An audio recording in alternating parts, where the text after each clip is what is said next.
Hi, hi. Oh, you unmute the game thing. Ooh, ominous music. Hello, hi, Luminate. Congrats on the first today. Hi, Evan here. Thank you for the hydrate. Hello. I was supposed to have started stream an hour earlier, but I had a long day today. Forgive me. I had to take a nap before this stream, especially for this stream because this makes me sleepy. Oh, thank you, Lumina. Thank you. I think last stream I was reading this, right, but the character, right, was also falling asleep, and I was falling asleep along with her.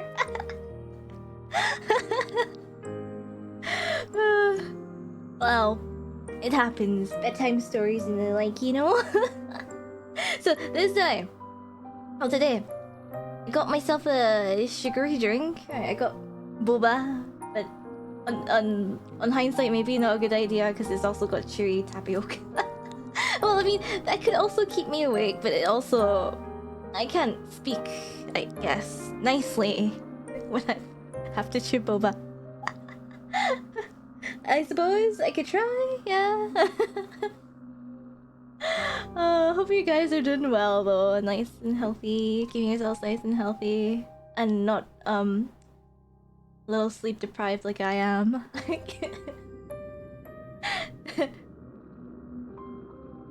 I haven't exactly been the most shining example of what to do and what not to do.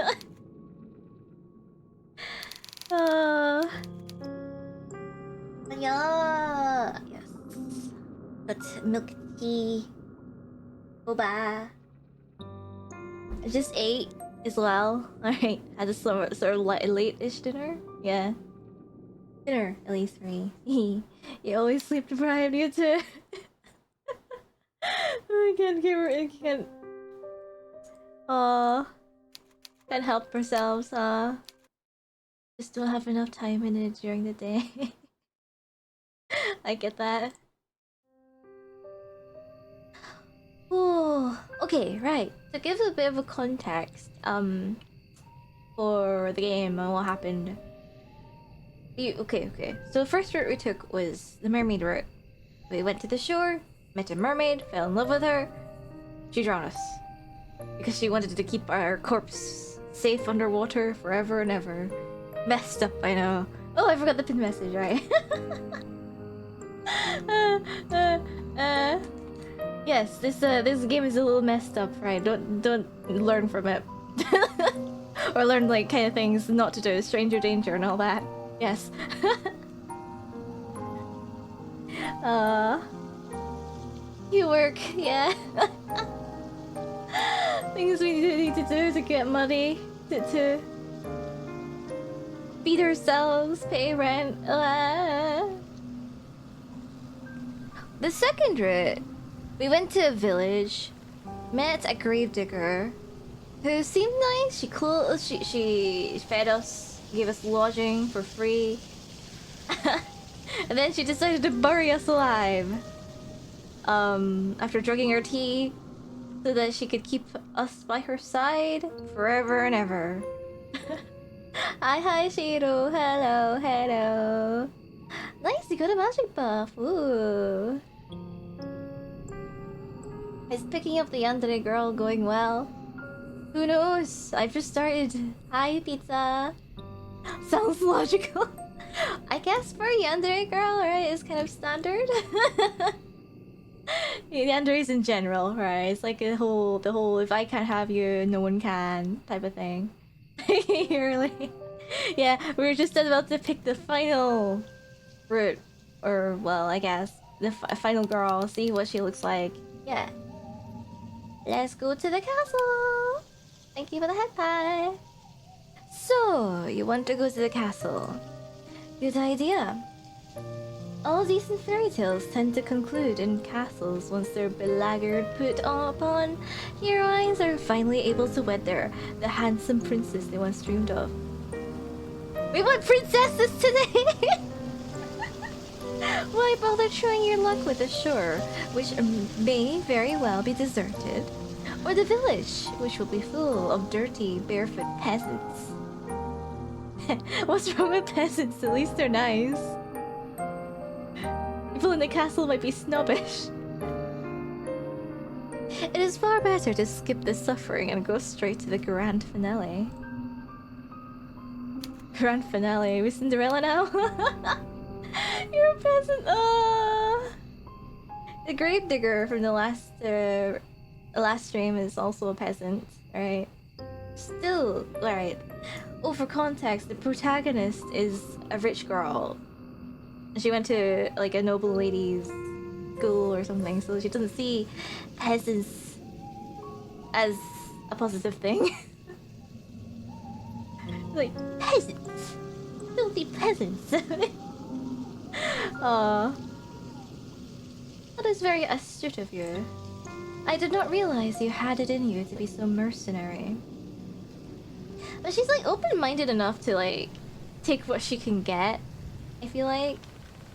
At least that's what she showed in the last route. What can you do? You're kind of desperate here. I can only wonder what you will uncover during your moonlight meanderings. The night is far from over, and your adventures are only just beginning. I hope only that you have brushed up on your curtsies. They might come in handy when one is interacting with a sovereign. Royals can be temperamental, after all. If you fail to treat them with the prerequisite amount of respect, you might come to regret it. You follow the path which leads to the castle, supporting yourself on weary, aching legs which feel ready, at a moment's notice, to detach from your hips. Ouch. You are more than a wisp of a girl, but you have been running for so very long. And your feet are so very numb. You feel like a great lumbering thing, clumsy and ungainly. The soles of your feet are screaming at you. You need to lie down, and quickly. I guess they all start like this, huh? Hi Yosuke, how's my day been? Very long, very tiring. Hope you slept well. I think it's morning for you, right? Good morning. You only hope, as you continue to run, that you will find a spare room available for you in the castle. You do not know what exactly will await you at the castle, but you have visions, as you run, of a vast, opulent dwelling. This dwelling will surely be full of finely furnished rooms, in which you might rest your weary head. There must also be a king and a queen inside this castle, you wonder, who will be kind and wise, and what of their children? What of a princess? Princess. Every good castle must possess a princess who will take pity on you and your plight. You can imagine the face of this generous princess with ease, thanks to the fairy tales you read in abundance as a small child. The princess will be fair of hair and blue of eye, with soft pink lips pursed like rosebuds. Her limbs will be slender, her hands dainty and unsullied from physical labor, and her sensibilities will be sweeter than marzipan. She will be kind to you and compassionate, just like an older sister.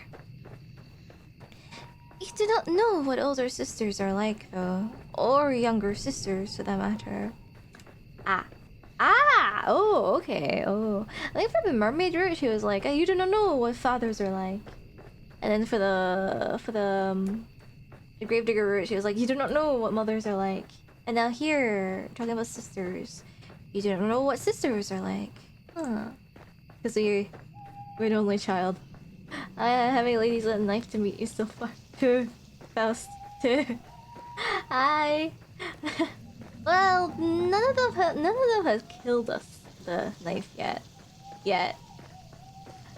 One drowned us and the other buried us alive. Oof. You're only guessing.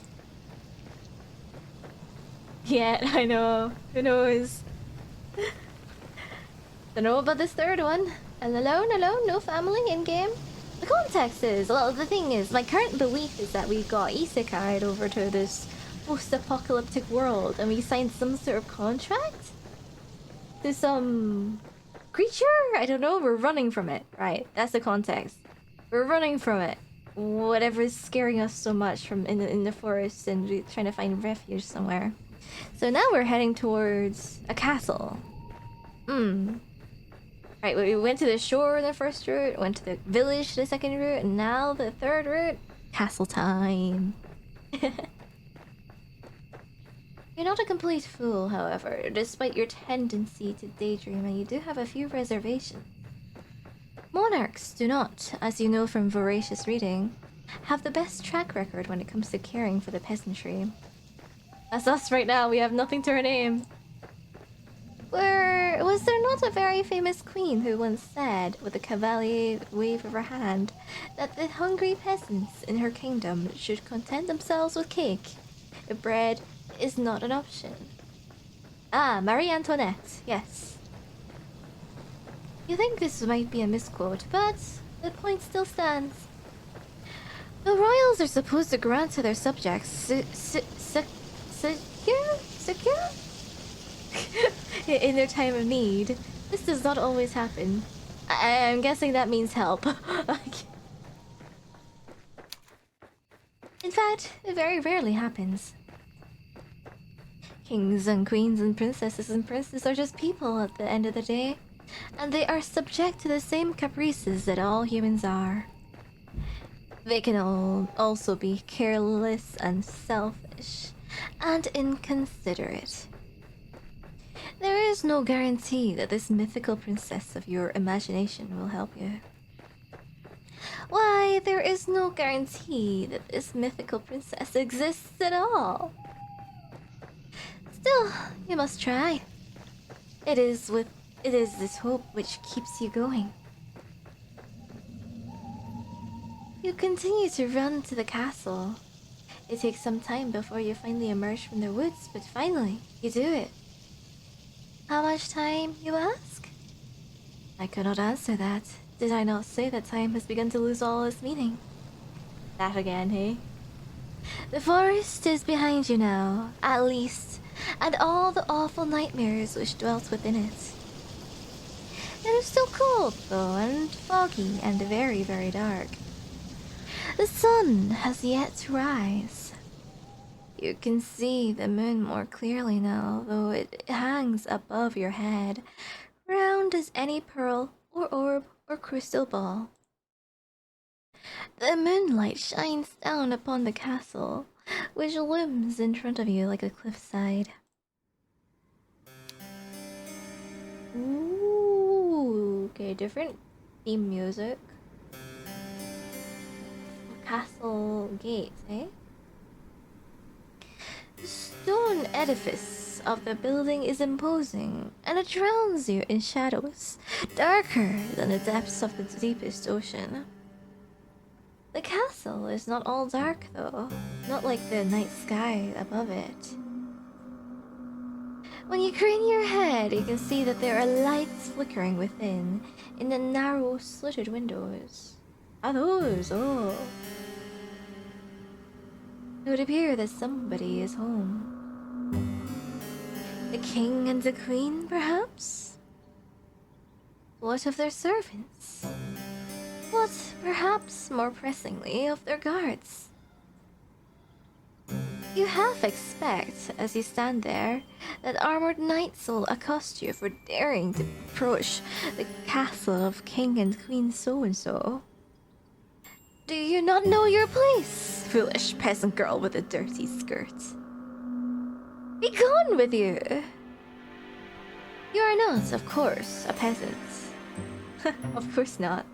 Your family is a wealthy one. Or rather, they were before your father made a series of poor financial decisions.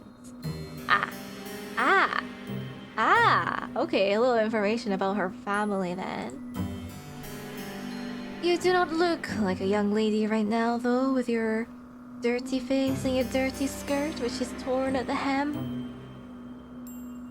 If any guards were to take you for a vagrant, it would not be surprising.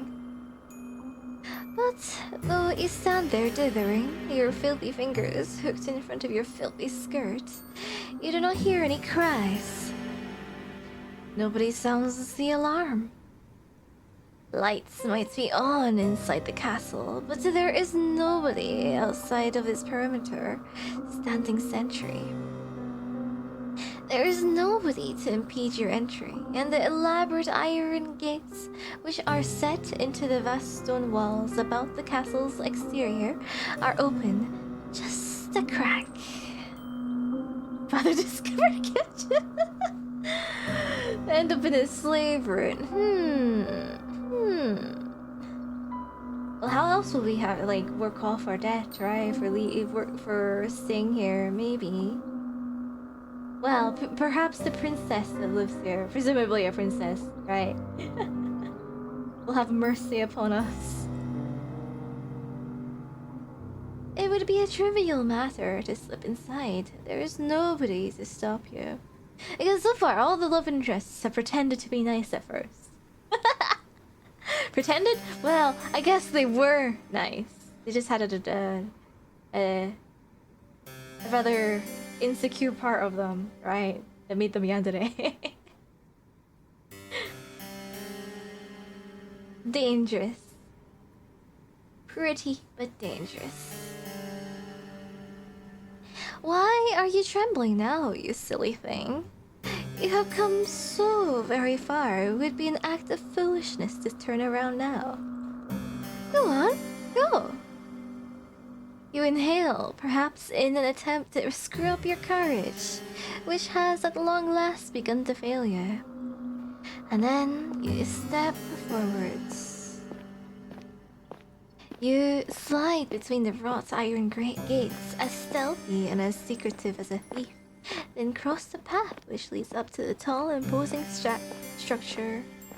Hi, yeah, hello. Yeah, I get so lonely here. It's not so lonely. I've got chat. And yeah, this pina. Yeah. You're warned there's death involved in here in this game. Though it's kind of mild, I think. Not too graphic, right? It's only described. So no worries about needing to bleach your eyes or anything, though watch for your ears, I guess? Suppose if you're not paying attention to the things I say, it might be alright.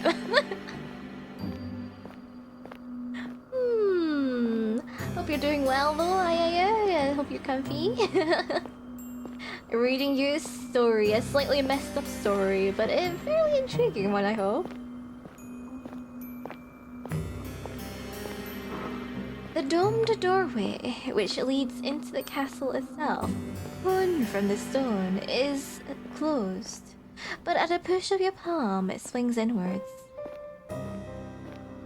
The door creaks alarmingly as it opens, the sound loud enough to split the silence like a thunderclap. You inhale at this and glance around, your eyes darting hither and thither. Oh, I feel like I hear the beats of the theme song in this music, like the menu theme song. In the style of the text box. Ooh, it's fancy. I like it. Yeah, I like the elaborate rose thorns and roses. Pretty. I do miss reading visual novels though. Kinda. This is nice.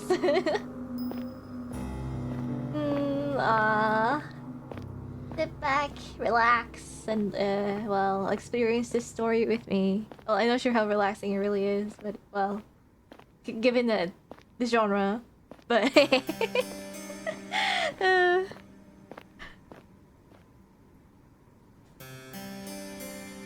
if there are any guards posted about the castle's grounds, they should all have been alerted by that sound. Will they come for you at long last? What will happen should they catch you?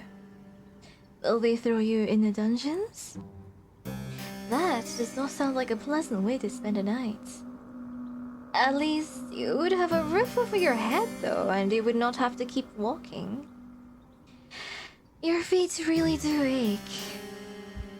You stand there for an indeterminable amount of time, your heart pounding a panicked, irregular rhythm to the base of your throat. But no matter how much time elapses, no guards come. You are thankful for your good luck, though it does make you wonder. Where is everybody? Free lodging and free food in a castle jail. Well, I guess in a sense, yeah. As long as you don't have like an execution date like lined up for you. Hopefully. No walking, no walking. No walking needed. Why, it is almost as if all the people in the world have disappeared. That's what I think too. Post-apocalyptic world. Could you be the very last human left alive? You frown, then press your palm back against the door. You push less cautiously this time, heedless of the loud sound which splits the silence. There is no point in worrying about the guards, not when they might very well be non-existent. Oh, some of these portraits look familiar. Or maybe it's the style, I don't know. Wow. Your entry. Oh wait, I forgot to look at it here. Oh, that's like, yeah, okay. Ah, pretty. Kinda typical British style castle, I feel like. Been to a few of them. Oh yeah, I forgot there's an event in PCG now. Oh. The star. A confident entry. Yup. Just... You prepare yourselves, we're coming in.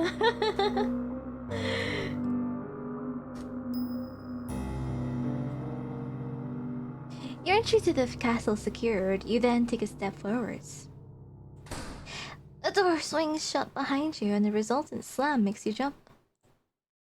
You did not expect it. Bleh. Hi Lucretia, hello. Hope you're comfy today. Your heart knocks against your ribs and with wild eyes you glance about. You are standing in a vast entrance hall made of stone which splits off into any number of passages. At the very end of the hall, meanwhile, there is a large elaborate staircase, one which seems to extend to the heavens themselves. It is dark inside the hall, but there are numerous torches set in sconces on the stone wall which are aflame. Wait, so that means somebody is around then. They offer some relief from the shadows. Because like if it's truly abandoned then they wouldn't be lit. They all melted. You can hear the faint sound of the wind outdoors as it moans against the castle's impervious walls, but you cannot hear any steps. You cannot hear any voices. You cannot, more importantly, hear any people. Maybe the castle's empty. If that's the case though, then who lit these torches? My point exactly, there's somebody here. It is a curious conundrum. You muster up what remains of your courage, then cry out, addressing the empty hall in a timorous voice, which fails to properly fill up the space.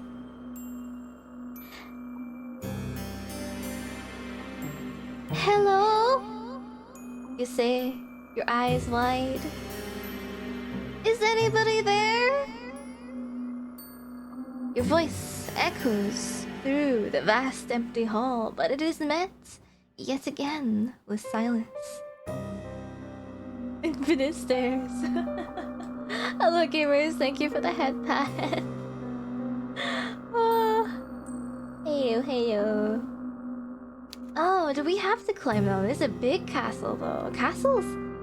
Well, I guess it's nice to have such a big living space. It would be a pain to clean up though. Unless you like got maids and things, but also like you'd have way too much room. Cool, right? They're very cool. But too much space, I think.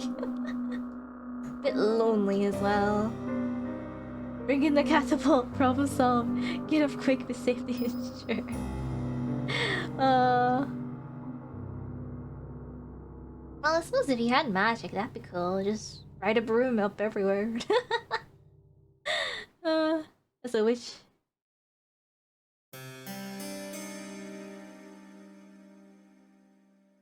You cannot say you're too surprised, but it is somewhat disappointing. Not one to be deterred, you try again and again, your voice growing louder with each subsequent attempt. No matter how loud your voice, however, it fails to reach any ears. If anybody is here, they do not seem to be particularly sociable. That, or perhaps they simply cannot hear you. Could they be in another room? Yes, that must be it.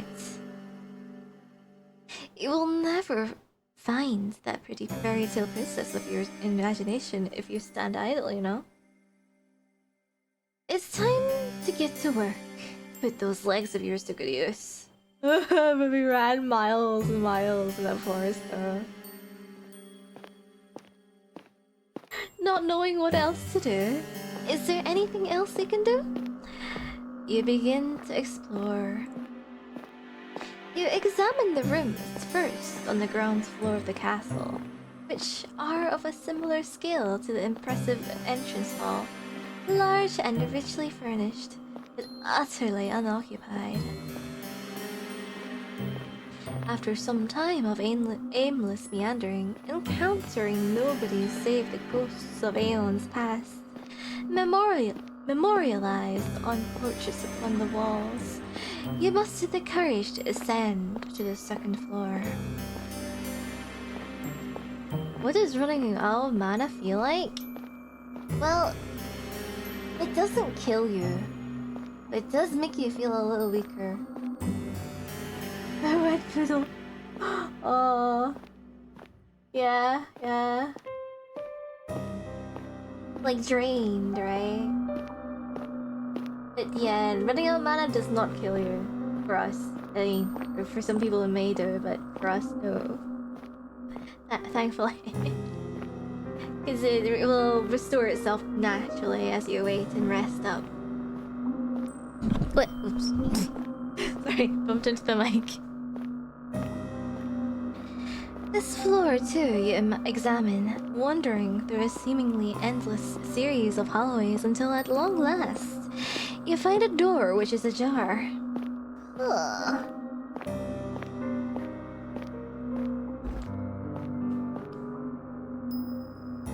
From between the crack in the door and the jamb, you can see flickering light. Irregular, yes, but it is light nonetheless. By the way, my drink today is bubble tea. So if it sounds like my mouth is full while reading things out, I apologize. I'm chewing boba. A terrible choice for a reading stream, but terrible choice for drink. But I wanted something sugary to keep my energy up. So fine, thank you. Alright. Try not to eat too many mouthfuls at a time.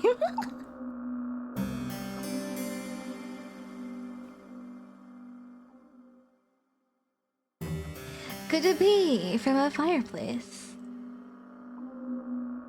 That would suggest then that this room is occupied, unlike all the others. Perhaps the kindly princess you dreamed of will be awaiting you in this room. It is with a trembling hand that you press your palm against the door. You push it. Then you step inside the bedchamber, which unveils itself to you. Ooh, fancy 4-poster bed.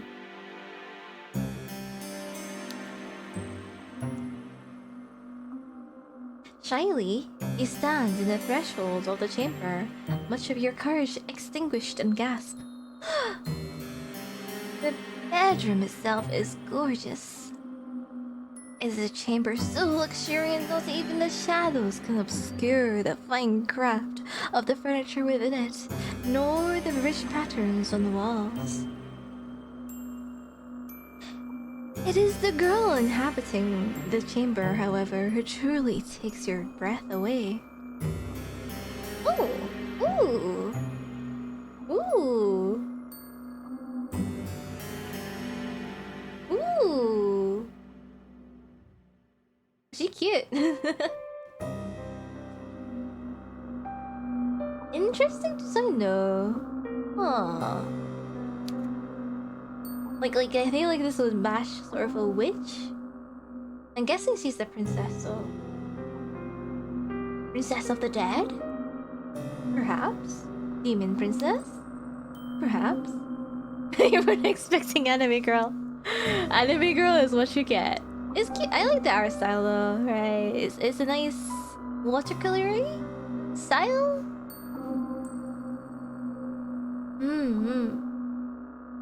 It does look a bit jarring, yeah, I get it. Sitting upon the velveteen sheets of the towering 4-poster is a girl in a sumptuous red gown who seems to be of a like age to you. You do not have a clear view of the girl's face. Her head is bowed, her gaze directed downward at her lap. What? She didn't like even look at us?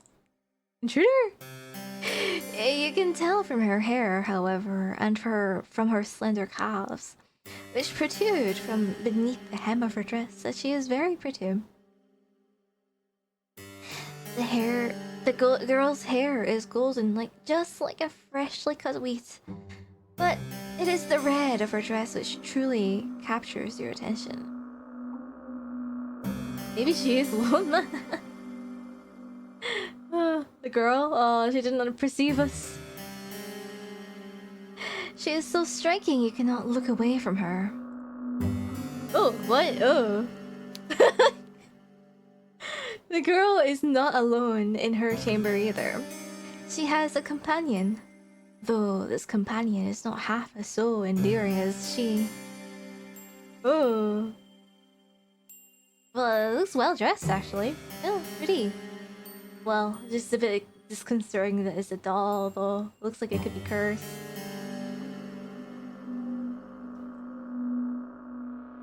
In her lap, perched upon her velvet skirt, is a doll. The doll's hair, like that of her mistress's, is golden, though much of it is hidden beneath the bonnet. The doll's face is like it's seen things, right? The girl is adjusting the china teacup held in the doll's tiny hand, while the rim of the cup glints in the light which exudes from the fireplace. Is she playing tea party? If the girl is of a similar age to you, it seems strange that she would content herself by playing with dolls. If she is the only person, you know, in this whole castle, I think that's sort of understandable. This game is called I Guess So Lonely here after all, and I presume this is a post-apocalyptic world. Maybe. Don't shame a person's hobbies. It can be fun, yeah. You know, there's nothing wrong with having a high loss of imagination. Is she not too old for it? The girl would be more at home, you decide, at a ball, wearing an extravagant gown, speaking with wealthy noblemen, perhaps even princes. The protagonist is not a good person, by the way, right? She gets a little obsessive, a little judgmental. You were looking for the fire flickering sound. It's from the game. It's from this game, yes. You can put it up if you want. We better procure some wealthy nobleman.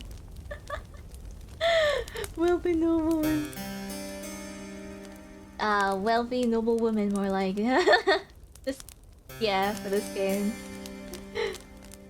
Everyone we met so far are all girls. Yes. She should not be sitting in what you presume is her bedchamber, adjusting a teacup in a doll's hand. But you're not afforded much more time to stand there marveling at the girl. Because she turns. She raises her head. Then her eyes meet yours. You thought the girl pretty when you first observed her sitting on the edge of her plush velveteen bed, examining her doll. Now she's looking at you, however, her face illuminated by the flames in their grates. You can see that you were mistaken. She's not just pretty. She's beautiful. So much so, it is breathtaking. She looks as though she has stepped out of the pages of a picture book.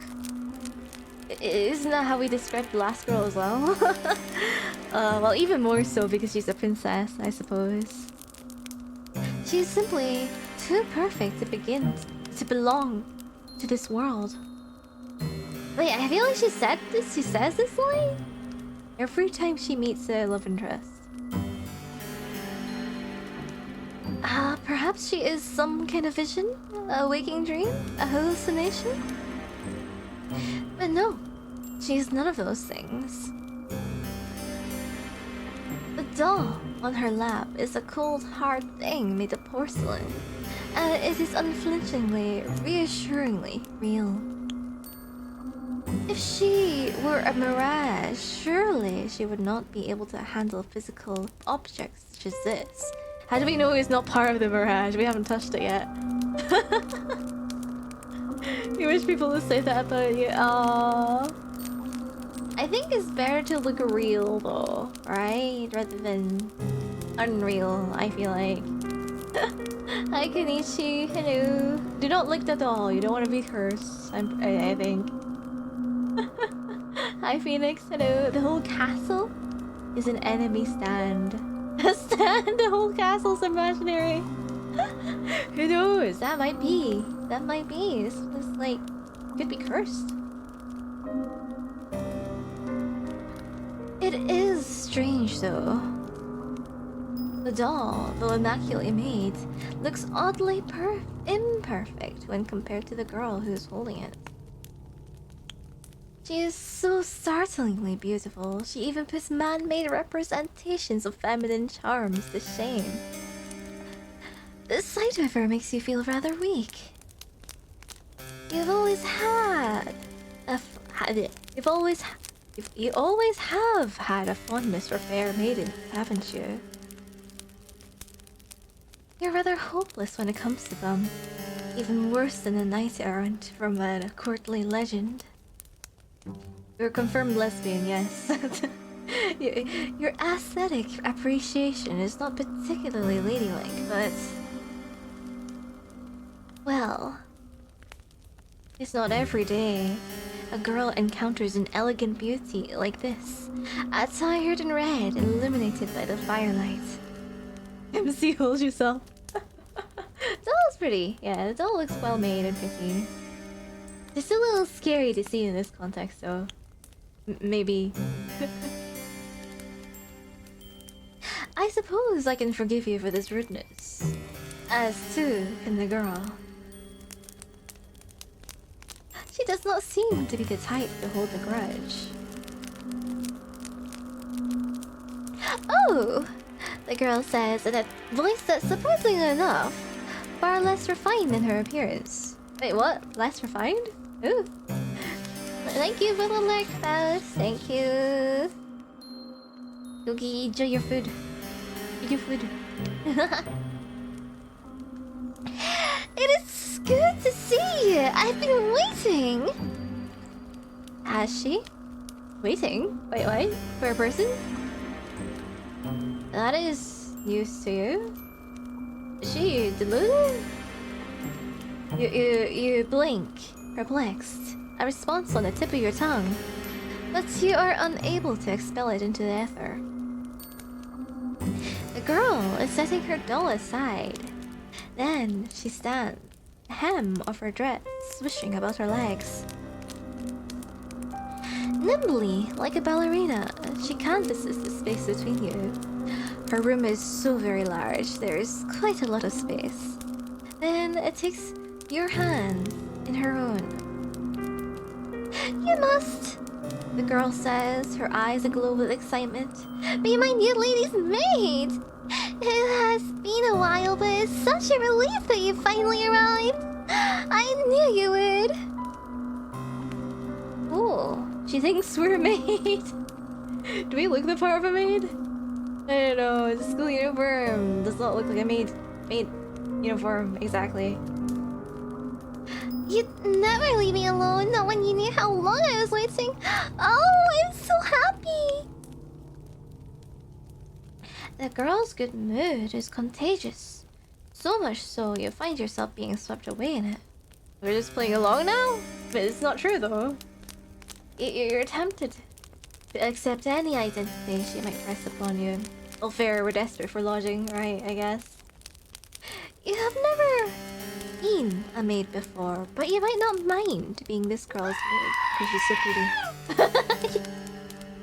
Wow! Hi, YY, Daisy, hello. Any excuse for a cute maid dress? Wait, will she give us the maid dress? She does not seem like a poor mistress to serve. Not if she is always this kind. You just met her. How do we know she's not like spoiled or you know, bipolar, maybe? You cannot mask the confusion, however, which flickers across your face. You're not a good enough actress, and in any case, this is all happening too quickly. Why, you barely know this girl. Why is she being so very familiar? New lady. New lady life. No, well, maybe, but I meant maid. Sorry, I misspoke.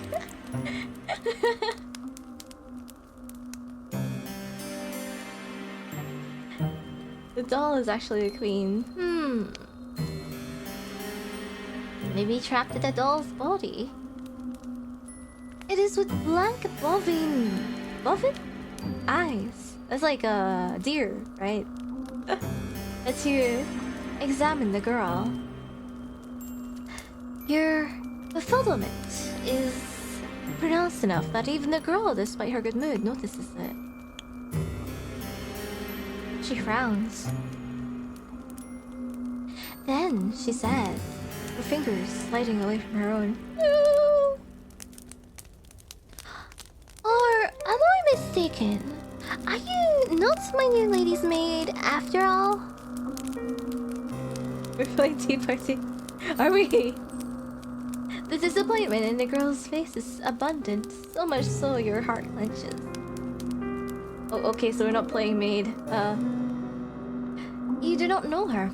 She's still a stranger, but you're struck all of a sudden with the intense desire to appease her. Okay, we're already simping, okay. You do not want to let her down. The thought is devastating. You were not aware, you tell her, that you had applied to be her maid, but if that is what she wills, you would not be opposed to it. You pray that she forgives you, though, for your discombobulation.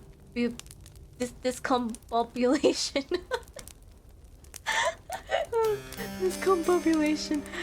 Sorry, it's a long word. You come from a distant country and you have traveled for many miles. You know not where you are, and you do not know who she is. What? You don't know who I am? It is regrettable, you tell her, but no, you do not know her. Though that is no fault of her own. Why, you have spent such a long time running, you hardly even know yourself. Not discombobulation. I'm so discombobulated. Ah, so you're a fugitive then from another country. I see. I won't pry into your past then, if you'd rather forget about it. I don't mind sharing my past with you though. Everybody in this country knows who I am, after all, or at least they should. Where is everyone in this country? There's no one else but you, so... Now this is quite the impressive boast.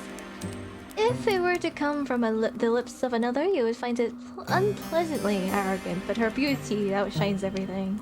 I guess. You do not think, however, that this girl is trying to show off. You get the feeling, instead, that she is merely telling the truth. If you don't have the pleasure of knowing me, then allow me to do the honors. My father and my mother were the king and queen of this realm, and I am its princess. I've lived in this castle all my life, so I don't know much about the outside world, but I know that other countries do exist out there. I presume it's from one of these foreign countries that you come from. It is very good to meet you. I've always wanted to talk to somebody from overseas. It feels like quite the opportunity. The girl giggles at this and you smile in response. You tell her, unthinkingly, that it is your pleasure, really, to meet her. Or at least, you mean to.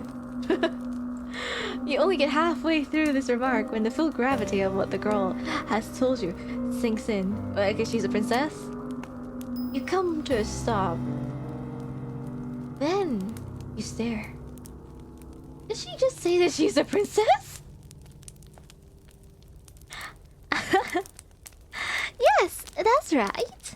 I'm a princess, and one day I'll be a queen after I've done a bit of growing up. My ministers don't think I'm ready to run the country just yet, but I've been doing my best at my lessons. One day I'll be sure I'll be the best queen there ever was. So she really is a princess. Well, we've only got her word to go for it, but go from it. But I guess the crown on her head, is that crown? It's no jewels though. Doesn't seem to be made of gold either. It looks like it's made of bones actually. We've raised the princess before, we know how it goes. Oh, but our little princess that we raised and before was not this arrogant. Teeth crown. She looks like like she'd be a dragon princess of some sort, right? Even the thing down here looks like teeth. Teeth. Evil dragon princess. She looks a part of it at least. She's got like teeth earrings too. That makes sense, I suppose, given that she lives in a castle, but it comes as a surprise regardless. You hadn't known, before you entered this chamber, that you were trespassing on a lady of such great renown. Why, if she willed it, she would have had you executed for your carelessness. How come we have a monster princess who's a bit like that? Ooh. I do like her design though, right? I do like it. Ooh. Wanda, hi! Wanda, hi! Ariel, thank you for the head pad. Hello. Hope you're doing well today. We're at the third and final route of It Gets Lonely here today. Best queen, she's one of their subjects, and the barbecue sauce on them. Barbecue sauce. Maybe. Maybe. I have a sip of tea.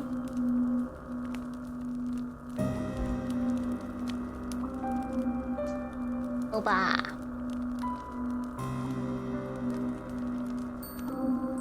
Right, yeah, to make sure I don't fall asleep, I have like boba. There's a sugary drink. Yes, keeps me up. It's chewing the tapioca. Also keeps me up.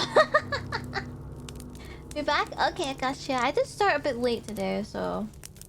Have you eaten subjects with barbecue sauce? I think Ariel has talked about eating people in chat before, yeah. You sleep enough? Yeah. Kind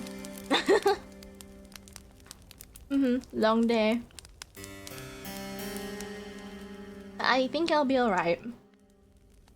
Hopefully the protagonist will be talking about falling asleep this time. That was hypnotizing. Thank you for the head pat. Why am I sleepy? I ate too much the day before and couldn't sleep. Something like that.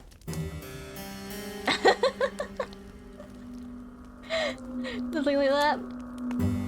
I ate too many high energy foods before bed yesterday, and I couldn't sleep as a result. So, yep. I didn't have to go through a whole day. Make sure not to push myself too much, thank you. Think I'll be alright. Not the food coma. Well, usually I'm able to fall asleep after eating a lot, but it's just like the content, right? The type of food, yeah, the type of food.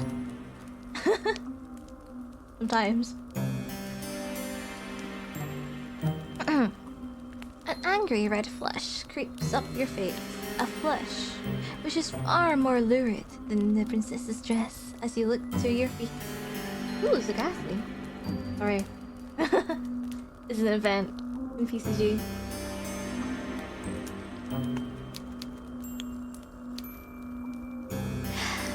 Bashfully, you stammer out a new address. You were very sorry for intruding upon her, and you hope that she can forgive you. Oh, it's alright. Think nothing of it. I don't mind, really. We all make mistakes. And anyway, you weren't to know. You said you weren't from around here. Jeez, forgiving. Oh, that's nice. Soup. Still hear a mobile. Yeah, soup. I'm tempted to do the Piper thing, but that's a Piper thing. Nice, comforting food. I hope it goes well. You nod your head in silent affirmation. It isn't a complete lie. You really are not from this country. We're probably from another world from the sounds of it, but... Oh my god, you're right. It's confirmation. You're not from this world at all. Like before it was only a theory, but... Looks like it's a confirmed thing. We're learning things! How wonderful! I'll look forward to picking your brain later. All of my servants came from the nearby village. Their tales are all the same, and so are their superstitions. I could do with a fresh breath of air. My last lady's maid told me I was too impetuous, but I don't think there's anything wrong with wanting a bit of adventure. Picking her brain. Will she do that literally? Or figuratively? Not that I've ever been afforded much of that. I've been shut up in here for so long, I hardly ever get a chance to talk to other girls my age. My last lady's maid was older than me, and so was the one before her, and the one before her. Some of the princess's fair mood seems to dissipate as she speaks, her expression turning, by degrees, into something rather more pensive. But I haven't seen any of my old lady's maids in a while, or any of the other servants for that matter. They've all disappeared. Mysterious, I wonder why. I wouldn't put it past her for, like, to be lying here, though. Maybe she killed them all. Maybe. No. I mean, given the history of the previous love interests, you know. I mean, she's being nice to us now, but who knows? Now, that is quite curious. How could a whole household full of servants simply disappear? That I don't know. This castle was full of servants once. My lady's maids, and my undermaids, and my scullery maids, and my housekeeper, and my cooks, and a large retinue of retainers. They've all gone now, though. I think my ministers must have sent them all away. I don't know why they would have done that, though. They didn't explain it to me. The sleepwalking and maybe she's sleepy too. Sleepy too. Ooh, but then again, they never explain anything to me.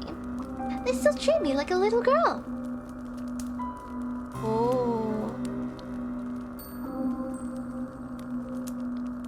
It's so tiring. Okay, right, I think this is where I'll pause for a bit. For the ad break. So that people who are stuck in ads and won't miss a thing. I'll be right back then. Ad break, ad break. Okay, ads over. Let's continue. Alright. It's still tiring.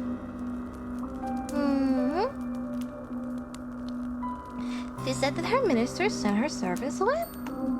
What of her parents, the king and the queen? Would they not be the ultimate authorities in the castle's hierarchy? Thank you, Phoenix. I'm back.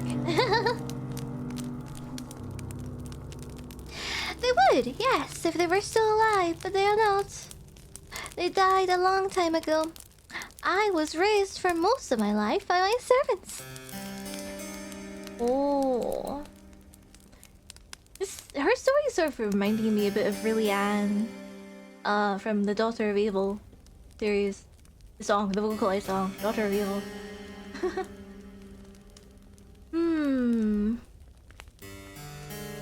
But she had a tragic story. Oh, you answer. And then you flush. Thank you, you hadn't known. It's alright. You don't need to apologize. I'm just happy that I have you now. I was getting sick and tired of only having my dolls to speak to.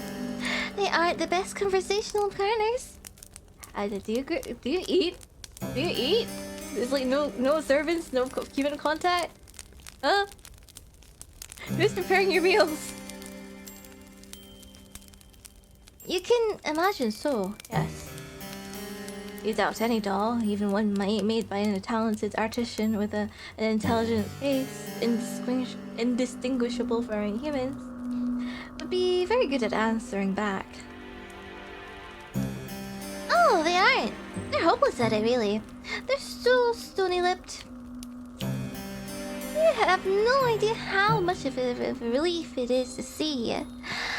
This castle is so big, and without my servants, it feels so very empty. Lonely.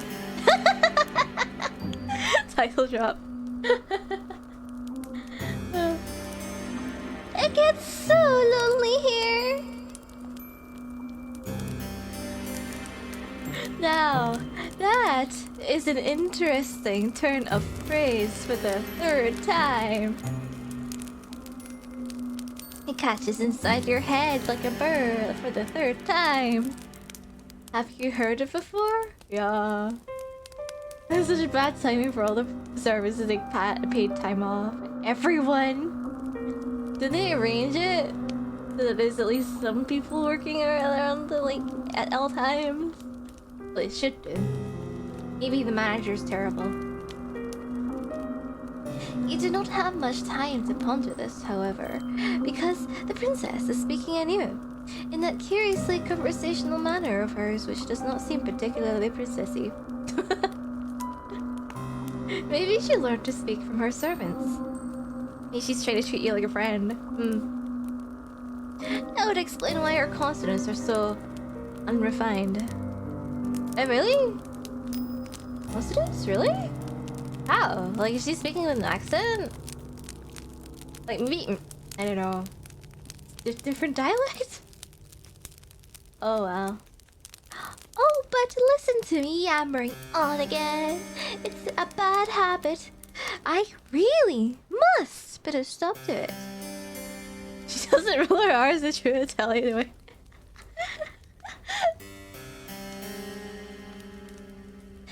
You're probably tired, dear one, from your travels. Would you like me to show you to your room? Oh, we have a room? Oh! Yes! The princess announces before you can say anything in reply. I think I'll do just that. Wow, we have the princess herself showing us to our room. That's a high honor. I might show you a bit around the castle first, though. It's like a maze in here, and I wouldn't want you getting lost. You'll be staying here for quite some time, after all. Forever, probably, but... The princess then hastens to take you on a tour of her home. A personal tour from the princess herself. Fortunately, she does not show all of the rooms in her abode, and neither does she overlay long descriptions as to what the few rooms she does show you are used for. Like the rest of her life. She does, however, pause by the kitchens, whereas she offers you some victuals. Once the growling in your belly has been satisfied. What does victuals mean? Like food? She offers us food? Cooked food? Did she cook? There's no service to prepare food for us. Where's the cooked food coming from? Thank you, Ayu.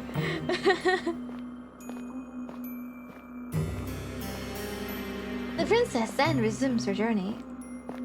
She leads you down a dark twisting hallway and up a series of equally dark twisting steps until she arrives at long last before her door.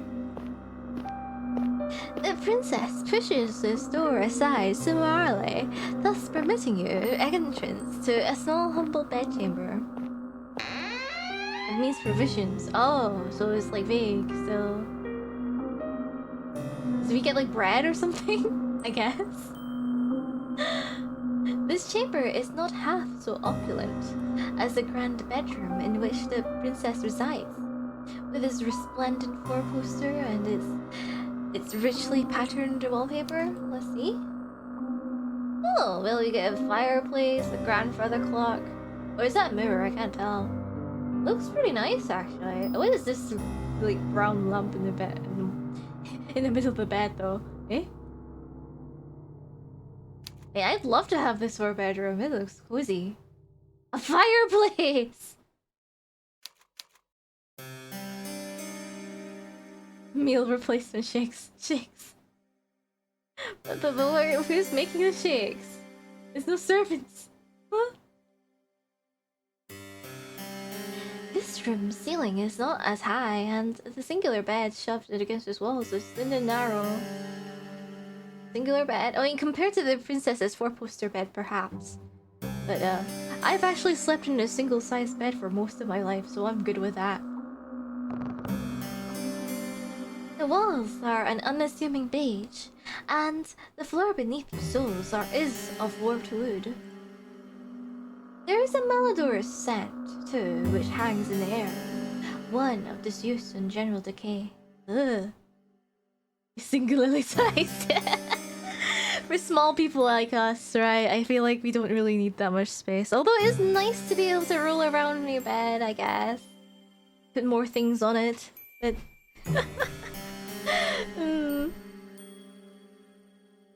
When it comes to sleeping, you don't need that much space.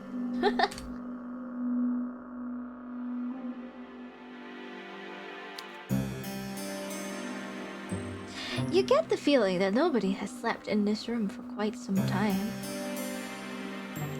That might explain why it feels so very cold in here. Oh well, put something in the fireplace then. Though, if the princess's tour of their castle has taught you anything, it is that it is cold in every room in her abode. This is probably the best lodgings we've had so far in all the rooms. I mean that's a given this is a castle. In the first route, we had to sleep in a dilapidated shack. Second route, we had to, sleep in a small peasant's house. Why did I call her peasant? The grave digger's house. But it was apparently very drafty in there. Not up to the MC standards. Yeah, this is like the most luxurious lodgings we've had so far. I mean, at least the bed looks plush. And there's no draft, but although it's cold. There's a fireplace though. Now here we are, the final stop of our tour. This will be your room, dear one. I hope it is to your liking. The princess, despite her exalted status, looks somewhat uneasy as she observes you. Her eyes upturned like those of a loyal dog. So that's cute. Aww. She wants us to be happy. And happy. Oh, I do. Oh, I didn't realize. Thank you, Faust.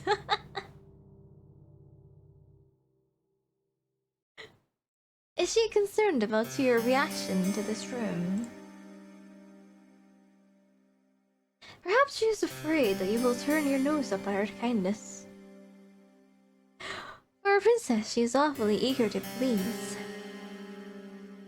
This unexpected contrast between the princess's lofty title and her ingratiating attitude makes you smile. The room is rather scanty, yes, and when it comes to its contents, but it is more than passable. More than passable. It's pretty luxurious given your circumstances, right? It has a roof and 4 walls, and though it is cold, you fancy you will feel warmer once you've slipped beneath the bed sheets. We're not gonna try putting anything, lighting up the fireplace right there? Oh well, okay, maybe we have nothing. The room is not quite as fancy as your dormitory at the conservatoire, and neither is it so large. But it does have one glaring improvement over your previous lodgings. Pretty princess to look at. You will not be expected to share it with anybody else. Oh. Ojo-sama and C knows their standards. Royalty is no exception to her. I mean, I guess considering she's also probably from the modern day? I think? Modern day Earth? I don't know, because I'm judging from her school uniform, maybe. Oh, she's still uppity a little bit. Upper class.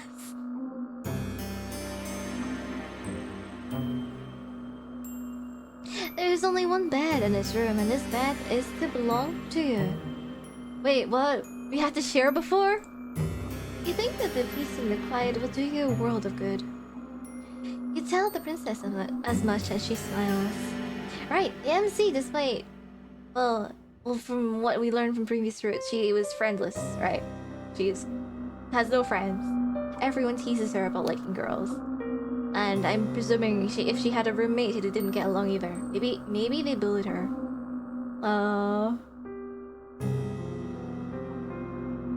That's good. I was worried you wouldn't like it.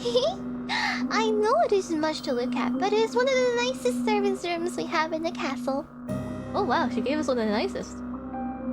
Most of the maids sleep beneath the roof in this teeny tiny room, which is all cramped.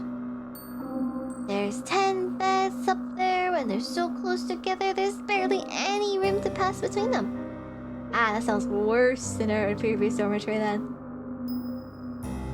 Though it is perfectly ghastly when I saw it the last time I went up there. Not that I was supposed to be up there. It was a rainy day and I couldn't go outdoors, so I was doing a bit of exploring. If the housekeeper had known I'd been skulking around, I don't think she would have been best pleased. We could have 10 beds ourselves. One suffices, I think. case, nobody sleeps up there anymore. The scullery maids are all gone now. I couldn't put you up there though, in the attic with all the empty beds. I didn't think it'd be very cheery. You're not just a scullery maid, you're my lady's maid. That means you deserve good lodgings. It'd be an insult to offer you any less than this. Now, it's getting late. You'll have to forgive me for rabbiting on. I've heard it's something that I tend to do. It's a bad habit, one that's unbecoming for a lady. The housekeepers warned me enough times. It's very down to earth, though. You reassure the princess to the contrary, smiling as you do so. You do not mind if she talks too much. That is better than not talking at all. Her affable nature makes it easier to spend time with her. Manners be damned.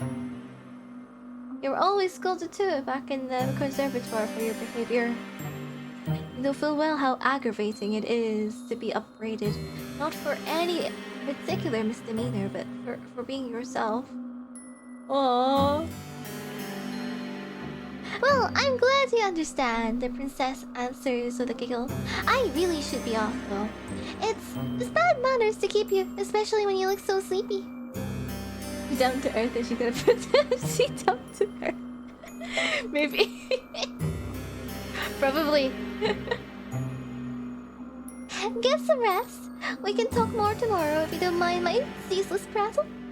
I'm glad you seem to appreciate it at least.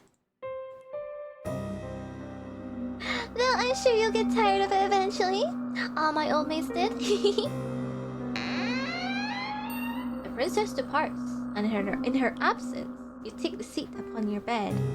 Your new bed. You cannot help but think this is all happening very quickly. It does not seem like very long ago that you were still in the forest, running for your life amongst the tall, imposing trees with their gnarled, grasping branches. The forest might as well be a distant memory now, though. You're indoors, inside a castle no less, and you have been given a room in which to sleep and clothes you might wear. We have new clothes? Oh. It seems premature still to declare that you're out of the woods, in a metaphorical sense. I mean, but things could certainly be worse. Well, at the present moment, maybe. You force yourself to stand on legs which feel too weary to support you, and change into the night clothes, hanging in the wardrobe. The night clothes do not fit you perfectly, but you are too tired to care about that. You're too tired to care about much of anything. You retreat to the bed and slide beneath the sheets. Then you let your eyelids fall shut. You exhale. And lulled by the breeze which blows outdoors, you fall asleep. Ah. This is gonna be another nightmare about the MC's previous life. You're so very tired, your sleep is a deep, dark one. Darker even than the furthest abysses of the nighttime. Like the nighttime sky, however, which shimmers with stars, your sleep is not devoid of those prismatic fragments you humans call dreams. Though in this case, I rather think your nocturnal imaginings are worth rather more than that. They're not dreams, are they, to which your slumbering mind is subjected? You know that they are not. Otherwise, your body would not be so very cold, not so clammy. The images that flicker beneath your closed eyelids, like the ghostly images in the phenakistoscope. Phenakistoscope? What's that? Like a kaleidoscope, but maybe a different shape? Were not conjured from within your mind. They were, instead, taken from your memories. The game needs a dictionary button. Yeah, apparently like the MC's a very well-read person, also yeah, upper class as well, so her vocabulary is kind of complex. I think some yeah, her use of similes and personification is really quite smart though.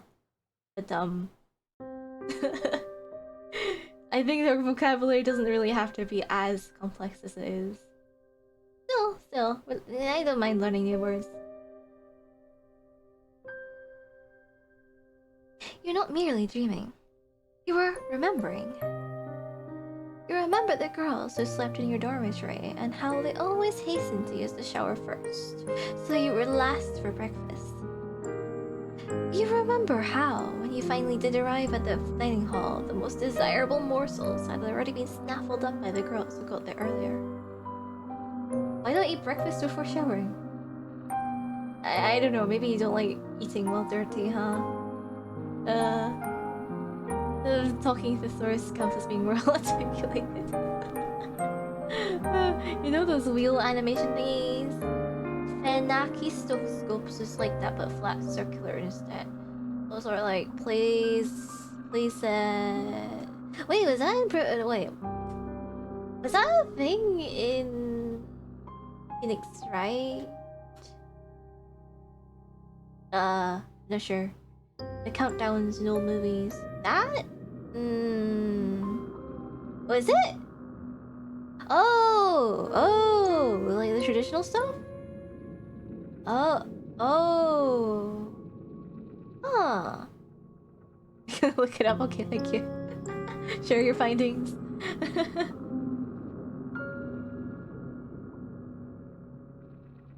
You struggled too to find a seat. Once you finally did get your hands on some food because nobody ever wanted to sit with you.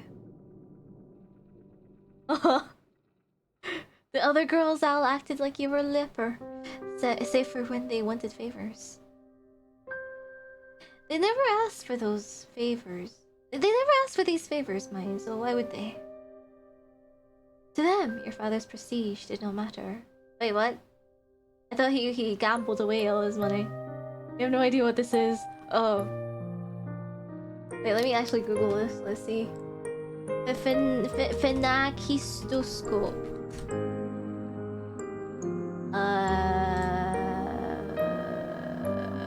Whoa, what?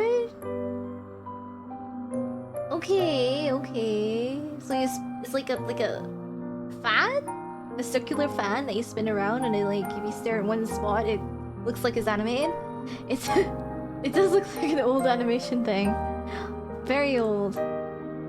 Yeah, that's pretty cool. Oh. Word of the day in the stream. For the keys to scoop. Interesting. There's a disc that spins to see animation.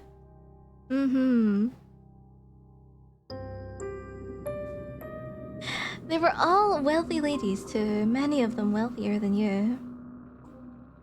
When everybody has the airs and graces of a princess, how is anybody supposed to stand out? You stood out the least in your class. Perhaps because you were one of the smallest, the frailest, sickliest, who always came down with colds in the winter. Your poor health did not stop the other girls from treating you as a servant, though.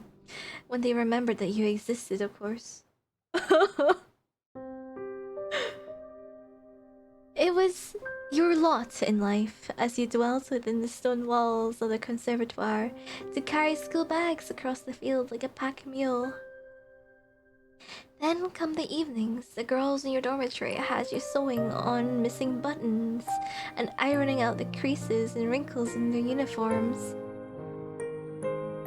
If there was an odd job that needed performing, you would always be asked. Were we a people pleaser? Maybe? Or like, could we not like say no? Or could we not like say no to a pretty face or something? But these girls did not ask you. That would have been too civilized. Oh. They ordered you instead.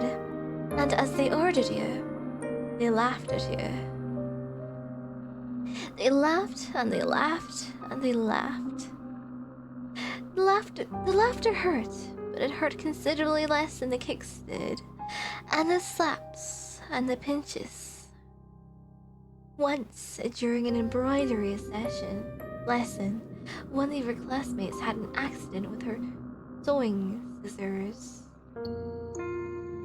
She stumbled, or at least she pretended to, and before you knew it, the silvery blades of those scissors were embedded in your left palm. That is going too far.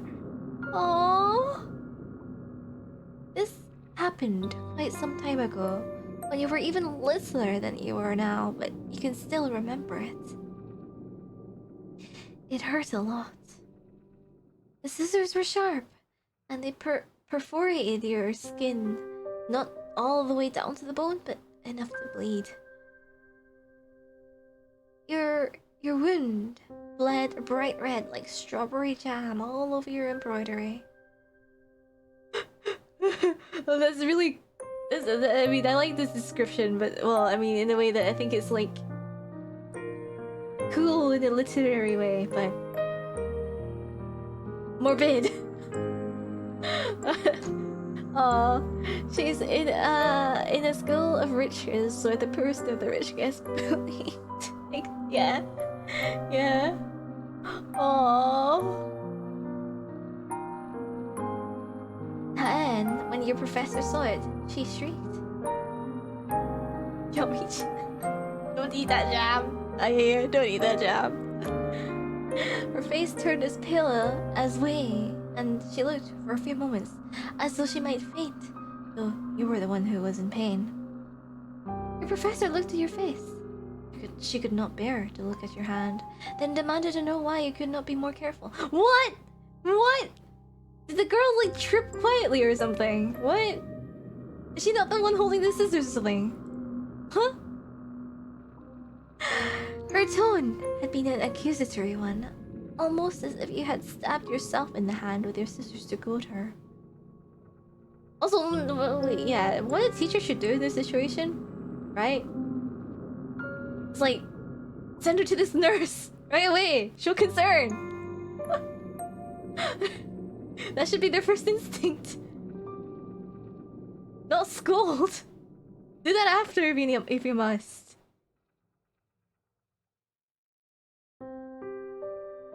The pain in your hand hurt, but the giggles of your persecutors hurt all the more. They never were punished for that. Perhaps your professor did not care enough to punish them. Perhaps she, like everybody else, thought it was all your fault. She got paid. She's just a paid professor. Not there because she wants to be. The wound, when all was said and done, was not too deep. It did not even need stitches. It healed well enough in time on its own, though it still left a scar, a white erased thing like a crescent moon. How can you scar a young lady? Ah! You still have that scar. Ah! You don't know how much blood you lost.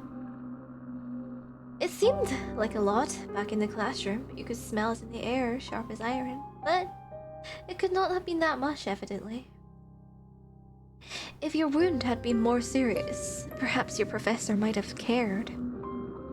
Perhaps your classmates too would have felt some modicum of guilt over what they did.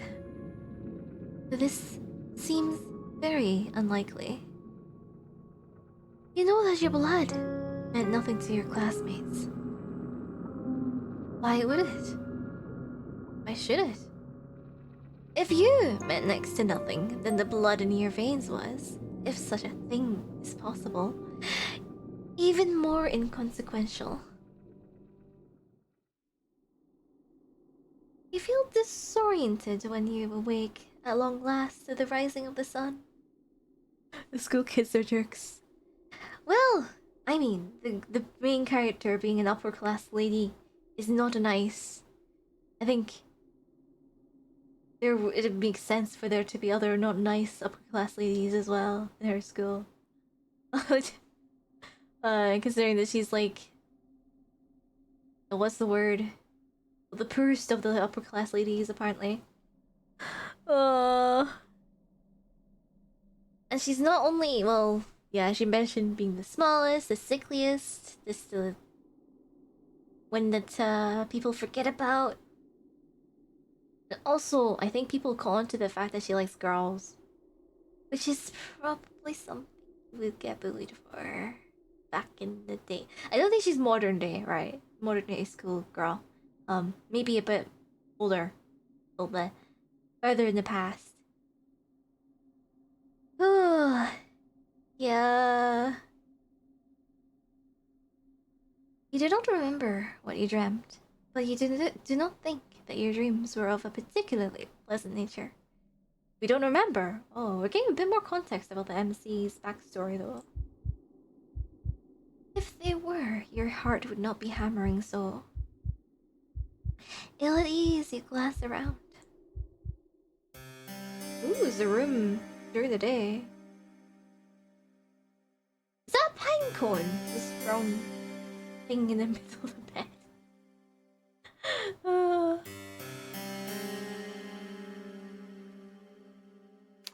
You're lying in a narrow bed in an unremarkable room, one with dull beige walls and a warped wooden floor. Where exactly are you?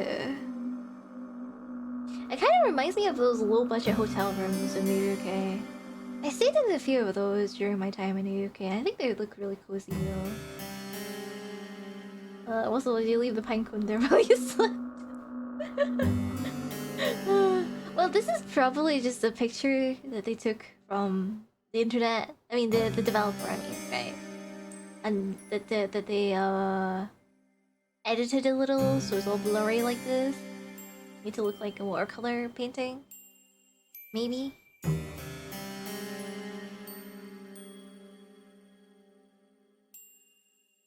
Where exactly are you? This does not look like your dormitory in the conservatoire, unless it has shrunk threefold overnight. Your brow furrows as you attempt to recall the events of the night prior until, with a gasp, it all clicks into place. The pinecone is there to be daringly quirky. You remember now. You were running through the woods, trying to escape from... Well, are you gonna tell us? You shudder. No, okay, it's still a mystery to us. You do not want to think of what it was that you were trying to escape from. You presume that you must have given your hunter the slip, though, because you are still in one piece, awake and alert enough to face the dawning of a new morning. You still have all of your limbs, and your facial features appear to be in the correct configuration. That is more than enough to be getting along with. We're sleeping in a pinecone room. Sure, maybe. Yeah, it could be. You look to the foot of your bed and then blink bemused at your discovery. You can see lying upon the sheets a garment, two garments actually, of black and white, folded into a neat white square. Oh, maid uniform. Oh. Wait, what? What could that be? A maid's outfit? If so, it would not be too surprising. Did the princess leave that here in her sleep? You can now recall your visit with the princess the night prior, and her assertions that you must be her lady's maid. Well, if that is the role she wants you to assume, you have no qualms with it. It is far preferable to the other role you played last night, that of a startled quarry running from his pursuer.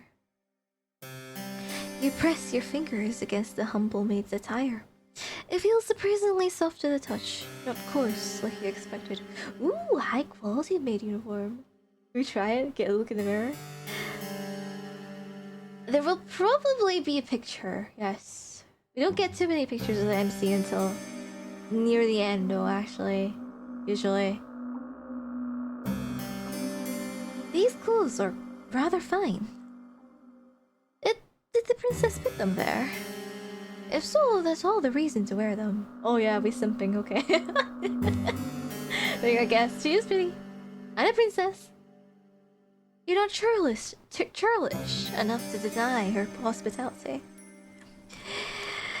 You rise from your new bed, then undress yourself, unbuttoning the front of your plain white nightgown and setting it aside. Your task accomplished, you then clad yourself in your new attire. Black, white, and eminently sensible.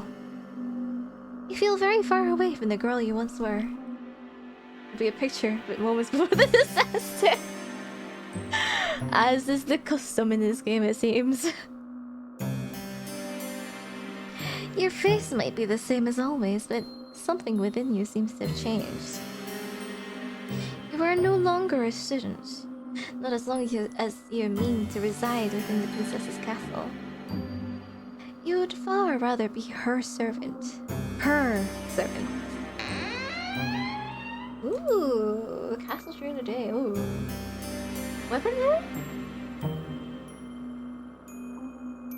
Assured of your newfound identity, you retreat from your chamber, then make your way to your mistress's bedroom. There's some desire for more art in maid dress. There's a certain appeal about a maid dress, yes. Undeniable. The castle is a large one with many, many rooms and many, many hallways to connect them. And for a brief while, you find yourself horrendously lost. You cannot remember where the princess's bedroom is. You're beginning to feel rather disoriented when, to your relief, your eyes snag upon a stairwell which looks rather familiar. Could this be the way? You ascend these steps, your footfalls cushioned by the plush carpet which lines them, then find your way down to the very same hall you traversed the night prior. If your memory does not fail you, then the princess's bedroom ought to be. Yes, it is here. Do we need to rouse our princess from her sleep or something? You rap upon the door, but receive nothing in the way of a response. Is the princess still abed? You wonder briefly whether you oughtn't wait until she has risen of her own accord. But no. The sun is high in the sky, and it would seem a shame to let the princess sleep through the day.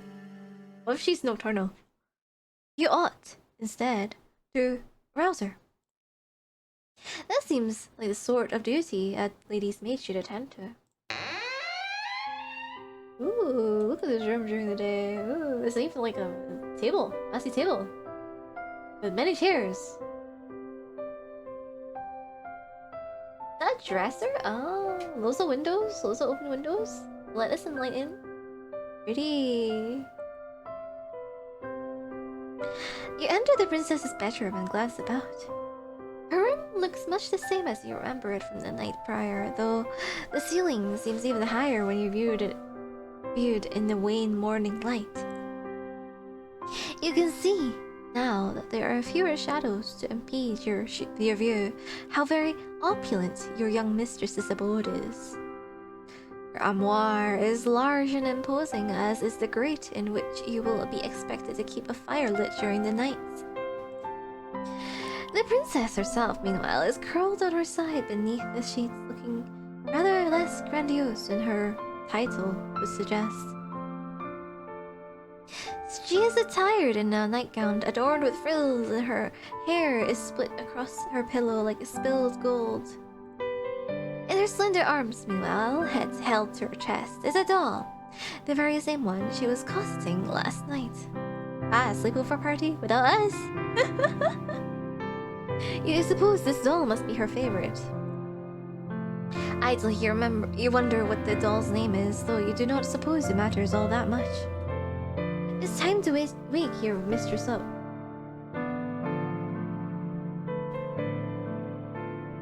You call out to the princess, but she is largely unresponsive. Her eyelashes are still sewn tightly shut, and her lips pursed in slumber. You purse your lips too and sigh. Well, nobody said your job would be easy. Once again, you call to the princess, and this time she replies. Her response is not a favorable one, however.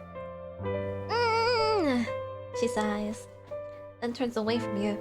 Her doll clutched to her chest. Just give me a little longer. The princess sounds so enfeebled, but you do not take pity on her. If you have learned anything from the conservatoire, save for the knowledge pertaining to the respiratory tracts of fish, it is that one must be cruel to be kind. What?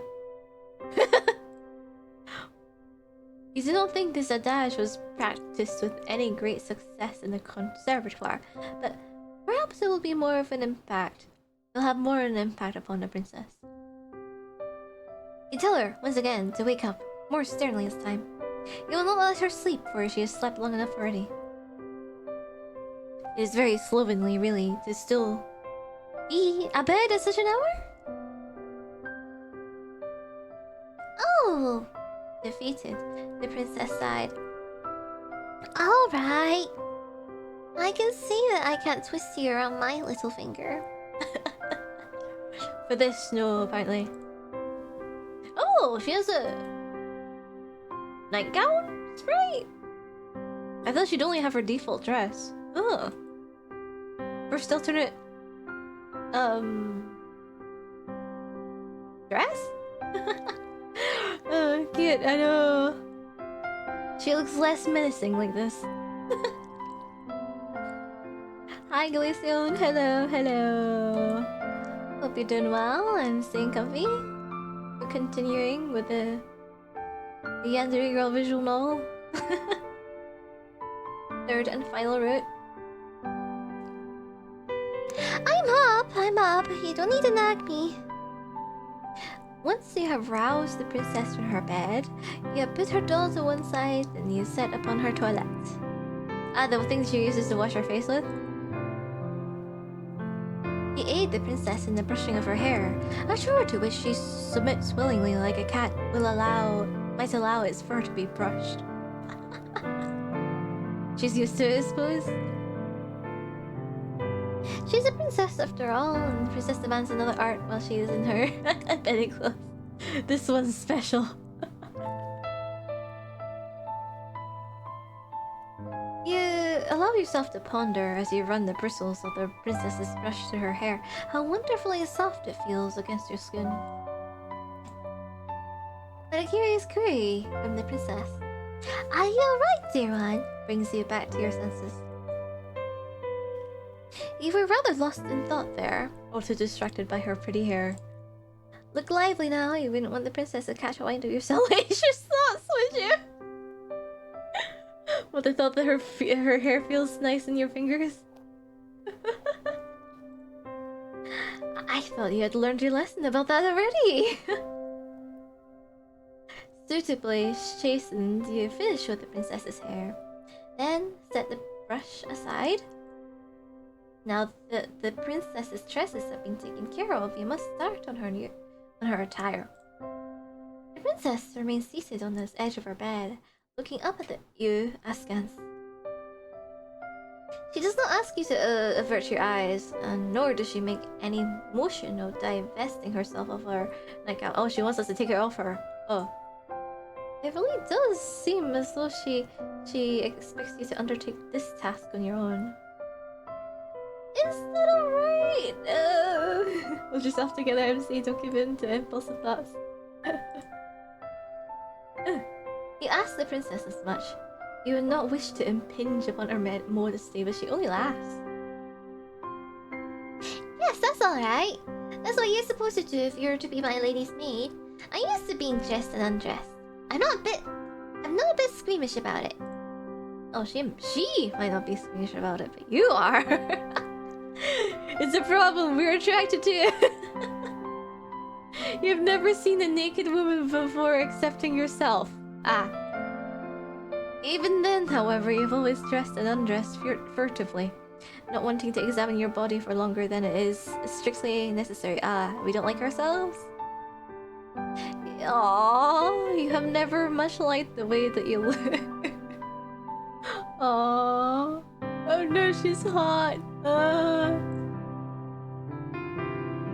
You make a few more mumbled objections, but the princess sweeps them to one side easily. It's alright. I might be a princess, but we're both people underneath all our clothes. I doubt we'll look much different. You're not sure. You're not sure about that. You have not seen the princess unadorned, but you already know to look at her face that you are different. She is much prettier than you are. But she is waiting, and you do not wish to keep her any longer. You steady your nerves. Then you reach out with trembling hands and you begin to undo the buttons which run down the front of the princess's nightgown.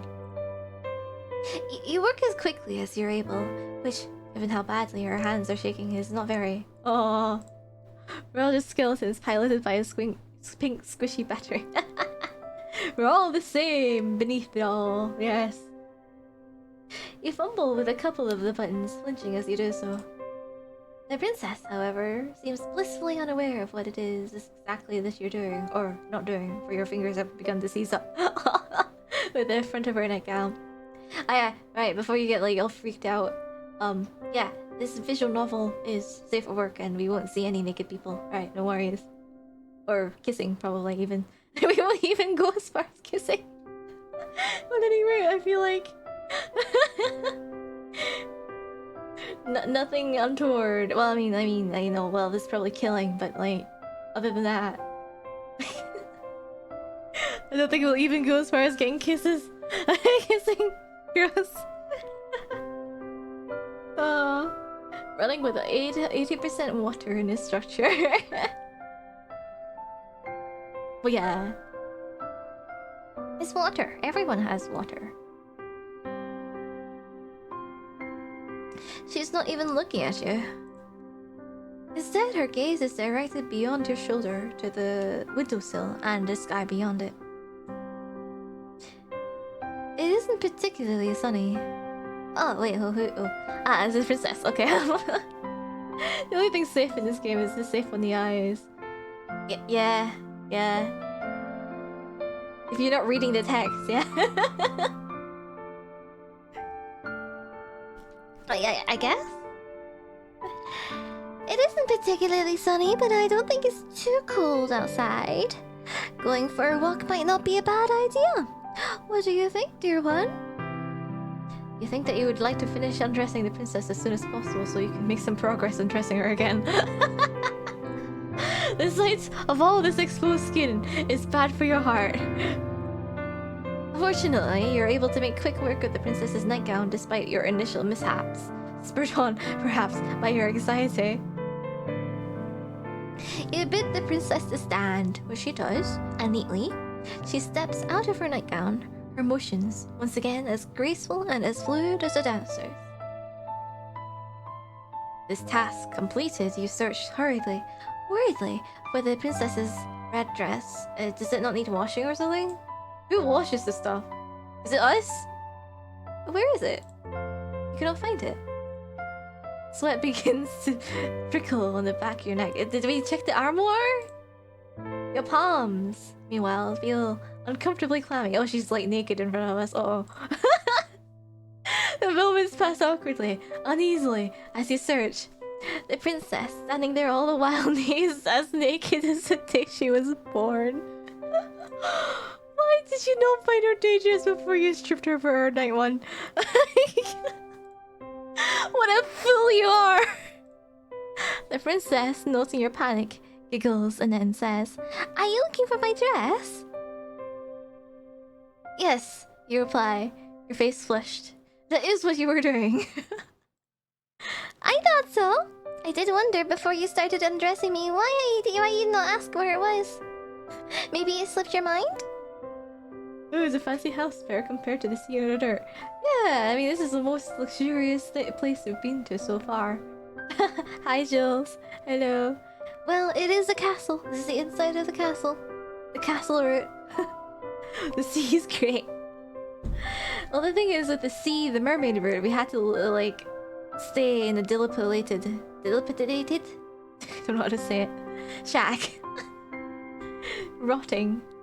Ugh. All's good? You really hope? I hope. So far the princess is nice, but so is every love interest. Right. They've always been nice at first. Dilapidated, yes. I can say discombobulated, but I can't say dilapidated. See, littered with plastic is less great. Yeah, better compared to the sea with the yandere. Yeah. Oh my god. Yeah, but yeah, no worries. They also mentioned how beautiful the sea was. They like the sea. They just don't like being drowned in the sea. It slipped your mind, yes, to your shame.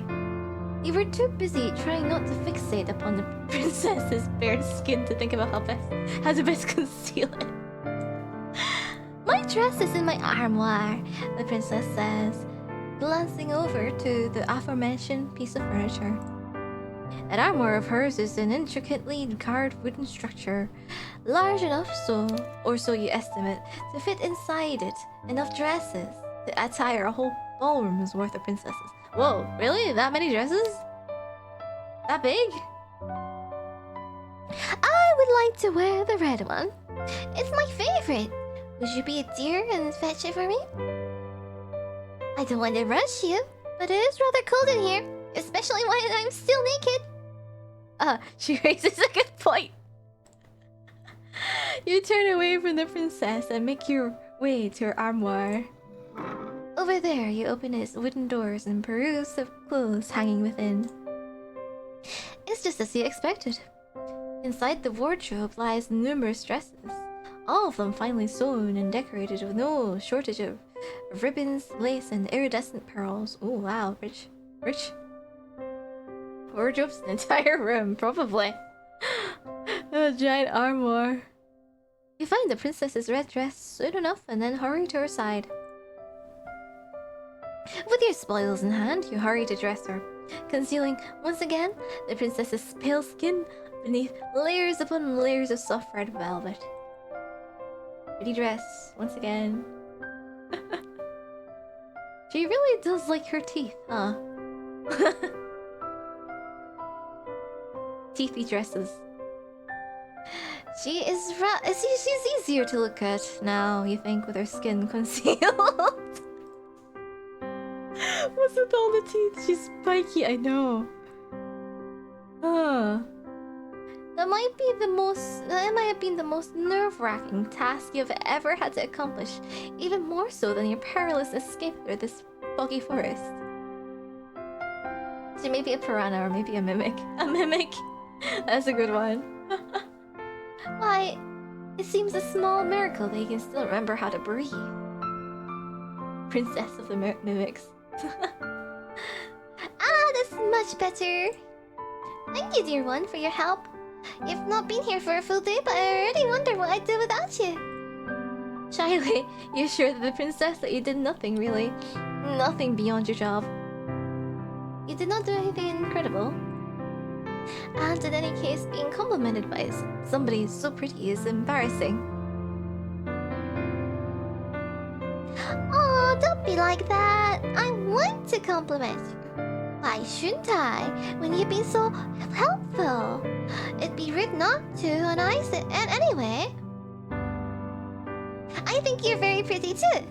Aww. Oh my.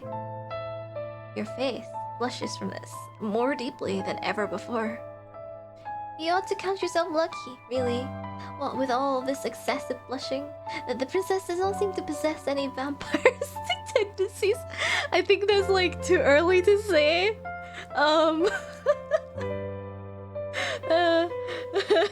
She collects teeth, maybe. Maybe. With the dream, right? With the dream featuring blood, I feel like this route will also involve a lot of blood. Ooh, Evie! Evie! You're making yourself quite the easy target. Now, the princess declares, why don't we go for a walk? It's a nice enough day, and I get so very bored of being cooped up inside. You can't think of any particular objections to raise to this remark, and you think the princess might have a point. Princess heard that the girl's fangs is trendy. She collected way too many. Oh, maybe she's like, oh, Dragon's teeth are valuable. Let's collect as many as we can and adorn ourselves with it so we can show how powerful we are. this is dragon's teeth. I think they'd be too small to be dragon's teeth, though. Castle, though expansive, is somewhat stifling. The walls are so very thick. They put you in the mind of a crypt. Well, for morbid, isn't it? With your acquiescence. Is that how to say it? Assured. The princess quits her chamber, her posture elegant and her gait unhurried. Snaggle teeth are cute. Guess I'll wear them. She didn't collect teeth, she collected the entire mouth. Shark teeth. She seems not to walk as she navigates her way through the seemingly endless hallways of her home, but to float like a cloud. The hem of her dress swishes around her legs, and her hair shifts like a shroud. The castle's courtyard, meanwhile, is sadly lacking in comparison to the princess's beauty. When you have no gardens, that happens to a garden.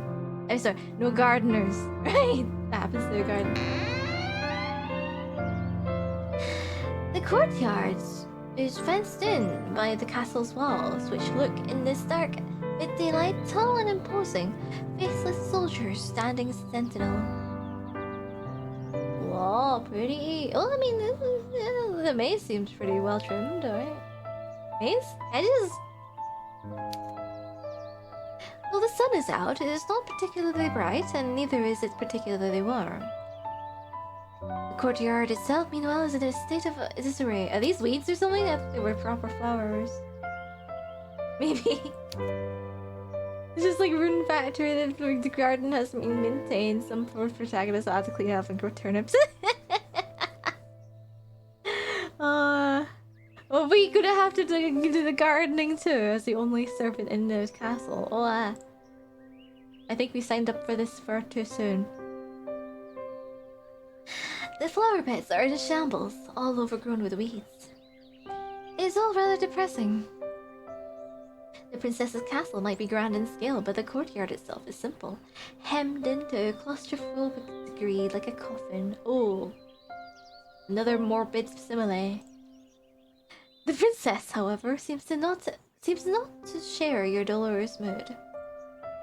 She instead looks elated by her newfound surroundings, her smile unwavering. She gambols about like a lamb, flitting hither and thither as she examines the weed-infested flower beds. Are there like nettles there? Be careful.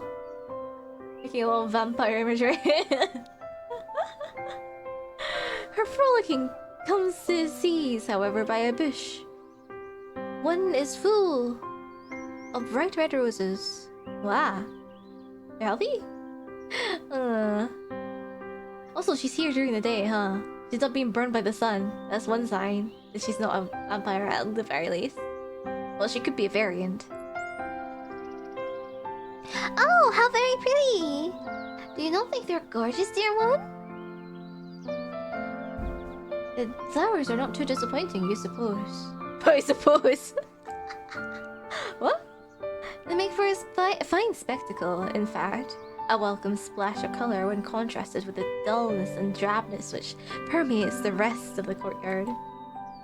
Pretty. all the other flowers in their beds are wilted, withered things. It's not so for these roses. Pretty rose. Is there a pretty rose? Not a vampire, she's an elder vampire. She doesn't burn under the sun. She's too advanced for that.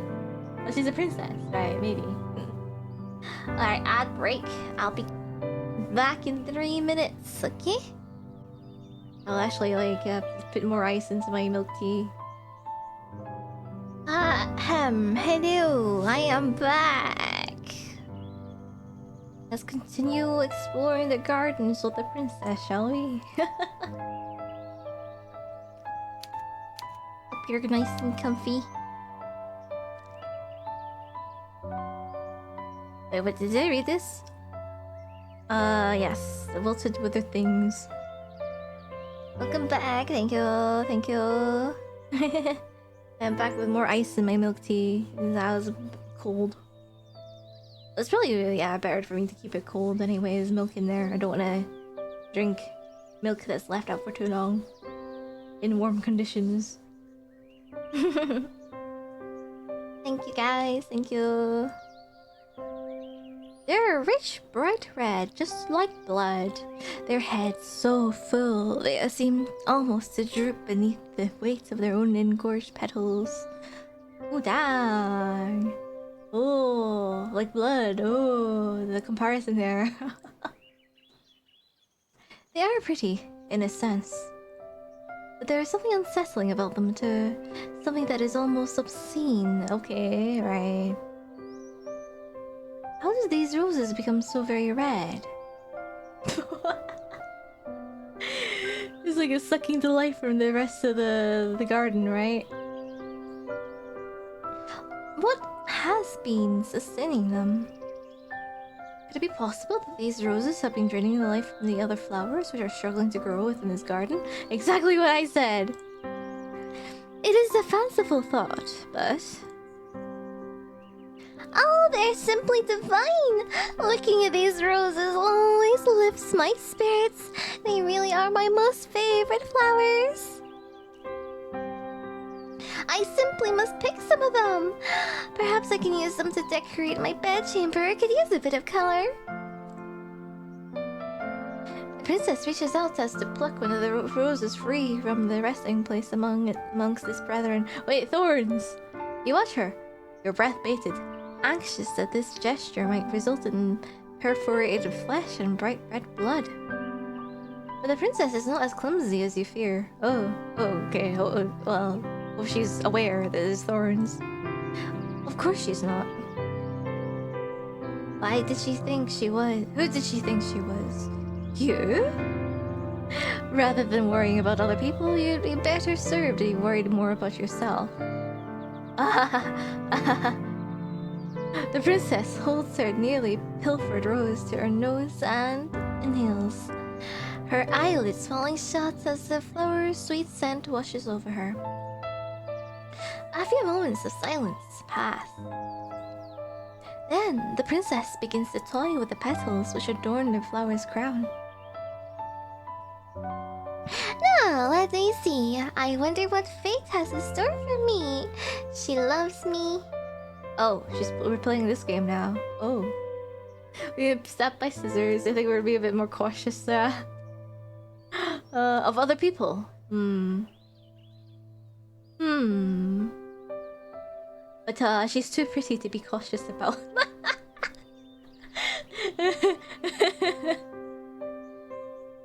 She's also giving us free lodging and food. Like, we have no reason to be cautious with her at the moment.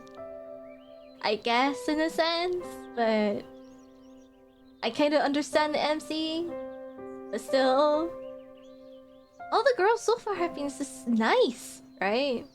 Nothing so very suspect about them until they actually, well, kill you. Yeah.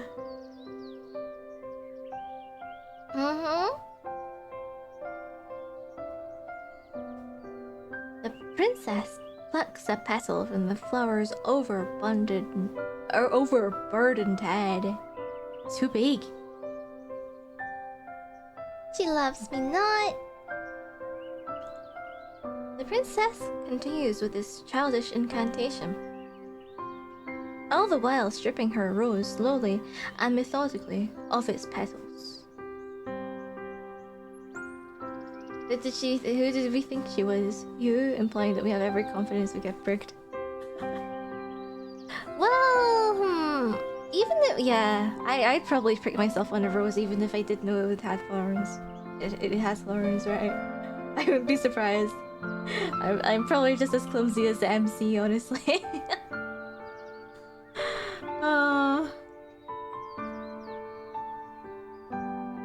yeah. Guess if this princess is more careful. That's good. These petals flutter about the princess like bloody snow. Wow. Simile. MC2's like getting hurt when she's simping. Oh. The princess's voice, meanwhile, echoes throughout the courtyard, even more melodic than the strains of pianola. Is that a piano? Is that like a different way of saying piano? She loves me. She loves me not.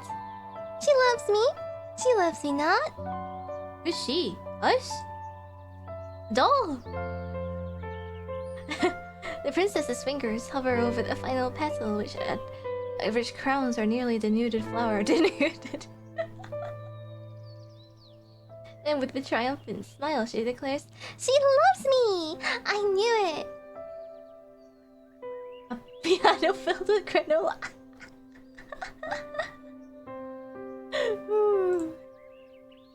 You watched the princess, amused by her girlish good cheer. A pianola is actually one of those pianos that uses a music roll. Oh, huh. Stop playing piano in old times. It's called a pianola. Huh. Like a music box. Kinda.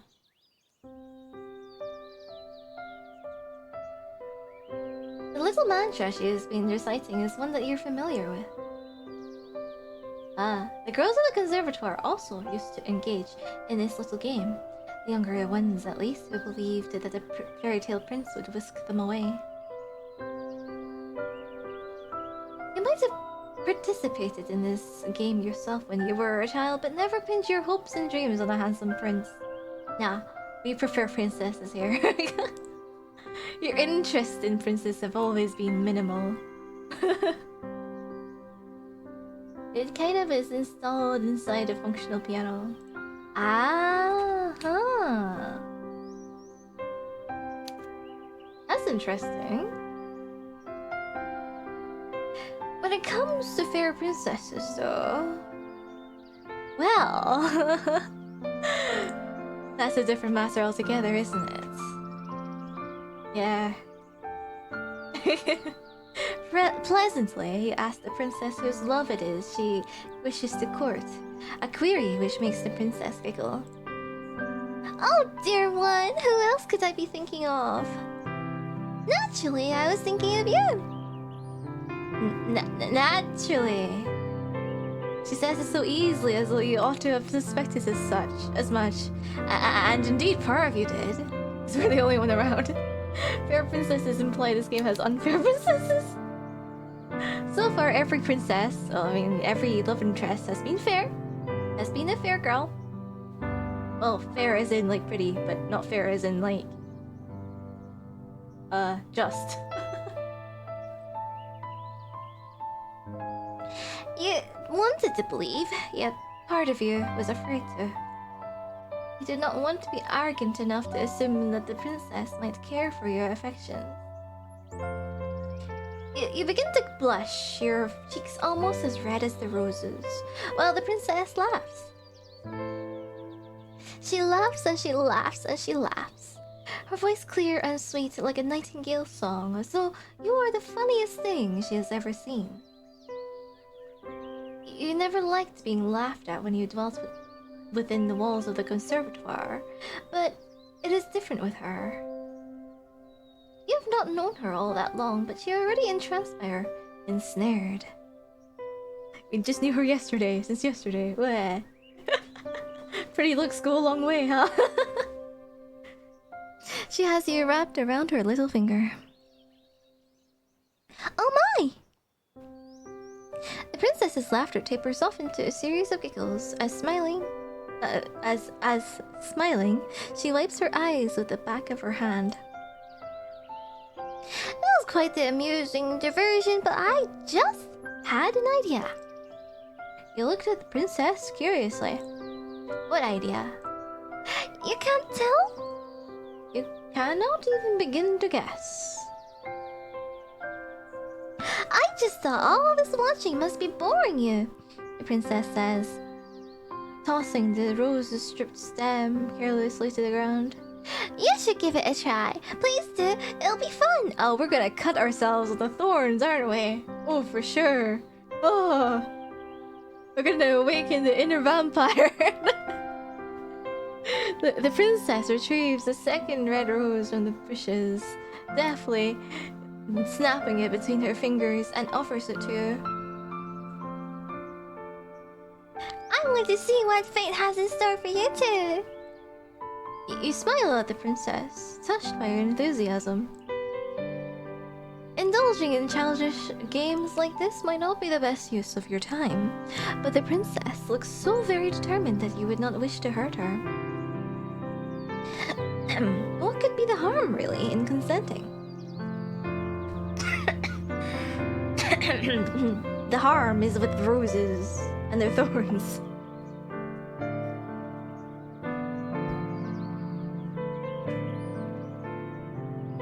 The only real casualty of this game will be one singular rose.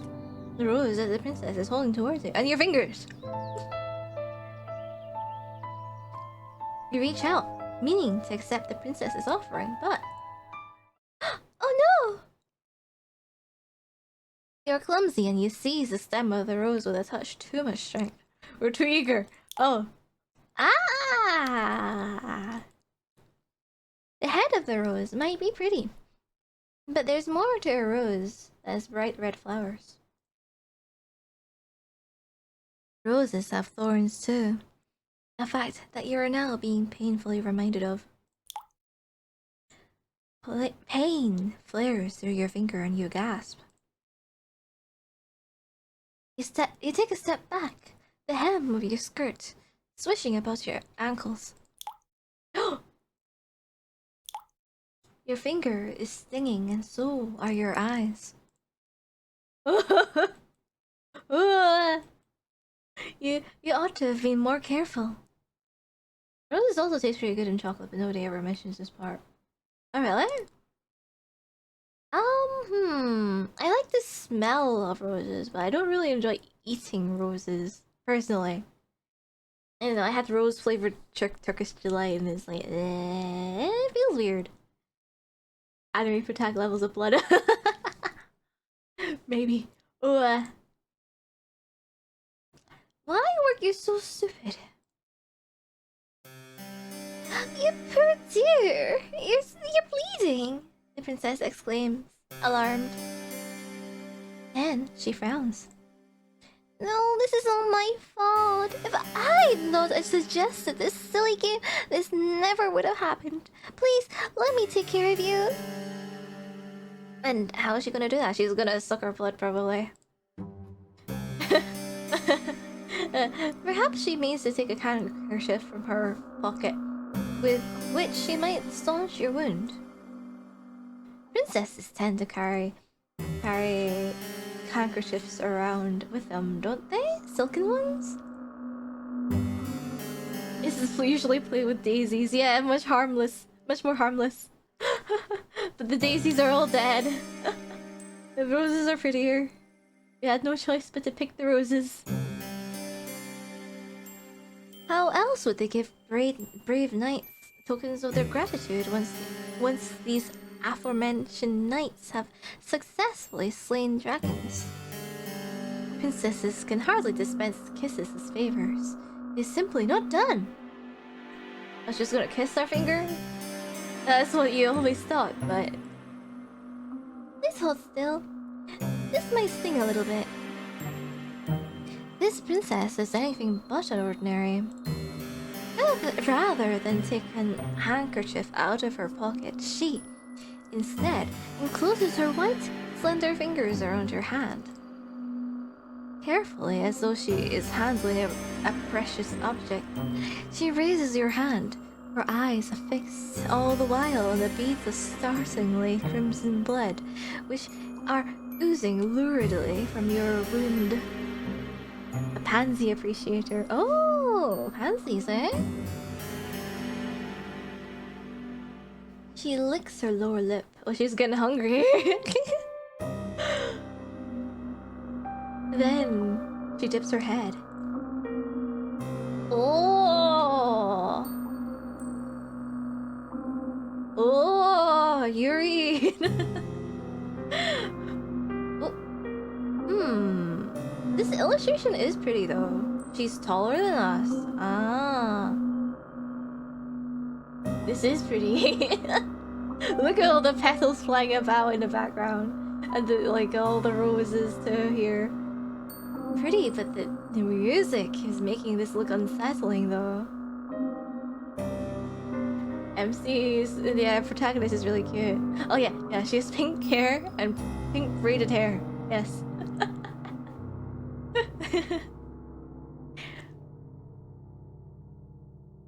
Not your favorite flower, but probably a favorite you see in a garden. Oh, pansies, huh? I tend to like the smaller ones. The tall, small, dainty little ones. I think they're cute. MC's gonna like get drained, look at your spot. Pink braided hair, that's not your mom, is it? Is it? I guess mom. Where have you seen this before? She parts her mouth and with a soft sigh which borders on sensuously, she slips your injured digit between her teeth. Teeth? Ah, teeth! So much for princesses not dispensing kisses as tokens of appreciation. Why are we still holding the other drawers like this? Like fist. Not delicately between your fingers, but like open palm like this? Why? Did we not learn a lesson?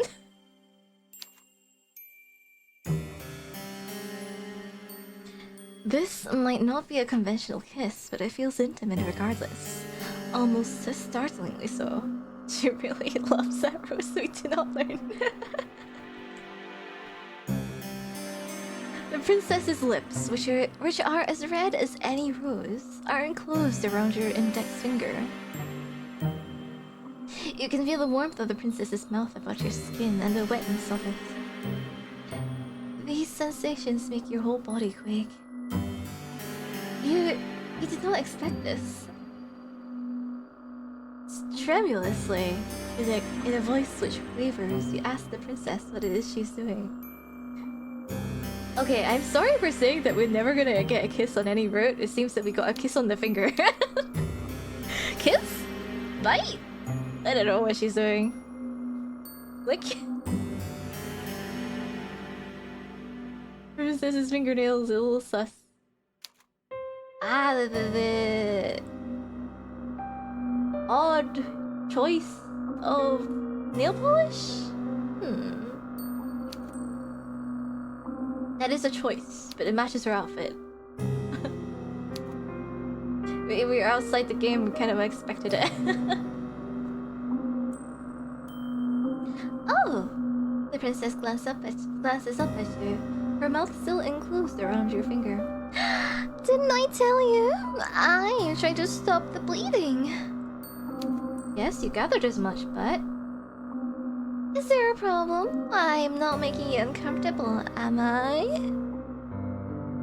It is not, you say, that she is making you uncomfortable per se, but this is rather awkward. You did not expect it, that's all. And is she not worried about that this might be unhygienic? Unhygienic? The princess blinks. She's a very picture of innocence. Which is funny, really, given that your finger is still nestled against her tongue. Thank you for the follow, username not found. Welcome. We got to see the maid dress so you're fulfilled. We can die now. We can die. We saw the back of it. Oh yeah, that's pretty fancy. Could be both.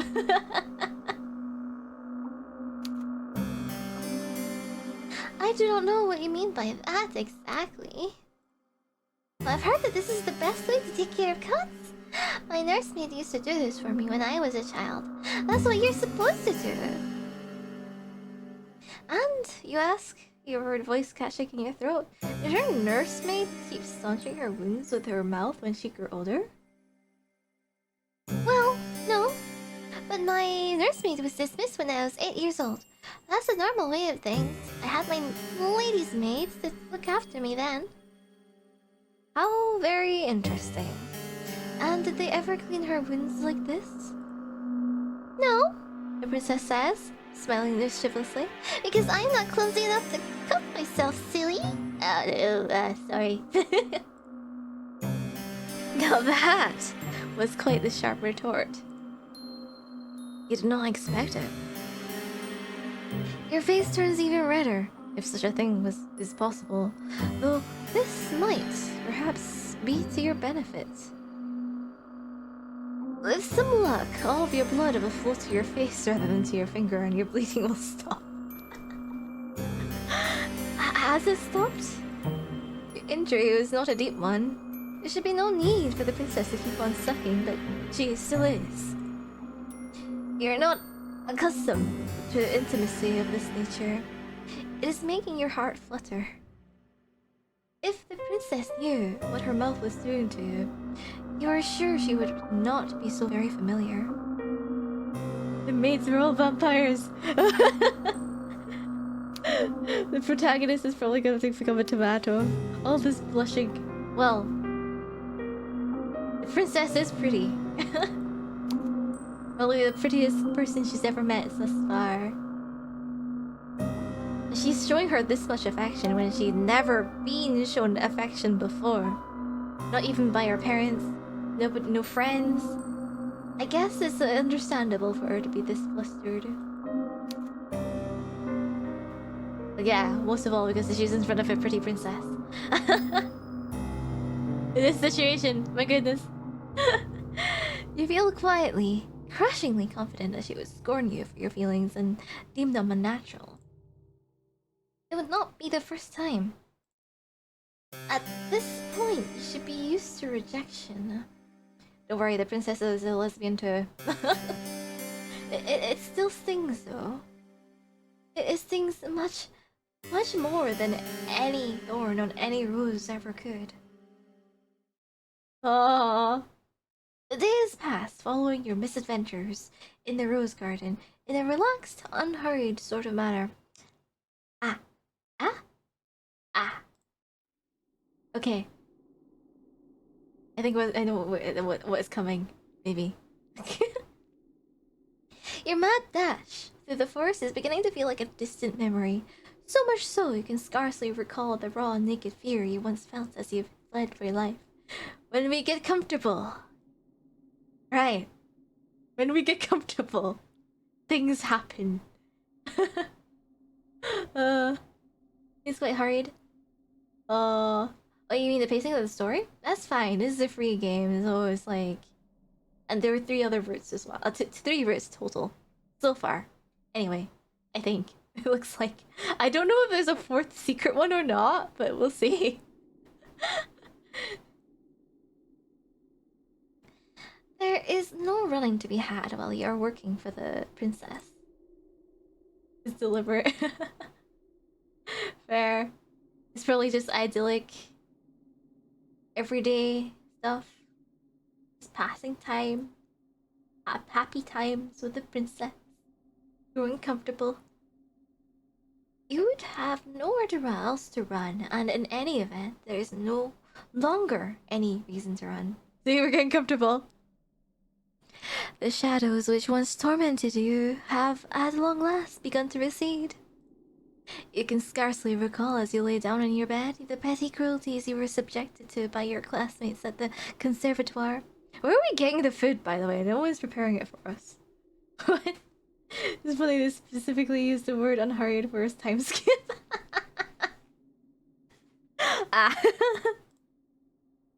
They no longer matter. Your attention is focused not upon yourself, but upon the princess. Of course. The more time you expend with her, the more you come to care for her. Falling deep. You have become quite besotted with her, but you are yet to realize it. Well, I never. How very ignorant can one girl be of her own feeling? The princess is not Half so ignorant as you are, though, despite having spent her whole life within the palace's walls. The ways of her own feelings are not unknown to her, and during one stormy night, she chooses to make them known to you. Wait, what? This is the furthest we've gone with any love interest, what? Any actual love confession? Maybe? We're eating the roses? You are in the princess's chamber later, perhaps, than you ought to be. Later than is strictly appropriate. It is dark outside, and there is little save the light of the moon to alleviate that the fire which crackles in the grate. We don't know yet. We don't know. This might be feeling super hungry. Roast soup can be pretty nice. Ah. Will it be better than eating blood? For sure. I'd rather eat roses than blood.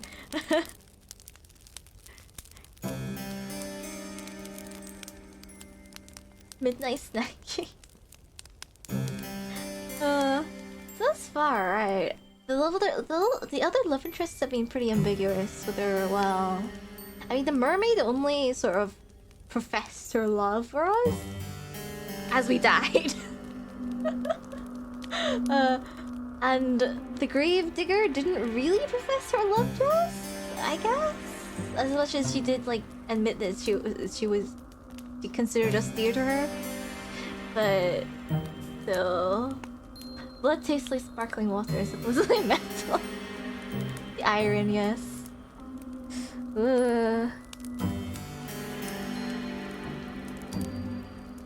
You've only just finished stoking that very fire, and now you rise. Oh, her nightgown. Are we gonna be killed in her nightgown? You look to the princess, who's lying in her bed, and you bid her good night, as you have many nights past. With a neat courtesy, you turn to leave, but the princess's plaintive voice gives you pause. Wait, dear one! Do not go. Not just yet. Perplexed, you pause, then look back at the princess.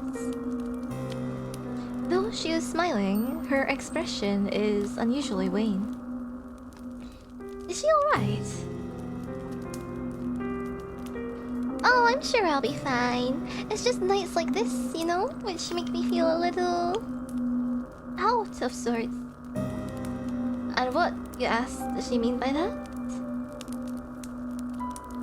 Only that it is very cold and very dark. Did either of us exchange names? Never. I don't even know what the MC's name is. Never. Everyone's just nameless. Just mermaid, gravedigger, and princess. The titles. I feel like it's something you would address on day 1 or at least day 3. That would make sense, no? No, but I guess to us, we're just to her, we're just the lady maid. The maid. Dear one, is that what she's calling us? And it is very windy besides. I'm afraid there will be a storm later. It was awfully cloudy earlier when we went out for a walk. And the princess is not mistaken about that. The sky, when the pair of you promenaded there about the gardens earlier, was grey and steely, the wind bitingly cold. You can hear the wind rattling mournfully against the panes in the princess's bedchamber. Mermaid the mermaid, princess the princess, MC the MC. Yes, that's all we need to know.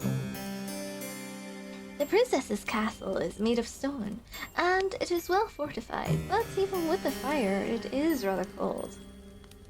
You do not like to think of how much chillier, by comparison, it will be in your humble bedchamber, which is not fortunate enough to have its own fireplace. Oh, it does? It does?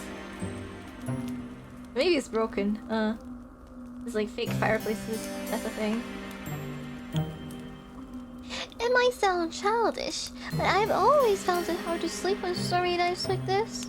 They make me feel uncomfortable. You look at the princess with no small degree of sympathy. No longer clad in her bright red dress, she looks oddly, uncommonly vulnerable. Will she really be alright all alone in her oversized bed? In her high-ceilinged bedchamber? Find it hard to sleep through storms. Oh, yeah, the harsh rain against the window can interrupt your sleep quite a bit. Total silence, heavy rain doesn't work with that. I know there's some people who, well, listen to videos or white noise. Maybe, well, also there's also those who like the sound of rain too.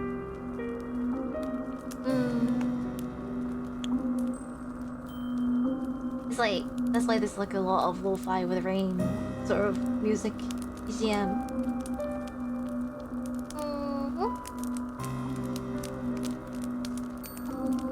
You know, it's silly of you to contemplate such a query. Why would she not be alright?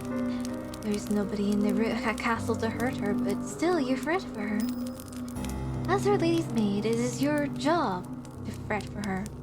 We're not being paid for this, you know. You would never want your mistress to feel unhappy. You asked the princess what it is she would have you do, and the princess perked up at this, pleased perhaps that you are taking the initiative. I wouldn't like to take too much of your time when it is so very late. But would you mind sitting with me a little while longer? Reading to me? Provided that you can, of course. This is a fair enough question, but your pride bristles regardless. Hastily reassure the princess that yes, of course you could read. You were a person in many aspects at the conservatoire, but you had something of a gift when it came to literary arts, obviously, yes. Paid with affection. Reading books is all you have ever been any good at. Aww. Oh, I see. I suppose I should have known. You're so incredible, I sometimes wonder if there's anything you can't do. The princess's high breezes make you flush. Awkwardly, you look away.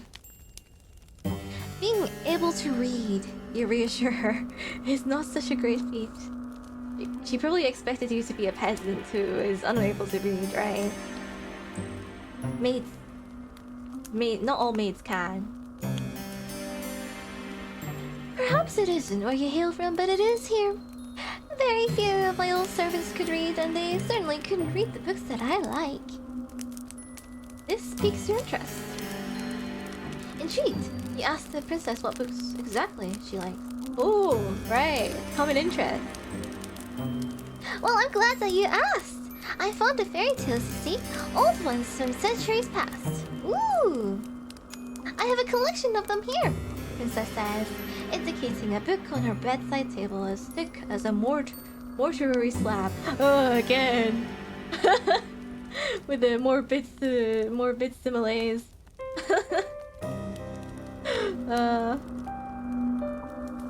If it's old stuff, right? It's probably like the Grimm's fairy tales where the villain's ankles were cut off and people dance till their death and stuff. Very, very dark stuff. Don't learn from them, princess. The book is old though, and the bindings are weak.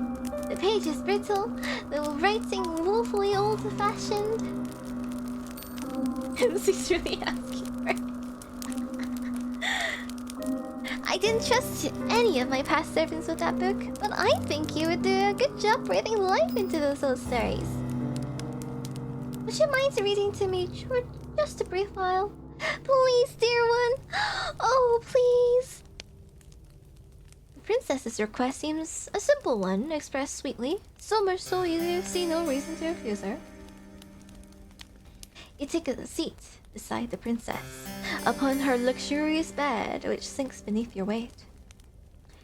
Then you retrieve the leather-bound book, which is resting upon her bedside table, and spread it open. Ooh, book. The pages of the book are very brittle, like the princess said, and the bindings of the book are loose. You can feel in the heft of the book's manifold pages the weight of the ages concealed within it. If it's well, when printing presses weren't a thing, this sort of book would be very expensive, huh? And very rare and precious. How old is this book? Perhaps it is as old as the castle in which it resides. It is with a quiet voice, hesitant at first, that you begin to read to the princess a tale of courtly love which culminates in a lavish wedding ceremony. All the while, as you read, the princess listens to you, enraptured, hanging, or so it seems, upon your every word. Once you reach the final phrase embossed upon the pages of this aged tome, and they lived happily ever after. The princess sighs as though this tale has touched her very soul.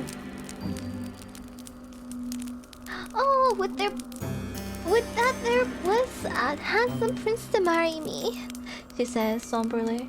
Oh, or better yet, a beautiful princess. At this point, I think I'd even settle for a lowly scullery maid. Oh, she's not really being subtle, huh? You blush at this idle remark and mumble softly that this would not be proper. The storm outside is squalling, and you have never been one to raise your voice. You do not expect, therefore, that the princess will overhear you, but she does. Wait, what did he say? This would not be proper. Oh.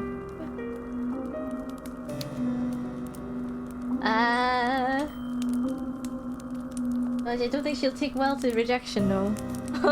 Oh no. She observes you, her head resting against her pillows, and says, "And what would be the problem with that, As my maid, shouldn't my happiness come before any silly ideas of propriety?"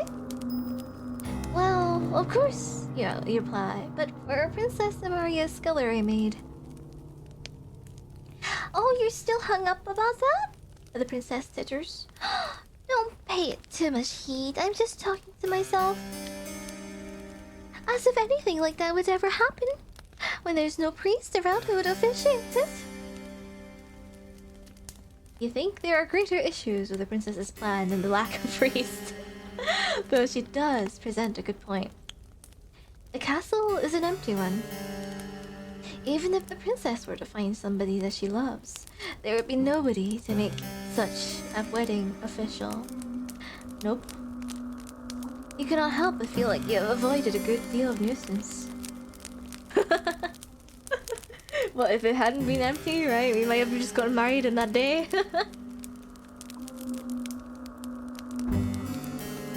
Hi, Stanley. Hello.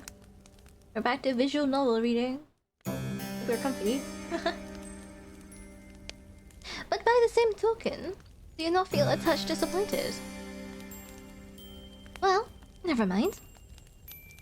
That was a nice story, the princess says, but I'm not sleepy yet and it's still storming outside.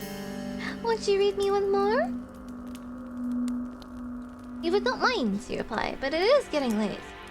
You really ought to return to your own chamber. I know, but can't you find it in your heart to read one story to me? Just one? You can choose a short one. I won't complain. You have some doubts about that, but as before, you cannot resist the princess's demands. No longer. Yeah, she's got us wrapped around her little finger. It is not, you think, because she's a princess, though that is, of course, a part of it, but because she is, well, radiant. You would not, you think, as you turn to the next story, recounted in this age compendium, want to upset her. you'd rather cut your own tongue. You read another story to the princess, which is of a similar vein to the last. Impossible adventures culminating at their close in a happy marriage. No more bedtime stories if the MC wants to sleep. Don't do it. Don't do it. We're reading to her anyway. This tale delights the princess just as much as the tale you read prior. And she begs for another. Then another. Oh wow, okay. We're just gonna keep indulging her. One bedroom story soon becomes 5.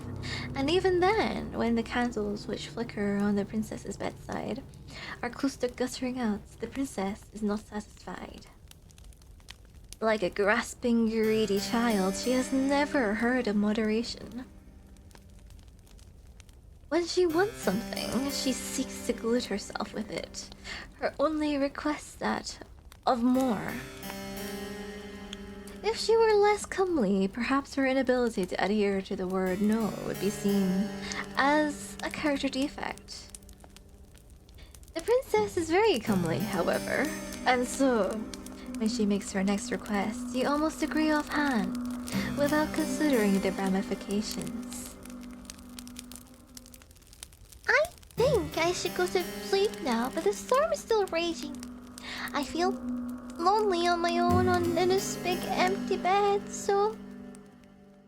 I know! The princess's eyes light up like the night sky in a thunderstorm.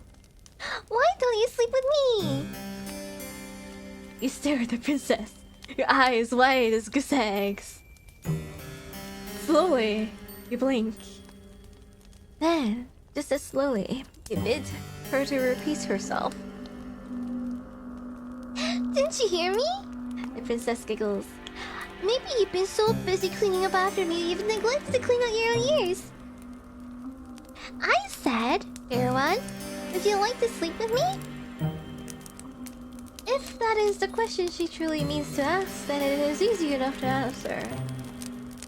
Of course you would like to sleep with her. With her. It would be an honor. But would it really be alright for you to accept such an invitation? Will she wake up alive or not this time? No, princess, we're not paid enough. It must be a gross breach of protocol, surely, for a lowly domestic as yourself to share a bed with the princess. You sit upon the princess's bedside, fretting, while she observes with wide, beseeching eyes. She is waiting. Well, what's the matter, dear one? Why do you tarry so? Could it be... Princess's lower lip begins to tremble. Oh, she's gonna give us the puppy eyes. Don't you want to lie with me after all? The sorrow present in the princess's eyes and in her face makes you feel awfully guilty. Hurriedly, you console her. You tell her, in no uncertain terms, that if she truly wishes to partake in your company, then you have no qualms with it. Why would you? Well then, don't just stand there dilly-dallying, silly. Come and join me, come! And that is what you do, after returning briefly to your own chamber to change into your nightgown. Once dressed, you waste no time in returning to your impetuous princess's side. Oh, that's quick. She's already lying in her glorious four-poster bed, awaiting your return as though you were a knight errant, gone away to slay some wicked dragon. The princess giggles when she sees you. In your haste to change, you have made a hash of the buttons, as she bids you to come closer. Let me fix that for you, silly. Oh no, you say. I couldn't possibly let you do that. I am but a servant, after all. Should it not be your job to dress her? Maybe so, the princess says, but I don't mind a bit of real reversal. It makes things more fun. You try a few more refutations, but in vain. The princess, Samarale, discards all of them. Fight at the princess's mercy. She might be even more stubborn than you are. You capitulate. You capitulate to her demands. You let the princess unbutton the front of your nightdress, then rebutton them, so the fabric of your plain gown is drawn shut. Satisfied with her handiwork, she has very elegant hands. The princess draws back and pats the mattress beside her. Now come in! You must be horribly cold out there, but these sheets are warm. Coyly, the princess smiles. And so am I! Sleepover party! You feel warm yourself as you glide into bed beside the princess. Your face is as red as the gown the princess so often wears, as red as the roses in the castle's grounds. All the while, your heart is fluttering. Does the princess know what an effect she is having on you? Surely she must. How could any woman be so blind? Sleepover party, but one is sleeping internally. Baby.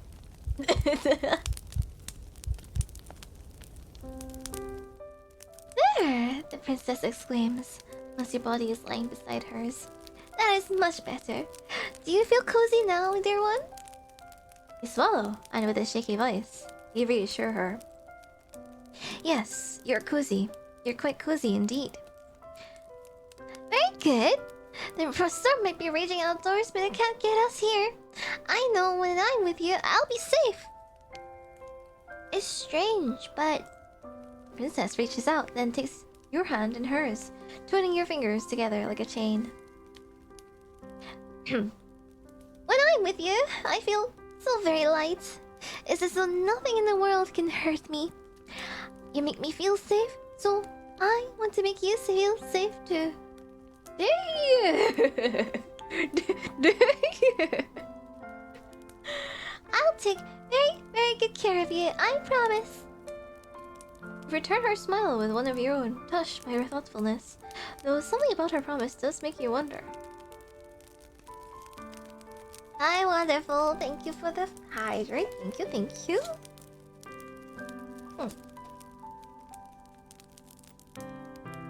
Should it not be your job to look after her as a domestic? In a way, the princess replies after a pause. But you've been taking good care of me already. Now, I need to return a favor. Welcome back, Ariel. Hello, we're not dead yet. Not slave, we're gonna be pets. Oh.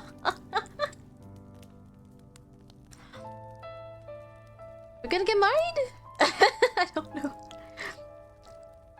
She seems like, yeah, okay, it's not one-sided, but yeah, yeah.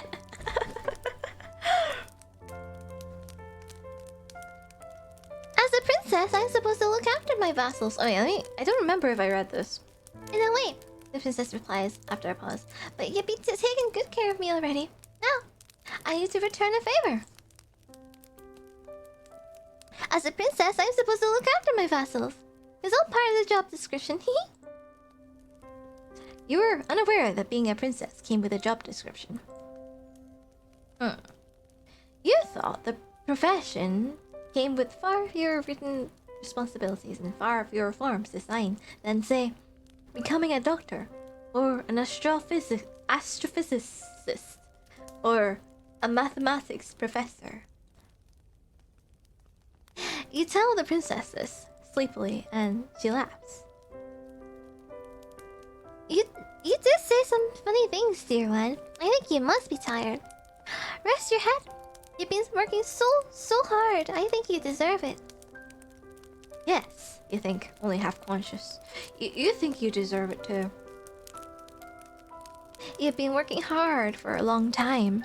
Have been running for even longer. But now, at long last, you feel like you can let your fears go. Your eyelids begin to droop.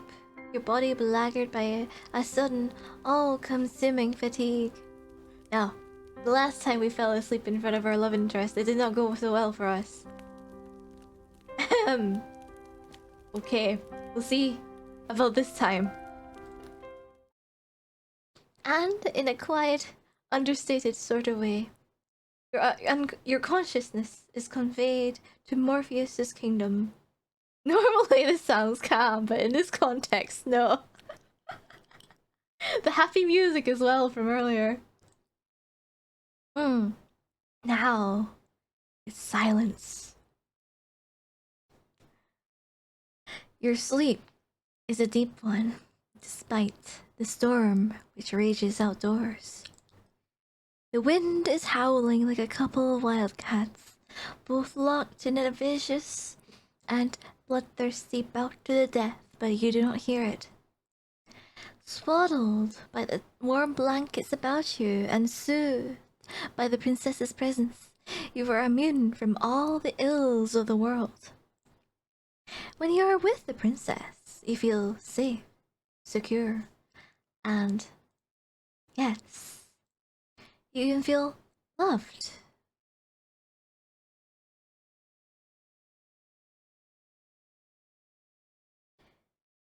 It is a pity, then, that these feelings do not last for very long.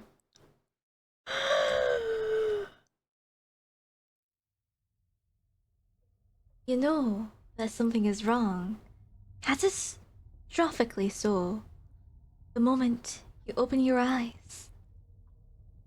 Your thoughts are hopelessly jumbled, but you are certain that when you fell asleep, it was in a bed, a nice warm bed, no less, beneath soft, comfortable sheets. You're not lying in a bed right now, though. You're not, in fact, lying at all.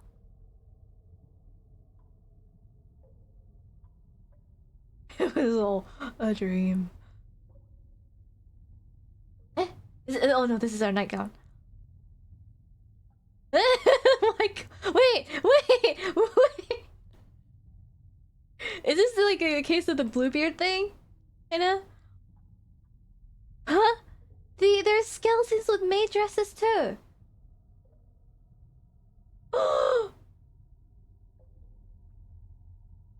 Oh my god, she's done this to all her maids. Ah! We're gonna become one of them. You're standing, instead, against a cold, hard wall of stone. The curve of your back is pressed against the wall so intimately you can feel its icy chill seeping through the fabric of your nightgown. Your feet, which are bare, are similarly pressed against cold, unfeeling stone. Scullery mates! Scullery. Oh no, the appropriate time to laugh, but worth, huh?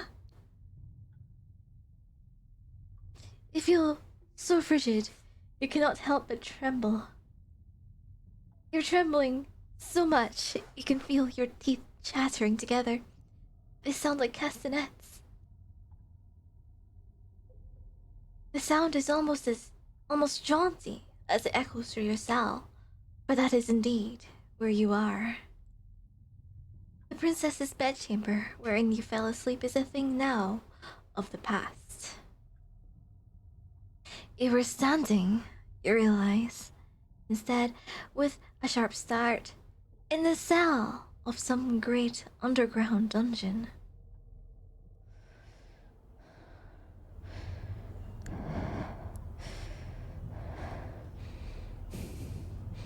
That's us.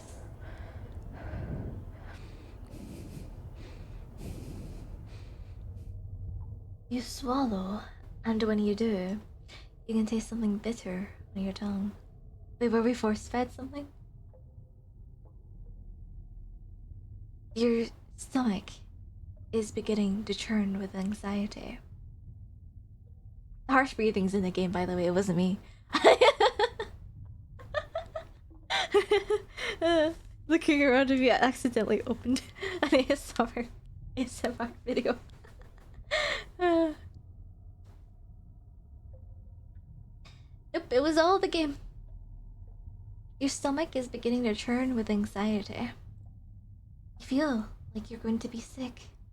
A feeling which wells up inside you to a staggering degree when you catch notice of the stench. You're not, you realize, the only one in a dungeon. How into the breathing.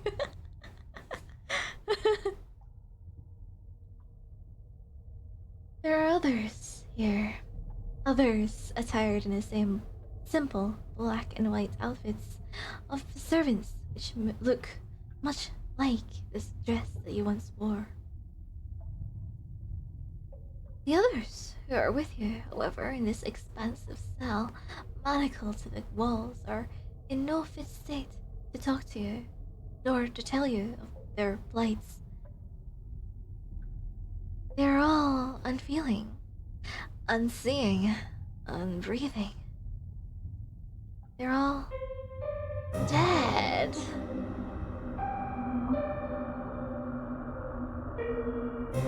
You cannot approach these servants to check their pulses, for you yourself are restrained.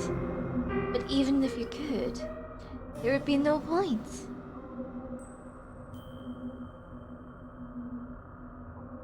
There is no way any human could survive the wounds which have been inflicted upon these sad, slumped bodies. Checking for pulses to see this bones. Wow. This is the scariest soundtrack I've heard in this game so far. Oh my god. Wait, is nobody being hit by ads? I was thinking it's probably bad timing to go for an ad break. If, you figured the skeletons would have a bit of a clue, yeah. Oh. Oh.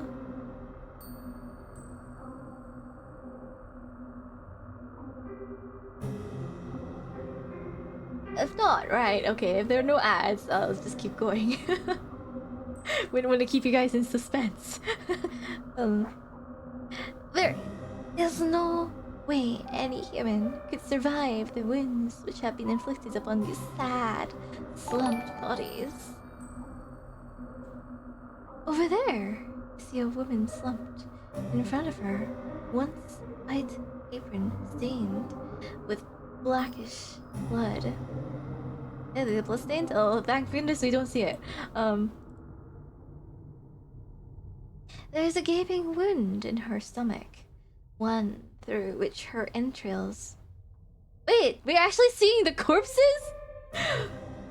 I guess the illustrations of their skull, their skeletons, to make it look less gory, but wait, we're actually seeing their corpses? We are? Oh my god. Oh. Like, flesh and all? Wow. There's a gaping wound in her stomach, one through which her entrails have half escaped, in some sort of burgundy goop, which might once have been pale pink. There's another woman, slumped beside the first of a smaller stature. She is skinnier. Maybe she's not a woman after all, but an adolescent like yourself. Could be on the other side and in front of you. This is what? I guess this route is what the warnings are for. Oh my god.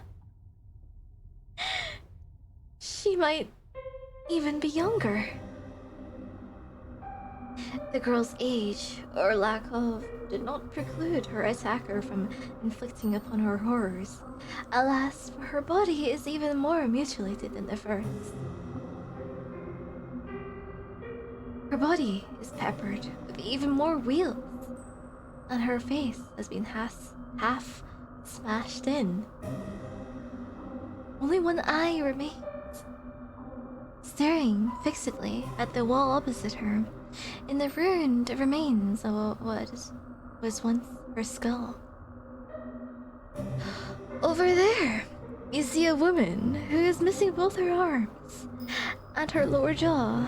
Over there, you see another who is missing her entire lower half. Where have her legs gone?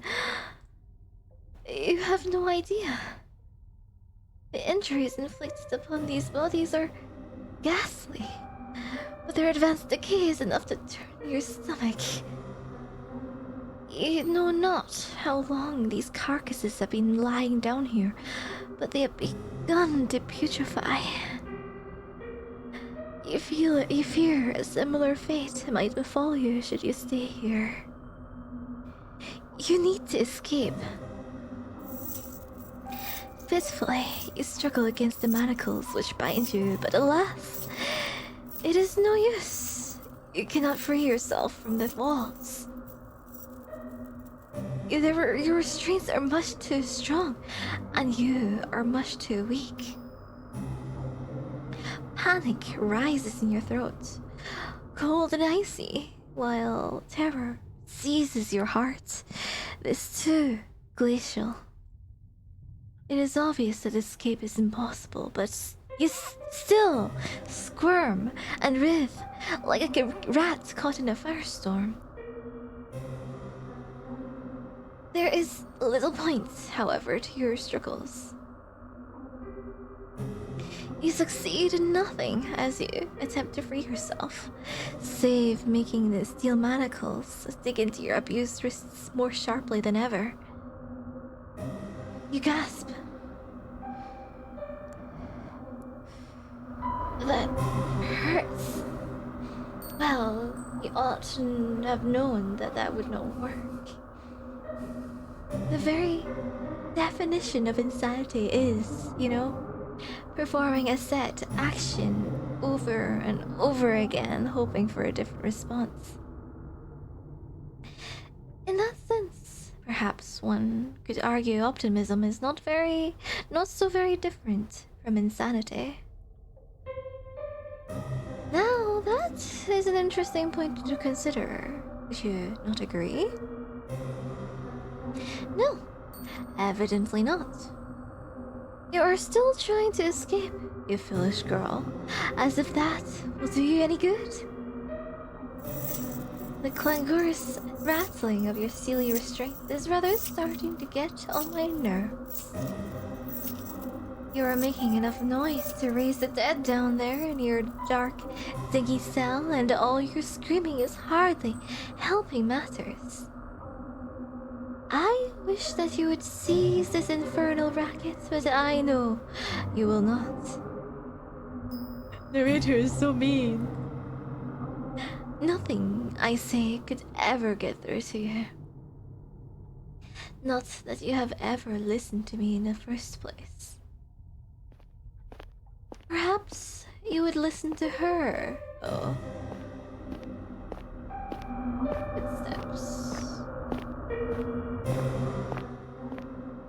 Is she not your kind, considerate mistress? Oh, here she is. Look now, she has come all this way, into the dark depths of the castle's cold and hospitable dungeon to see you. Is that not kind of her? Oh, dear one! The princess trills, entering the dungeon with a series of light, lilting steps. It seems that you have finally awoken. How are you? Based on all that infernal racket you have been making, it seems like you have no shortage of energy. Balefully, you turn your head so as to meet the eyes of the princess. She's standing but a few paces away, beneath the roughly hewn stone arch which bids one entry, but rarely ever an exit, to the dungeon. We're not leaving, huh? Apart from the skeletons, everything seems alright. And the fact that we're manacled to the wall. The dungeons are dull and drab, but the princess is wearing her favorite red dress. It's so bright and brilliant that for a few moments it hurts you to look at her. Once the red of the princess's outfit made you think of romance. Now it makes you think of violence. You must forgive me for leaving you down here for so long. That was unfair of me. What? I did think of waiting here with you by your side until you awoke, but... Once again, the princess giggles. A light, airy giggle which does not at all suit the situation in which you have found yourself. A dungeon is not a fit place, after all, for a princess. It is horribly cold here, and so very drab, and there's nowhere nice and soft to lay my head. Oh, thank you for the follow. He's so sweet. Hello.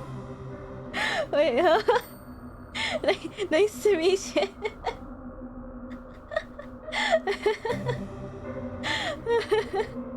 In this situation. How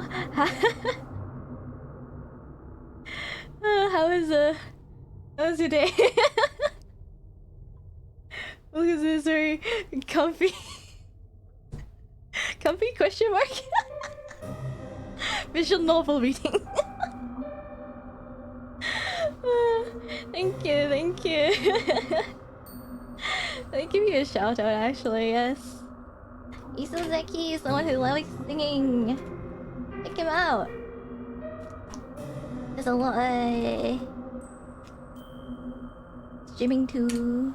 Sorry, that was Yes. Yeah! Are you playing Split Fiction? I do know you, yes. I've actually I quietly follow you, but I've never spoken in your chat before. Oh, sorry, no swearing, right? Just to keep things clean here. Yes. Yeah.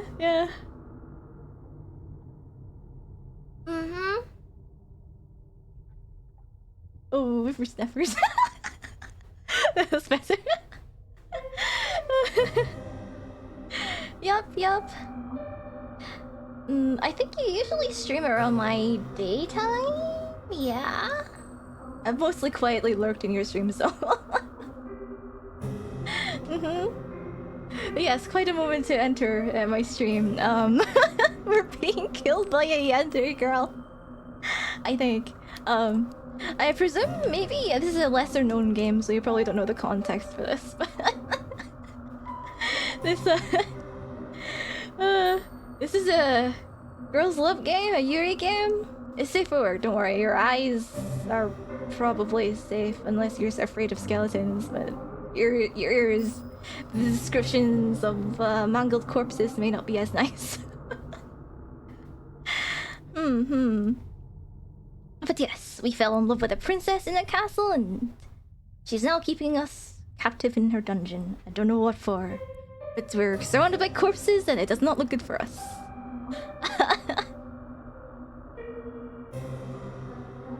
I could have brought my pillows down from my bed, I suppose, and my blankets. But then they would have gotten dirty, and that would be a disaster.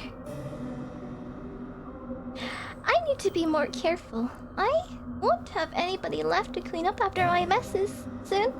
Not when I've dispatched of you. Why? I thought you said you'd take care of us. Once again, the princess laughs. Her laughter is light and lilting, like the chiming of a silvery bell, but it does little to alleviate your concern. If anything, it makes you feel even more alarmed. Does she mean to say... Did she mean to say she meant to dispatch of you? Yes, that's right. Could you not tell? I thought you might have figured that out already after waking up in a dungeon, silly. Still smiling, the princess takes another step towards you. Would that you could, you would cringe away from her, but you cannot. You are completely powerless. What? Oh. We're having our cheek caressed. But this does not feel comforting at all. Oh. The princess reaches out and places a hand upon your cheek. Her skin is very white, and though her touch is cool, it is less so than the frigid air in a dungeon. Though your body is aching, the princess's touch is gentle, and you find yourself leaning into it subconsciously. Why dispatch her when she be joining the skeleton? The skeleton family. I think she means to kill us in some way. To join, yes, the skeleton family. Oh yeah, what? I think they've had... They have a filter, right? This image, right? Is a filter to keep us from looking at the gruesome images. They have skeletons to soften it, but I'm pretty sure we're actually looking at rotting corpses, so... Freaky. Ooh. You wish she would keep holding you. Oh, we're still down bad. You wish she would keep touching you. You luxuriate in her kindness as best as you can. But though the princess's caresses are tender, your circumstances rather undermine them. How can you relax like this? Ah, you're such a good girl, the princess says in a cajoling sort of voice, as one might address a cat. Love knows no bounds. No bounds.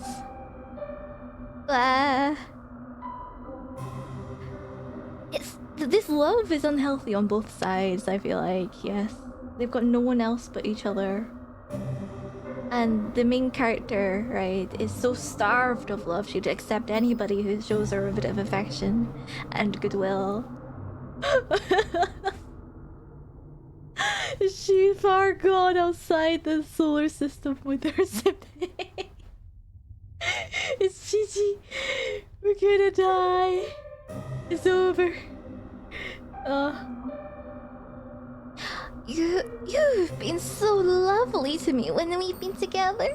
I really couldn't ask for a better servant. I feel as though I've been spoiled. Why, then, you ask her, is she doing this? Improbable though it sounds, she must have been the one who chained you up. There is nobody else in the castle who could have committed such a feat. Everybody else is dead. Can we even say she loves us?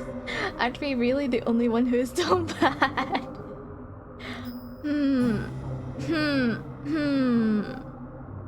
We'll see what she said. Maybe the only thing she loves us is loves is our well yeah, okay, we'll see. We'll see. I have my suspicions, but we'll see. Why, yes, how very astute of you. I was the one who orchestrated all of this naturally. Naturally, she says, as though her betrayal is a matter of course. Naturally. Why, you ask, is this so natural to her? What does she mean to do with you? Oh, only what I've done to all my other servants. I have experience with this sort of thing, so please don't worry. I'll take good care of you. And by take good care of, she means... naturally, I'll kill you. What is this? Why is that taking good care of somebody? Uh. There, it is again. That word, which seems grossly inappropriate given all that has transpired. Naturally. There's nothing natural about this. Do you not think so? The princess examines you, her expression ponders. It's natural to me, even if it isn't natural to other people. This just feels right. Imprisoning her servants in a dungeon and letting them die? Yes, exactly! There is a bit more to do it than that, though. Oh, wait, to it. There's a bit more to it than that, though. If she's gonna be pet, she's gonna be a living doll. Oh, of course there is. I like you, dear one, the princess says in a voice which sounds uncommonly serious. You have been good to me, like I said, and kind. For that, I will be eternally appreciative. You have been so good to me, in fact, that simply being with you is not enough. Not anymore. Your company can no longer content me. I am a greedy, selfish girl, you see? The princess's smile widens into something sinister, her eyes flashing with a fiendish fervor that you have never before witnessed. And I don't want to feel you beside me. I want to feel you inside me.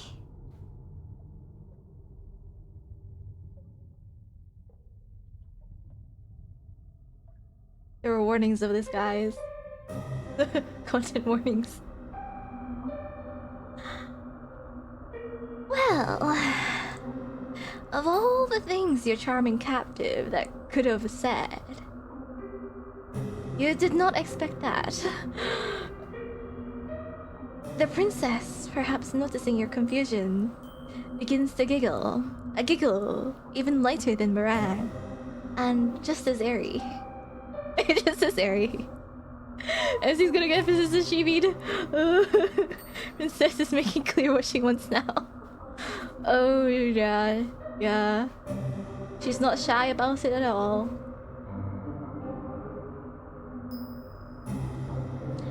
It is just as inoffensive.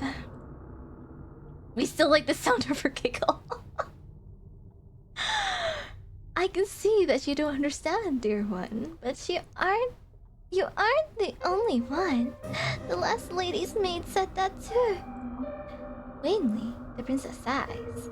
Belaggard woe is me sigh, which makes her look even younger than the scant handful of years she truly possesses. And the one before that, and the one before that, and the one before that. I thought that you, at least, might be able to appreciate my point of view, but perhaps not. I don't think it should be too complicated to grasp, really. But maybe my way of looking at the world is a little bit more unique. Don't mention your ex. Our ex raped us. Or many, many exes. Oh, and what remains of them.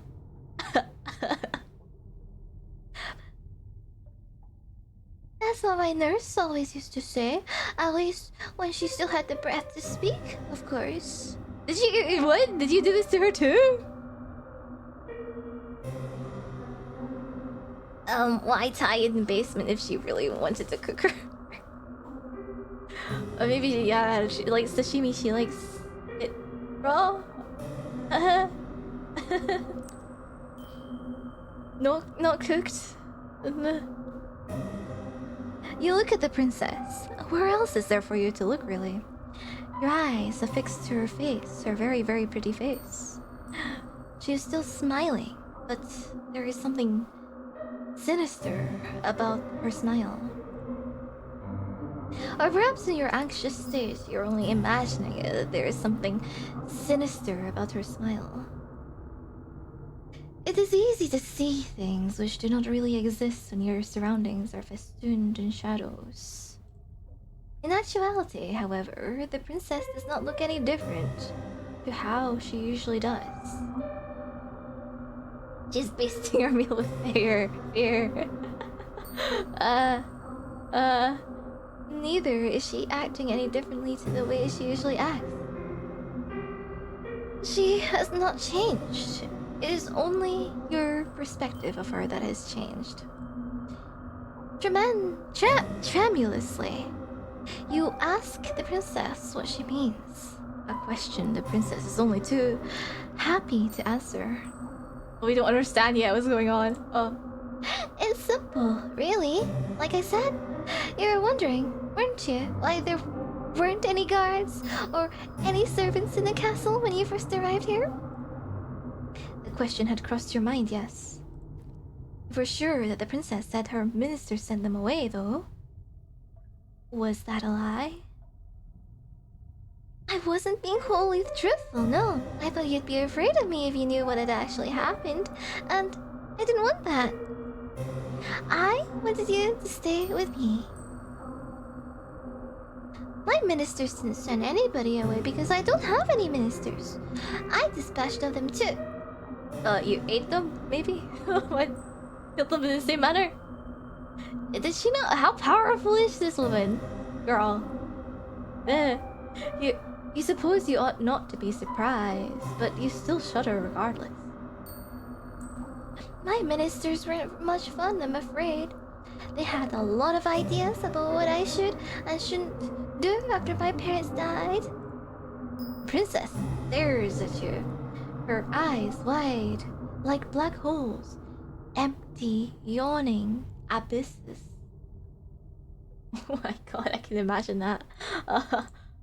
So, I killed them. She ate the whole kingdom. She's hungry. reminds me of that Vocaloid song, like Conchita. Man, I get so lost in those eyes. I killed my servants too, though I did a more thorough job with them than I did my ministers. A real job? I did not care for my ministers, you see. They were all fussy old men, but I did love my servants. I loved my ladies' maids, my undermaids, and my scullery maids, and my housekeeper, and my cooks, and my large retinue of retainers. They were like my family. They raised me in my parents' absence, and I adored them. They were so very dear to me that I had no real choice. Big fat red flat, but red is hot. Red is hot. We now finding this a bit scary though. Scary but hot, I guess. Still beautiful.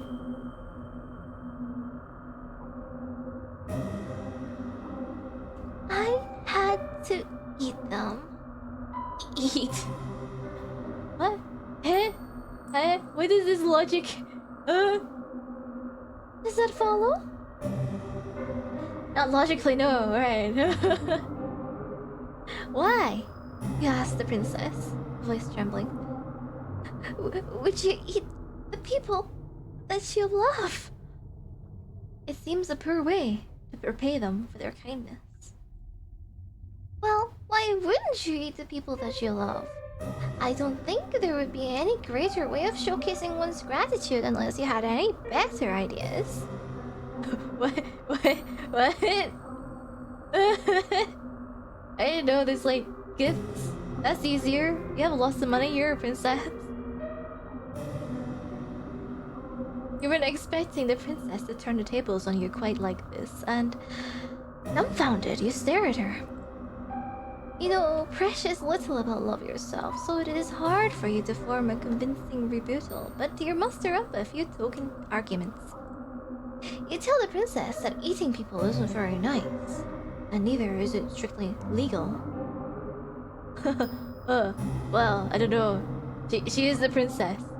She makes the laws in this kingdom. Hmm. A better way to show your gratitude to your servants would be increased wages or increased holidays. The princess listens to your arguments. Her expression astute, like a student poised to take notes in a very important lecture. Once you are finished, however, her concentration fails her. Her shoulders begin to shake, but it's not with remorse for what she has done. Instead, she is laughing. Oh, dear one, that is very funny, but why should I care about the law? I'm a princess. One day I'll be the queen. I am the law. Yeah, what I thought exactly. That is a good point. But would eating people not turn her subjects against her? What subjects? I'm no fool, you know. No matter how I might act, I know what happens beyond the castle's walls. Oh, post-apocalyptic world. Oh. I know all about the plague. Oh, the plague! Right! The thing that was mentioned in the Gravedigger's Road. Oh. Once I might have a populace to govern. But they're all gone now. I'm a princess and nothing but name only. A monarch without any subjects. Don't you think that's sad? I know I do. It's so awfully lonely. If she feels lonely, then why has she been systematically slaughtering all of her domestics? It doesn't make a lick of sense. Credits roll. Perhaps not to you. Gently, the princess caresses your cheek. But I shouldn't judge you too harshly. As much as I like you, dear one, you are a commoner. Perhaps you can't understand the intricacies of my thoughts. Privately, you thought that anybody would be able to understand the intricacies of the princess's thought process, largely because it is unreasonable. You do not say that, though. Instead, you ask her the only question you can think to ask, with your weary throat, which is sore from shouting. Why? Why, you ask, Princess Lynx. It's because I don't want you to leave me, of course. That's what it comes down to. All the time. Oh. Everybody leaves sooner or later, whether they have pledged their allegiance to me or not. That is simply the way of the world. People are fickle and inconstant, even to me, a monarch. That is why I decided to eat my servants. I had no choice, you see. It was the only way to ensure that they would never leave me.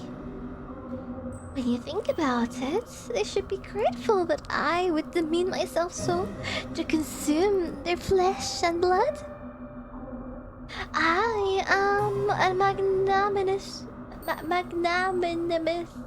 don't know how to say this word. Magnanimous ruler, you see? And I treat all my subjects equally. I love every single one of you. And naturally, I love you too. You have been awfully nice to me. And you are very pretty alongside it. If you were a plain ugly girl, perhaps I would not shower you with affection quite as intense as this. But you have captured my heart. I think you're lovely.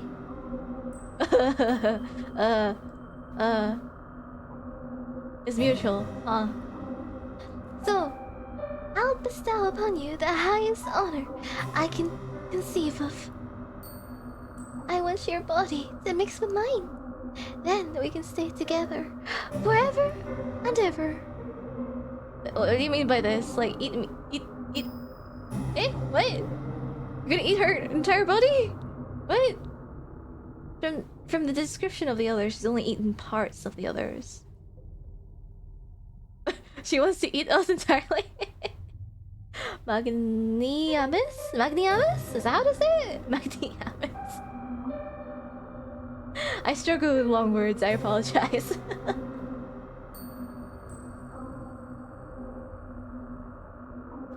The princess leans in. You can feel her soft silken hair brushing against your cheeks. You can feel too the warmth of her breath as it ghosts against your skin. If it's just like that, at least make it painless. Can't at all. Hi Jack, hello, thank you for the 25 months sub. Hi! Well, hi! Hello! Oh no. Wait, have you watched me play It Gets So Lonely Here? I'm not sure. This is yeah, not for the faint-hearted. Bits and pieces. Ah.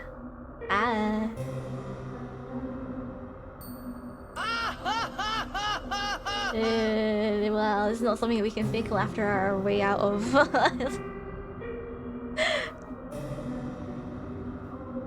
The fuck- It is cold in the dungeon, but the princess's close proximity is perverse. Though this might sound something of a comfort. We still like her.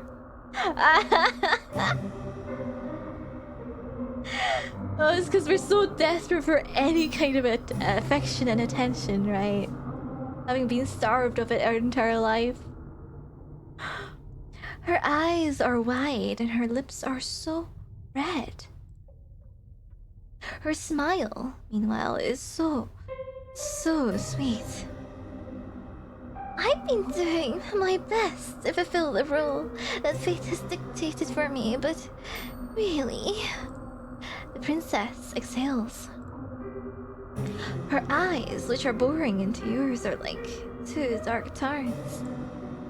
Finally, you think you can see the alarming lack of light, the lack of anything in the princess's gaze, some degree of humanity. Eh? Oh. It gets so lonely here. Oh, title drop. Jack, I don't think this is the right time for it. No.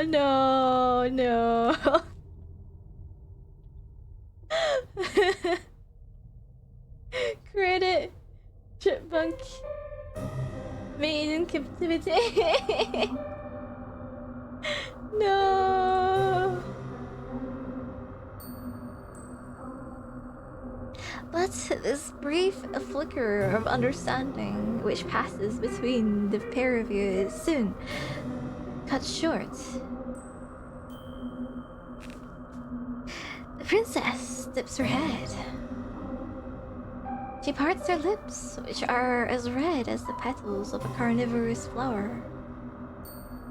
Feel the princess's breath against your neck. It is warm in the icy chill of the dungeons, and you shudder from it. She's gonna bite our neck! For a few moments, you think this overture of the princess's could be romantic in a way, but this too comes to a swift, merciless close. Okay, I said before there won't be any kisses, but I was wrong. I was dead wrong. Oh my god,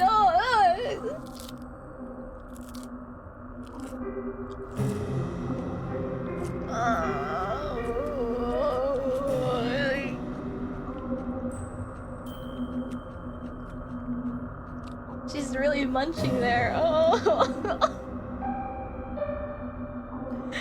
We're getting a kiss. I guess.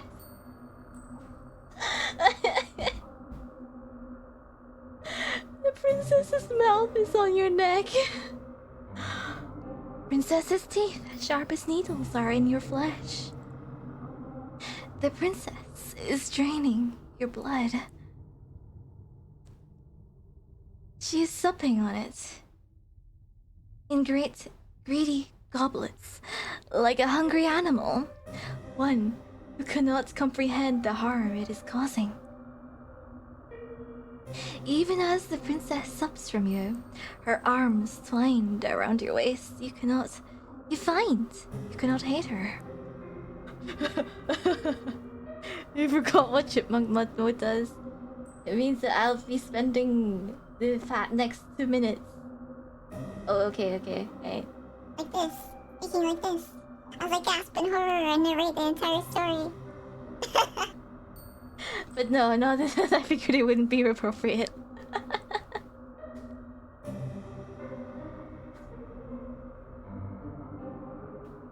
Yeah. Maybe later. Even as the princess sups from you, her wait. Oh, you cannot hate her, right? She's far too unworldly. You're sure, as your unconsciousness begins to fade, that the princess was being sincere when she spoke of her love for her past servants. This is simply the way the princess expresses this great love of hers. A love which is so very abundant, it borders upon the monstrous. It is a love you never thought that you would ever experience. You never thought you would ever experience. Aww. This love of the princesses eclipses anything you've ever known before. That's what happens when you have a affection-starved MC.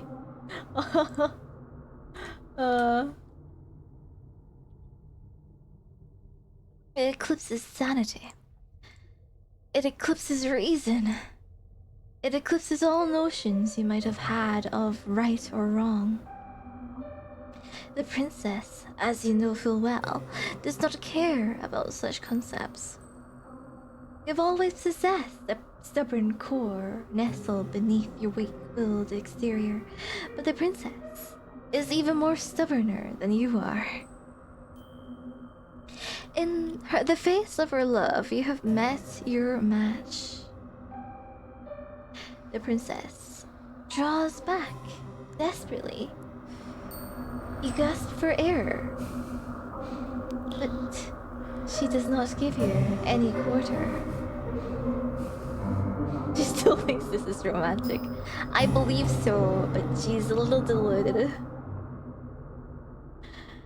As before, she dips her head, her red lips redder still with your blood, then slits apart her jaw. Hey, what? Her teeth, which are impossibly, inhumanely sharp, glint wickedly like knives. Then she tears out your throat. The front of your nightgown was white once. Now it is red. There is so much blood, you can smell it when you inhale. Sharper than metal. It is so potent you can taste it on your tongue. You try to inhale, but this task proves to be beyond you. What with the twin perforations that have ruptured your skin. She's so deluded, her mind exists in a different plane. You know what nightmare you'll get tonight? No, I'm sorry.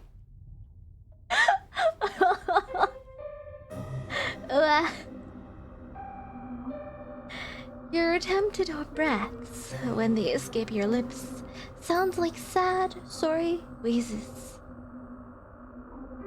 Your whole body, meanwhile, feels as though it is on fire. You make for quite the sorry sight indeed. But You'll forgive me if my sympathy is limited. You did bring this upon yourself, you know? You reap what you sow, and in your case, you made a series of bad decisions which led to your untimely demise. Now, what do you want to do? What can we do?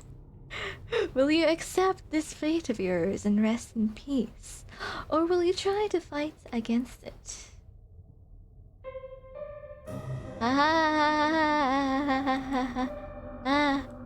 Look at her singular normal kiss. No. No. We got a kiss on the finger. But throughout this entire playthrough, no. No one has kissed us in the lips. Not a bloody one, no. I feel like she will eventually eat our lips, but she's starting with the neck. I would die before she reaches her lips, I feel like.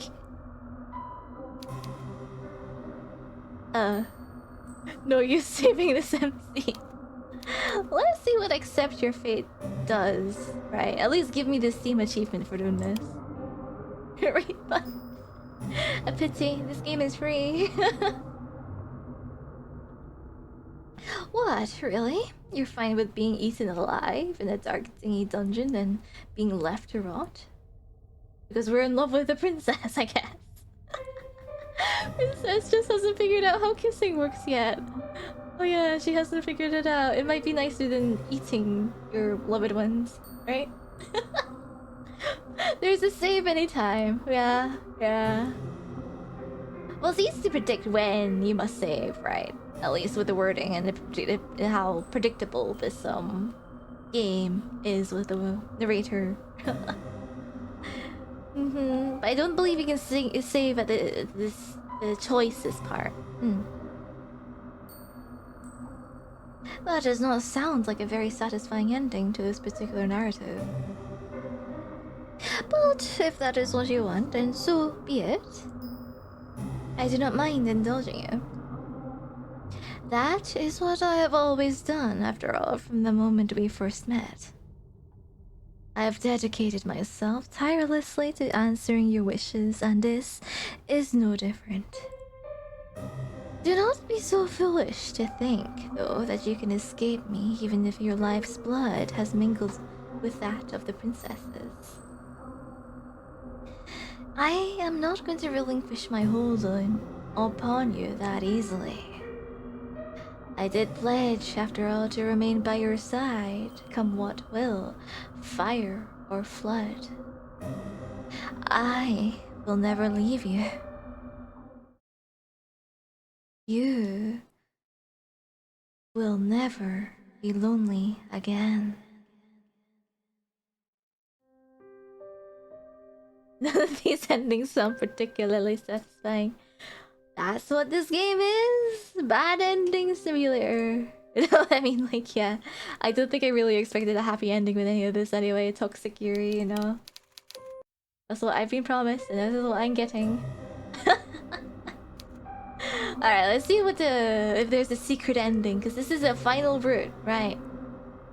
We've been through the mermaid route, we've been through the gravedigger route, and now the princess route. Let's see what the game has left in store for us if we fight against our fate.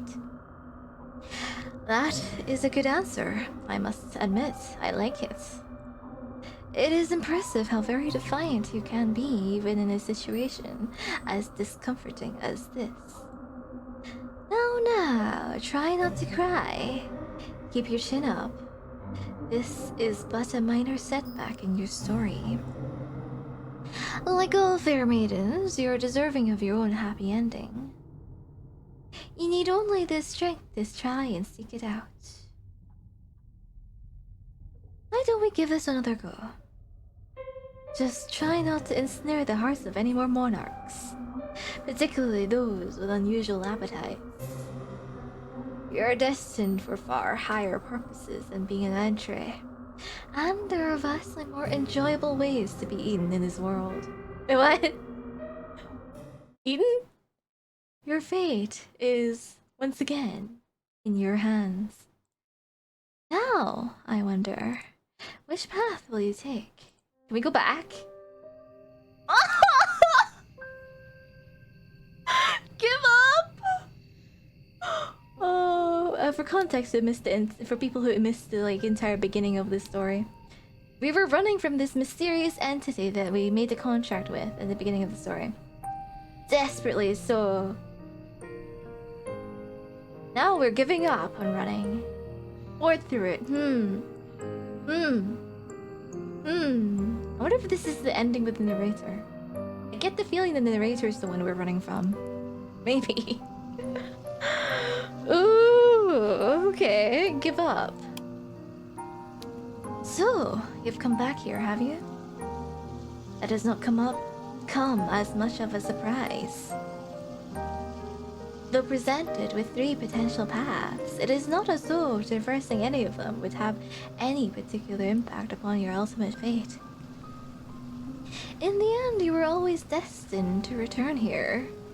How's give up different than accept your fate? Maybe it's another, version of it. MC runs away from something. Meet girl amazingly dumb bad. Can't help with that.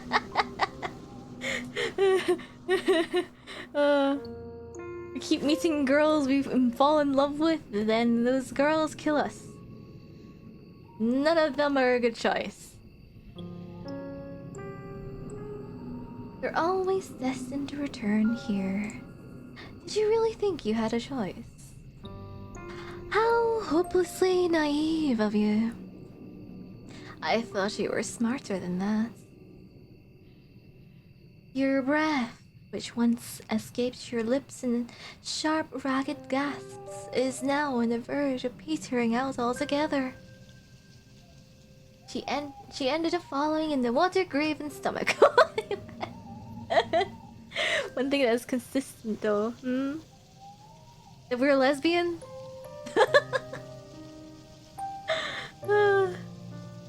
I mean, sure, yeah. We're incredibly lonely too. No sane person survives from this end of the world. No, that's true. None of them are sane. MC lacks common sense. Yeah. She's a little bit too desperate for love to grasp onto anybody and fail to see the danger signs, the warning signs, all the red flags.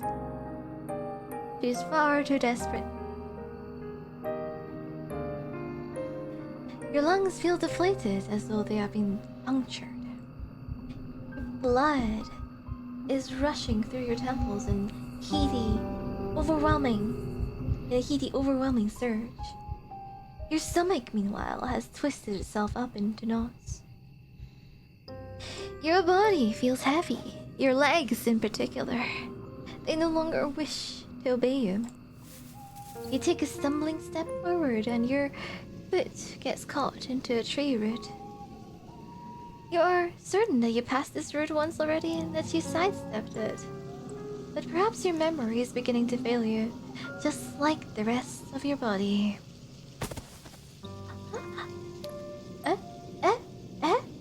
The wishing hour? Aww. You gasp, surprised, and pitch forwards, dull and senseless like a sack full of potatoes. Oh, wait, that makes me feel so bad. She's just a girl. Aww.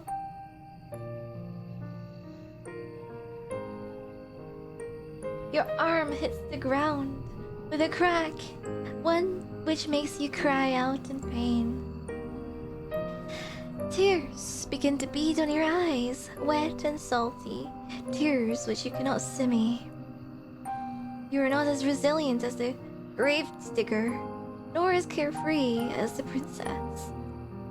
If you had lived underwater like the mermaid, then nobody, at the very least, would be able to tell that you were crying, but you do not, and I can. Oh, she does remember the others? Or maybe this is the narrator's point of view. I suppose it would be. Believe me, I can. Your arm aches dreadfully, but at least you can still feel it.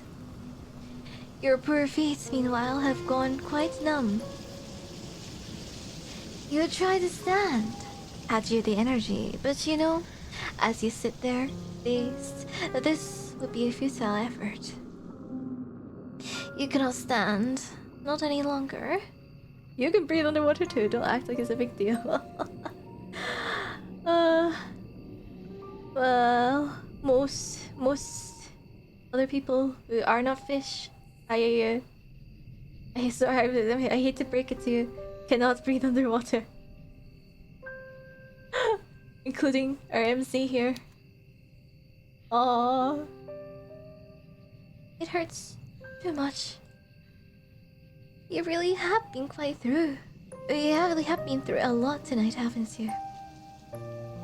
I fear I have not been very kind to you.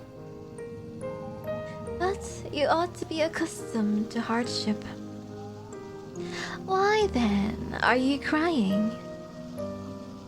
You've always been a crybaby. That is why they teased you so much.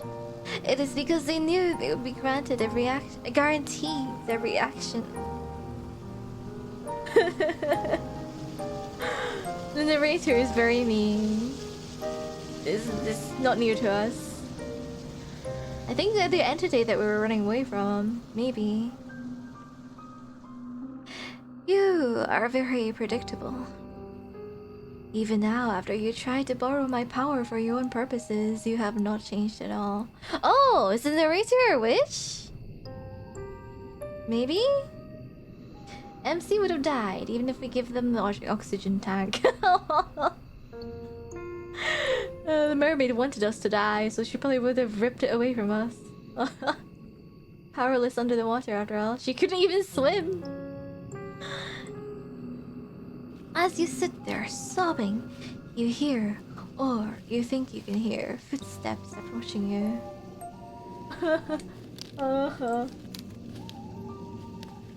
There, to your right, is the snapping of a twig. To your left, the telltale rustle of leaves. Oh wait, are we surrounded? Your every sense feels razor sharp, honed to a knife's point by anxiety. Oh yeah, the curious thing. Try to borrow power for your own purposes. What did we do? Did we make a contract with the... Well, I guess we made a contract with the witch? Did we do like an evil summoning thing? As desperate lonely girls might do? Did it all go wrong? You're so panicked you feel as though you're going to be sick. If you want to vomit, then why not? There's no shame in it. There's nobody here to judge you. Nobody but me. I've always been here, you know. I will always be here, no matter how fast you try to run or how far. Did you really think you could escape me? Poor, sweet child. Poor little fool. I did tell you, did I not? A contract with a witch is binding. No amount of physical distance between the both of us could ever sever it. I told you I would never let you be lonely, and I meant it. But I have had rather enough of these little games. It is time for me to collect my collateral.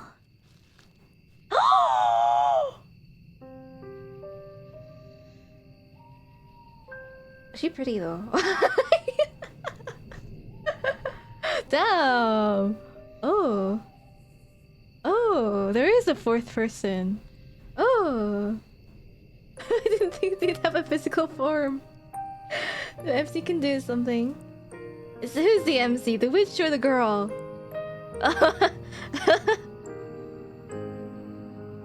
I A soft gasp escapes your throat as you feel arms wind their way about your back.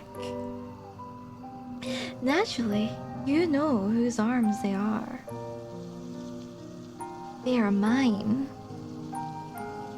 I have been watching you all night, but this is the first time I've reached out to you in so direct a manner. Did you not expect me to be so forward? I can hear your heart fluttering in your chest. It is beating very quickly, like a startled rabbit's. Your breaths are short and sharp. It is a cold night, and though I am holding you, you are still shaking. I wish you would not tremble so. Everybody fears the unknown, but we are not strangers. We have spoken before, have we not? When you first called me forth from the ether, using that book you found in the library. Ah, so we did do the lonely girl thing, summoning circle, satanic ritual stuff. I think it went wrong or right, depending on your point of view, but oh. Her fashion is a bit weird. Is she a zombie? She looks like she's made up of like undead parts. A little, or maybe that's just the shadow. You were desperate enough then to turn to the occult for help. You pleaded with me to use my magic for your behalf. You begged me. You implored and you entreated, and you wheedled and you whined. And though I had some reservations, you forced my hand. Eh, what did we do? Eh, Trendy. What did we do? Eh? I had no choice, not in the face of your desperation. You did not want to be lonely anymore. You wanted to have a friend, somebody who would always be there for you, no matter what. You wanted somebody to love you. Is that not what you demanded of me? Is that not what I have given you? You might think me wicked, but I think you are being awfully cruel yourself to run from me after I made all of your wishes come true. Oh my gosh, thank you for the raid, May. Thank you. It's May. It's May. My daughter. My VTuber daughter, by the way, guys. Oh, thank you. How was your stream? Empress's rating party is arrived. Welcome, welcome. Starlight. Ah, is that game I've seen a lot of people play. Yeah, high graphics, I noticed. Yeah, welcome, welcome. Thank you for the raid. Welcome in, Tamamo. Nami, hello, hello. Wonder where you heard the name before. It's May, yes. It's for those who have watched me create a purple VTuber model, that's her. Yes, that's her, May. If you wanted to see her speak and play games and stream, yes, please go follow May. Your Wi-Fi was hanging already. I see.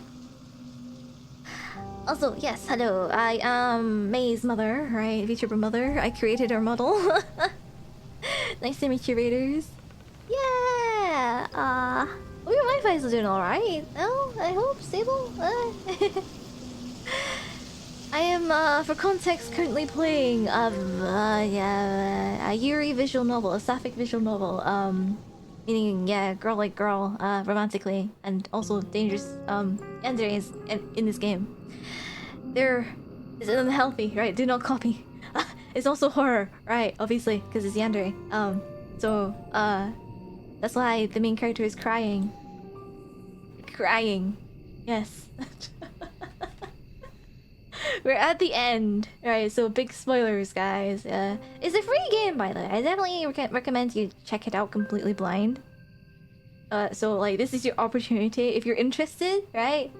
Don't look at this, screen. Oh, well, that's a pretty big spoiler in itself, but still. Right. Yeah, check out It Gets So Lonely here. It's free. You can find it on Steam and on itch.io. It's good fun. Well, horrific in some beats, but fun. You missed your bum. I haven't been in this stream here for a while. Aww. That's fine, daughter. We have lots of things to do. We need the wheels on your track. I'll keep the VOD somewhere, right? Yeah, I'll keep the VOD somewhere. I should definitely, like, if you want a good ending, buy the game. There is no good ending. We expect toxic Yuri here. Right? We don't want... What's the word? Healthy Yuri. Here, in this instance, right? I guess.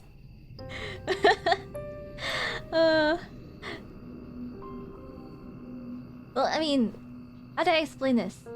Women are sort of cooler when evil. Thank you. Oh my gosh. Thank you for the sub, May. Thank you. 7 months. Hey. Well, cause I think, right? It's cause women are generally expected to be good, obedient, girls. Generally, suppose, sweet, nice, and all that. It's a little bit, for me, right? It's a little bit, what's the word? Cathartic to see women being evil and vicious and selfish. I guess, if that makes sense. So I kind of like this sort of archetype, right? But that's why I like villainous stories as well, because they're like selfish, I suppose, getting what they want, speaking their minds. I like to see it, but not necessarily, well, experience it, I suppose. Like, I wouldn't date a yandere if that's what you're wondering. Right, no, I wouldn't. No, I'd stay very, very far away from them, like, recommend them a therapist, yes. But, rebel, yes. But yeah, I think it's cathartic to watch women be evil. I said that many times, yes. Be the yandere. I'm not gonna be the yandere. Only option.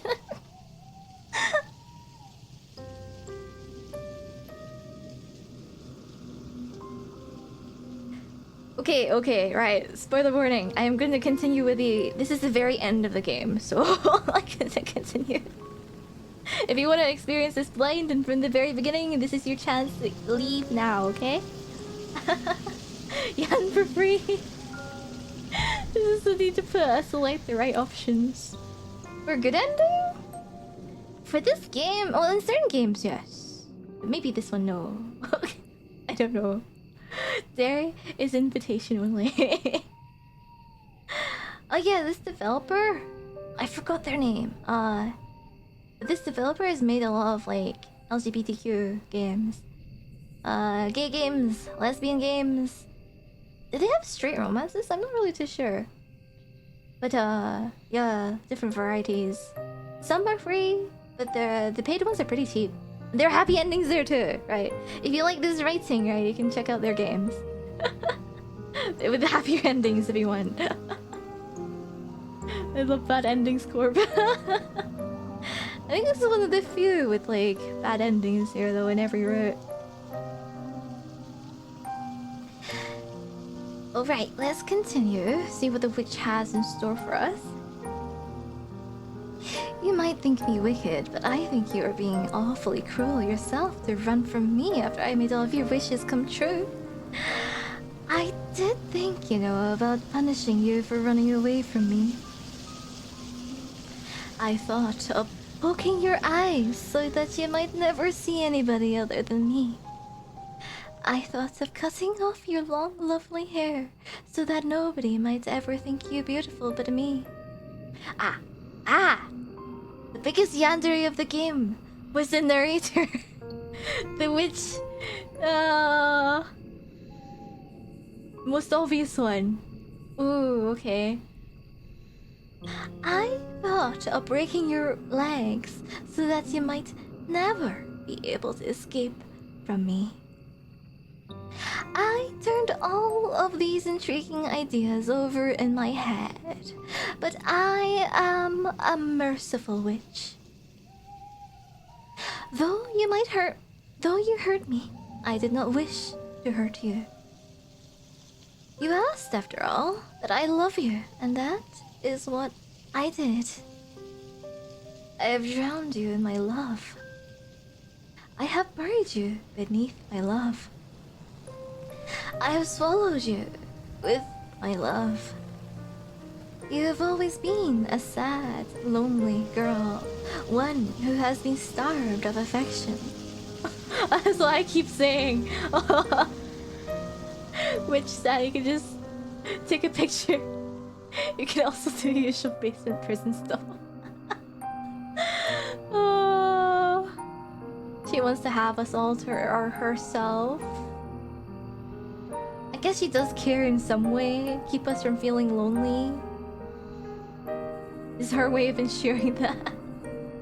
Witch does not know about romantic stuff. Maybe.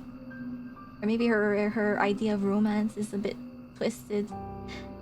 She is a witch after all, how can we understand them? Nobody has ever cared for you. Your life has been a barren, empty wasteland, one devoid of any fonder feelings. That is why I had to drown you, you see. That is why I had to bury you. It is why I had to swallow you. Wait, are you all three women? You're all three women?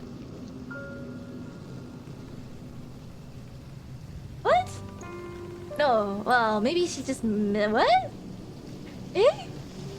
So there, in the end, there was only one? Eh? What?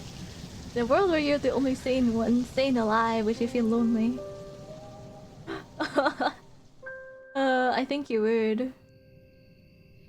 Are we sane though? In the end, I was doing you a favor. I was doing it all for you. In that sense, you are very lucky. Do you know that?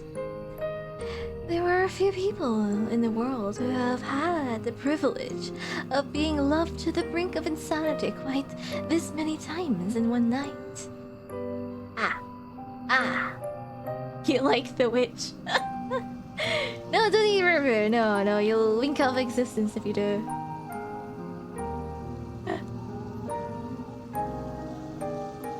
Got deleted. Oh no. There are few people in the world who can claim to have been loved by a witch. You have experienced so much love, it ought to have slaked even your unquenchable thirst. You know now what it feels like to be adored. I have more than upheld my end of the bargain. Now, I think it is time that you do the same. From this night forth, you and I will always be together. Then I shall be able to love you endlessly. You will never be lonely again.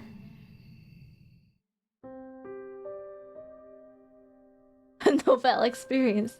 What, being drowned, being buried alive, being eaten alive? Wow. It gets lonely here. A fascinating game, honestly. Ooh. Ooh, gallery. Oh, let's see. Look back on the memories that we made. There's our first love interest. Yeah, still alive to tell the tale. Oh, I can click and see through like all the expressions she made. Ooh. So I like these. Are these seashells? I think they are, but they kind of look like bones too. Right? Kinda. Or else you can die 3 times and still live. We live. We do not live here. Oh, so yeah. In the first ending, first route, mermaid drowned us. Took her hand, dragged us down to sea, and drowned us. Looks bony. Right, right. Like it'd be made of bone, not seashells. Freaky. Wait, did it change color as we died? Did. No, the sea turned murkier. Oh, ah. Ah, yes. With the gravedigger, right? We had a meaningful moment where we hugged, confided in each other, comforted each other. And then the very next moment, she like put us in a coffin and buried us alive. Drugged us. Oh. Second story, buried alive. Yeah, yeah. She was cute. Yes. The gravedigger was cute. Went through a lot. Was very sad. But it's a bit insane though, right? Went a bit crazy in her loneliness, I believe. Eh, I missed something? What did I miss? Why is there a rose? Eh, what? I thought I didn't think you went through all of them.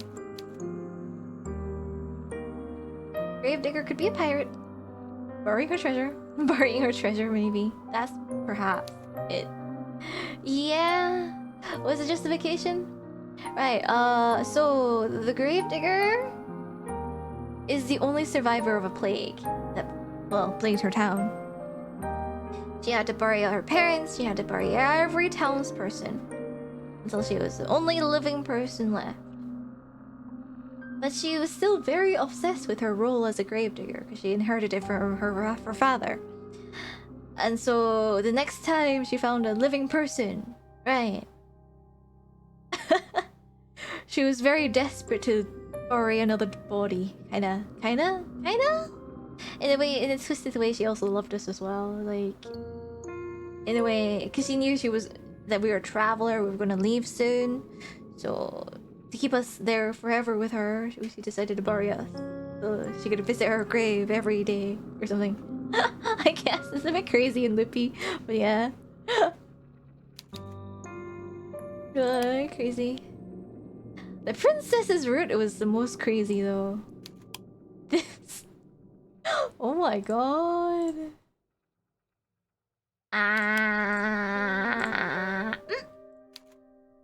Yum yum. Whoa. So in the end, right, was the witch like the only person around? Was she like disguising herself as various love interests? Killing us each time? Or maybe like the 3 love interests were there, but maybe the witch manipulated them in some way? Because their change in behavior was so very sudden. So very sudden. But again, I suppose the princess has always been like this. From what it looks like. From what it looks like. Yeah, okay. Did the MC actually die? Well, sometimes you make her die. But the witch like turns back time as well, right? Back to the crossroads where we had to pick our path. Every time we fought to survive, right? Fight against fate. We'd go back to the beginning. To where we were running from the witch. I like the way this story, well, yeah. How they told this story. Kinda. They were very vague about what we were running from. Right. Very vague. I thought, okay, maybe this will make sense. Much later in the game. What are we running from? How did we get here? Where are we from?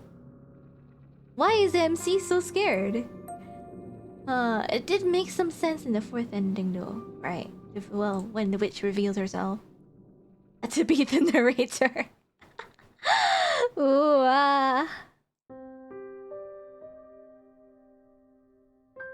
like this. Oh, Abby, yes, Abby is the creator, right? Ooh. How did MC survive? Which? To be lonely means everyone else is dead. I don't think we're originally from this world, right?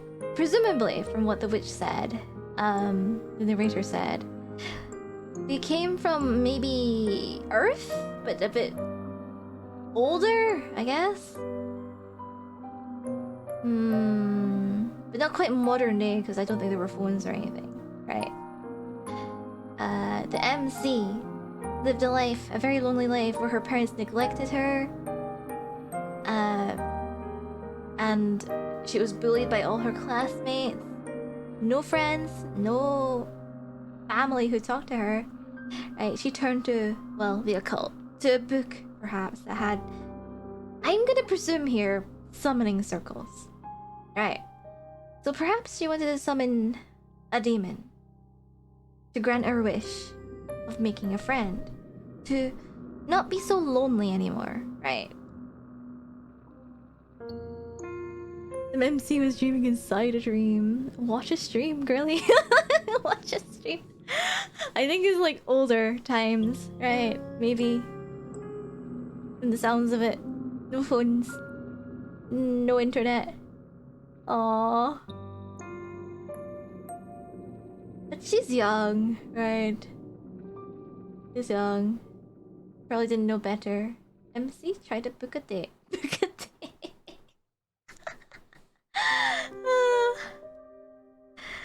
So perhaps the witch wasn't what she was expecting.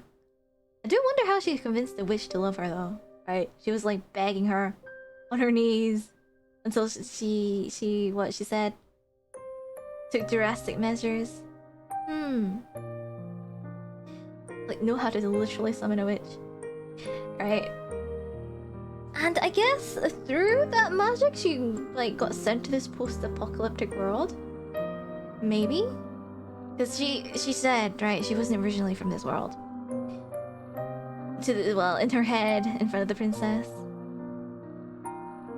Natural charm. So it's not like everybody from her world is dead. She just... Yeah, I've got isekai to a world where everybody was dead. Apart from the three love interests and the witch.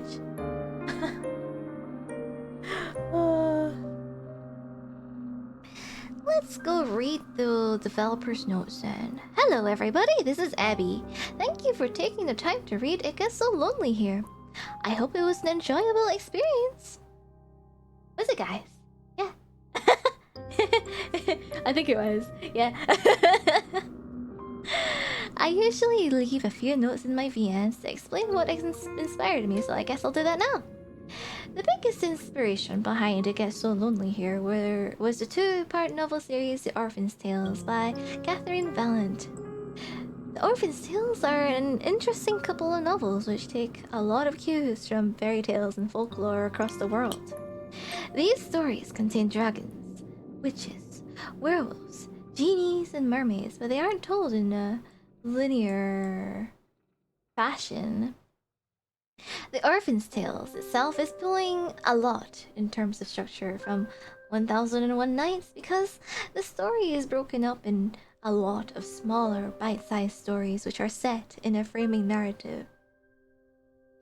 These bite-sized stories seem unrelated at first, but they eventually converge by the end of the second novel. It is revealed that the framing narrative itself is steeped in as much magic as the stories the narrator, well, there are numerous narrators, were spinning. Ah, like this game. Oh, with the three roots. It is a very interesting series, which is told in a very non-conventional manner, with a lot of stories running into other stories, seemingly jumbled jumping between stories and side characters from previous tales, offering the perspective and assuming narrative roles in future tales. The narrative can be a bit difficult to keep track of in the beginning because it hops around a lot between a lot of different characters who are all embarking upon fantastical adventures of their own. But seeing all these seemingly disparate threads merge was very satisfying. I've honestly not read a book like it before. It took a lot of well-known fairy tales and some lesser-known fairy tales and did something unique with them. It was all very avant-garde. In any case, I liked the orphan tales so much, enough that I wanted to write something similar. I thought it would be fun to craft a story of my own comprised of multiple different fairy tales, all wrapped up in a framing narrative. I turned this idea over in my head for about 2 or 3 years, but I didn't have any concrete ideas, so I wound up shelving it. It wasn't until the 2023 Yandere Game Jam that I decided to revisit this idea. I was doing a bit of brainstorming, jotting down random concepts for a story that would work, and decided I wanted to write a yandere story with a fairy tale vibe, and that was what drew me to this game. Actually, it was promised yandere story with a fairy tale vibe. I was like, yeah, I'm for this. Yeah. I had a few disparate ideas, but nothing which felt substantial enough to carry a whole narrative. I was also torn between writing the princess's story or the gravedigger story as standalone narratives. I liked both of them conceptually, but they seemed a bit too simple. Then it struck me, why not combine these two ideas, like Catherine Valette did in the Orphan's Tales, and build a narrative around them? I thought this would be a fun project to work on, and it would be especially suitable for the visual novel medium. The Orphan's Tales is a novel, so the reader doesn't have any say in what fairy tales they visit as they read through the text. Well, unless that reader decides to flip about to random pages like a fighting fantasy novel. What? Oh. Which maybe wouldn't be a bad way to experience the book, which was written in a deliberately disjointed way. So, the reader gets pulled through a lot of seemingly unrelated stories at random until things start to come together. Ooh. Visual novels are known for having roots, however. Even the most generic bishoujugas.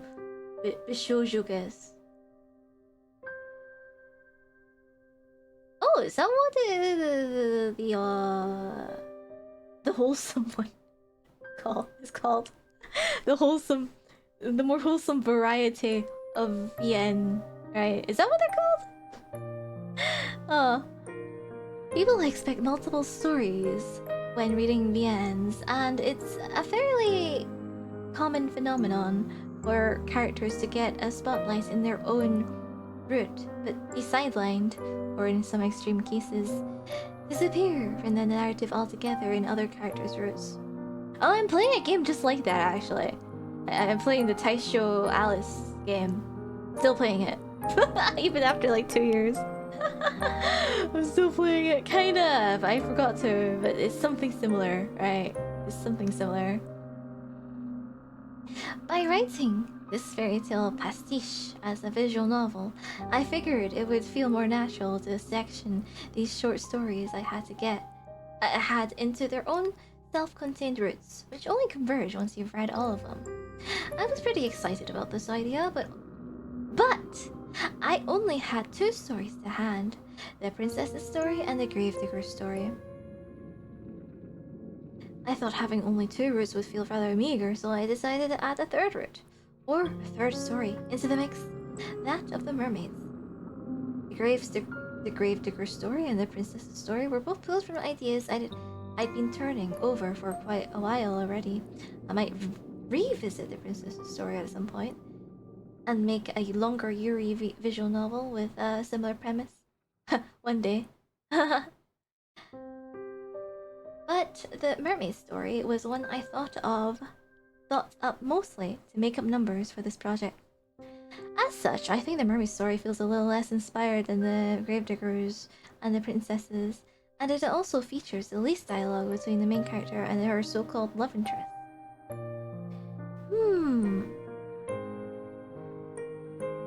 I guess? It's like you don't sense that the mermaid reciprocates her feelings as much, and there's less CG. Yes, only when dead. I get that. Although I did read it first, so I quite like it. I think. Oh, thank you. Thank you for the sub, Oni. 26 months. Yay! Thank you. I am about to finish the game. Well, just reading the developer's notes right now. I'm interested. Yeah.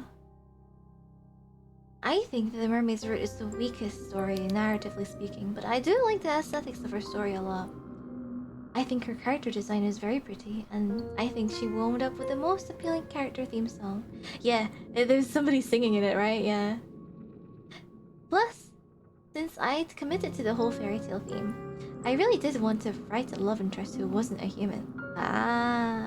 I thought it'd be a bit boring to have a fairy tale themed VN when all 3 routes deal with human girls, so the mermaid's existence brings a bit more magic into the story. Where were we? Oops, I went a bit far. There we go. I designed these 3 character routes to be relatively short on purpose. Firstly, because this VN was created for a game jam and I didn't want to overburden myself with reading 3 long, complex routes in a month.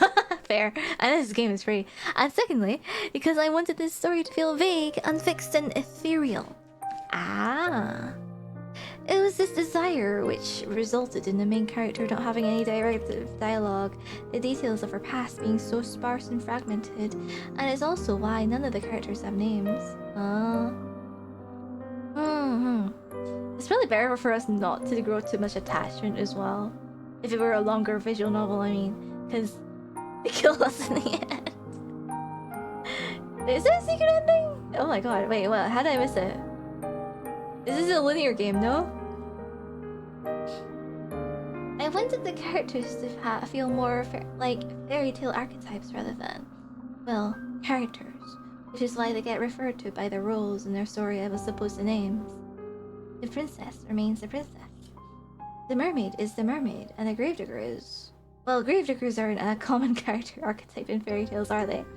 At least, I don't think I've encountered any who had prominent roles. I guess she's a bit of an outlier then. Her character and her design were mostly inspired by Grey, but from Lord El Meloa's case files. Ooh, she is cute, so that's okay, right? Right? I also decided to write the story in second person, which is something I've only done once before, and sparingly, in Once in a Windswept Night. I don't write in second person very much, since it's an unusual method of storytelling in general, but I thought it would add to the overall atmosphere of the story.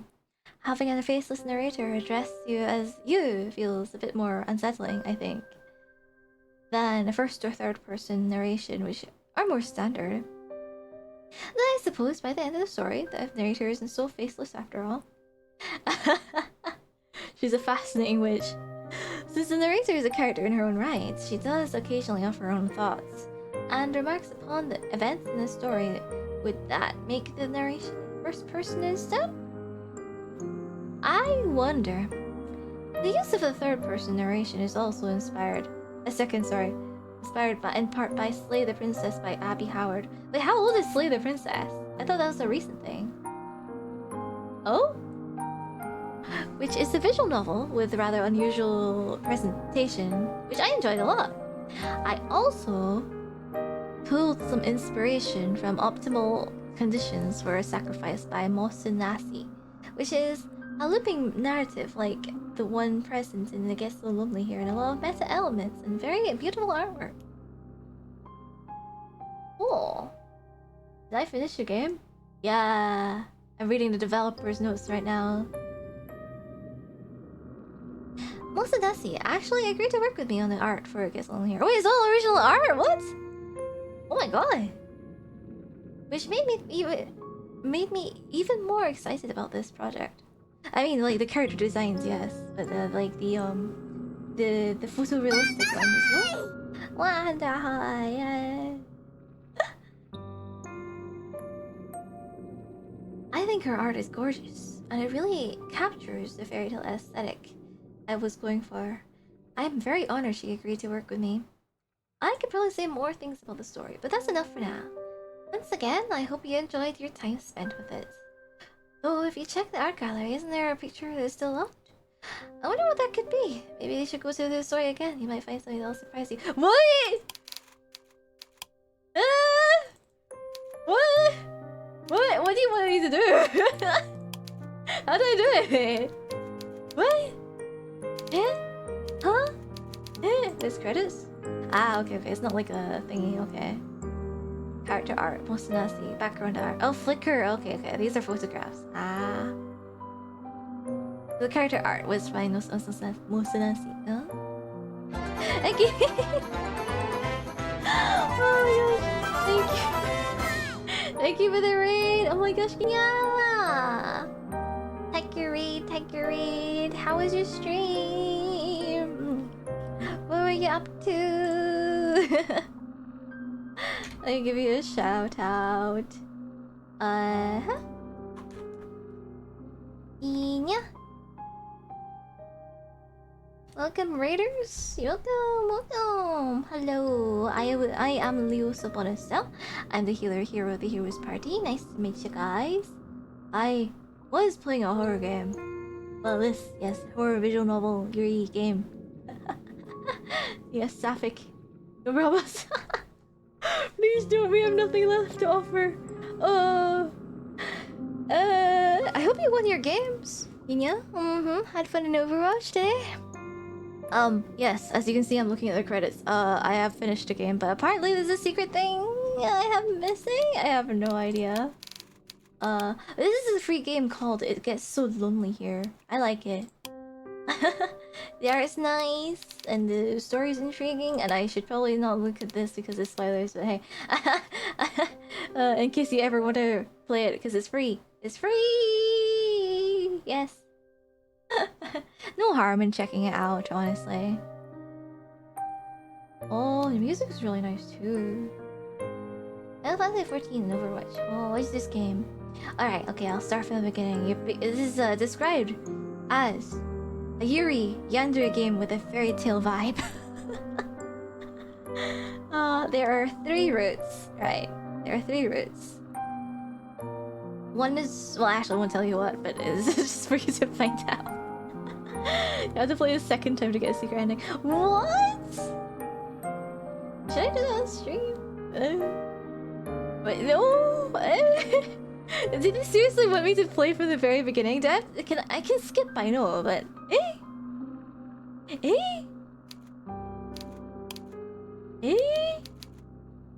just watch on YouTube.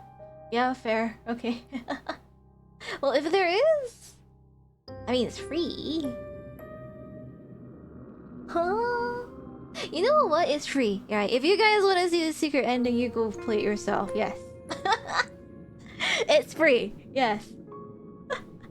I simply just don't fancy doing everything from the very beginning all over again. At the moment, anyway. At the moment, because it's getting late. Oh yeah, right. That reminds me. Yes, everyone, if you came from the raid, if you need to go rest up to after stream care, right? Go right ahead.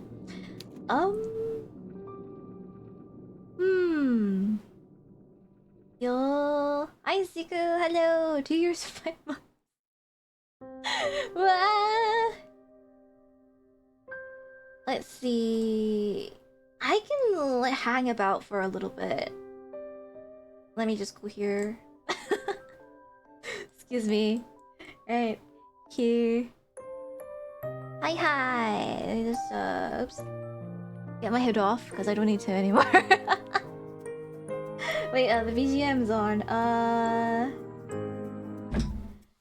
This is positive.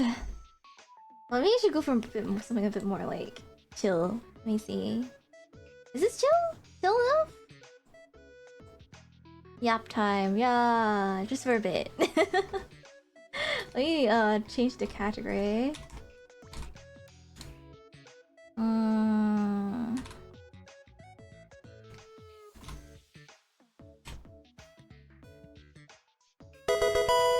Bye. I can't hear anything for some reason. What song is this? Just chatting. There we go. Okay. Where was I? I can't hear anything, oddly.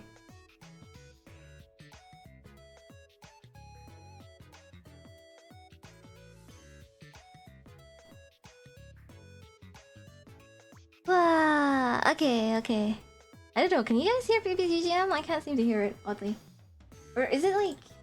any? It should be so?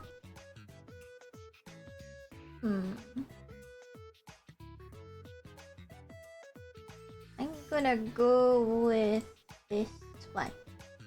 Yes. BGM's audible? Okay. Well, I think this should be fine, I think. Anywho, right, I hope you guys have been having a good day. I have had a long day. A long day, as I said at the very beginning of the stream. You can hear it? Good. Hope you guys had a good time listening to me. ASMR experience. I don't know. The visual novel. I do enjoy visual novels, yes. It does, make me feel a little guilty though, because I can't interact as much with chat, though. It's like, I can't derail the conversation too much. I hope it's understandable. I did do other streams, right? It's just that, like, when it comes to story-focused stuff, I can't focus as much on, like, asking chat, how are you? How was your day? Just not that, yes. Briefly, maybe, but not too much. That's understandable.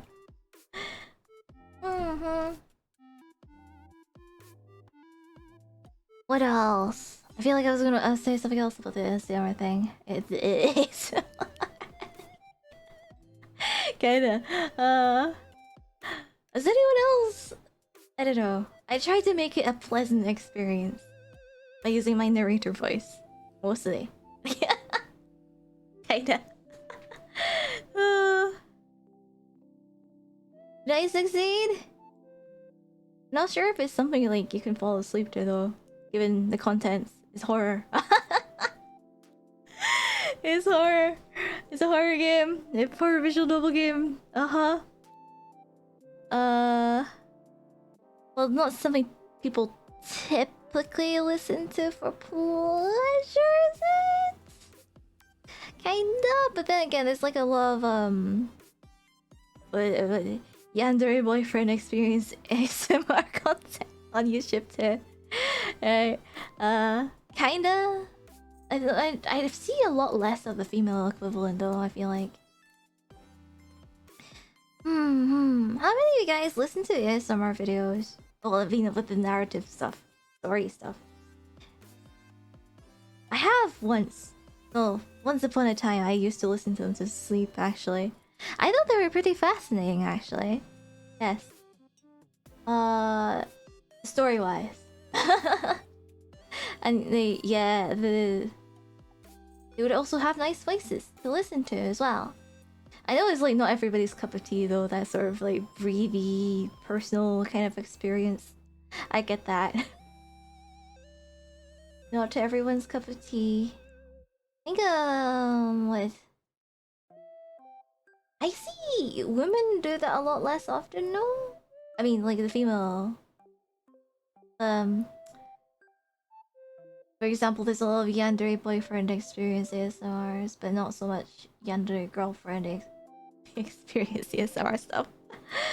Well, maybe I'm just not looking in the right places, but they're very few. Perhaps it's just because the audience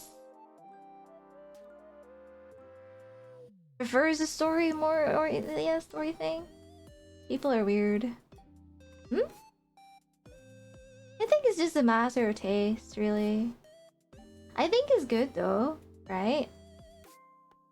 I mean, well, I kind of don't get the part where they personalize like the what did they do with the ears? The cleaning ear experience sort of thing, the breathing, the heavy breathing, I guess, and the licking. That's the thing that they do, right? I don't get that, but well, to each their own, you know. There's people who like that, I guess. But I like the ones with scripts, right? Story, because there's people who write the scripts, right? I think that part would be very fun. Writing the scripts, acting, right? The voice acting part is a lot of fun. Well, you know how much I have fun with voice acting from what you heard, you know, from earlier. Yeah. I hope I did a decent job with the voice acting. I mean, I was partly kind of doing like a sleep-inducing voice, kinda, with the narrator voice, like, you know, someone reading a bedtime story to you, kinda, because it's a fairy tale vibe. Yes. Thank you for the hydrate. Yes, I still have boba. Oh my god, I'm still not even halfway through this.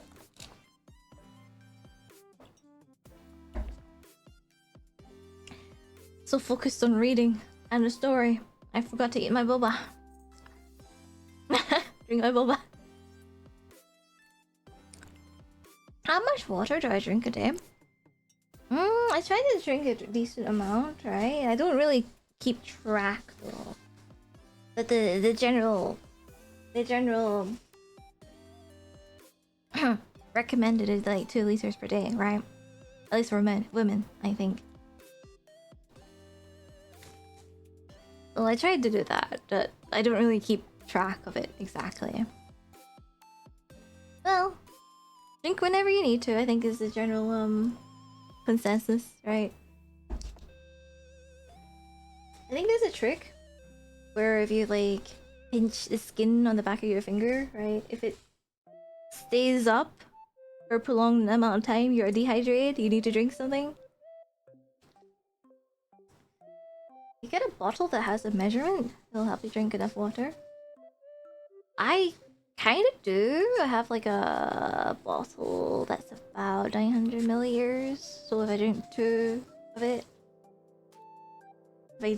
it, I also I also had a teapot that's like 900 milliliters and all. I drink at least like a whole entire teapot of that to.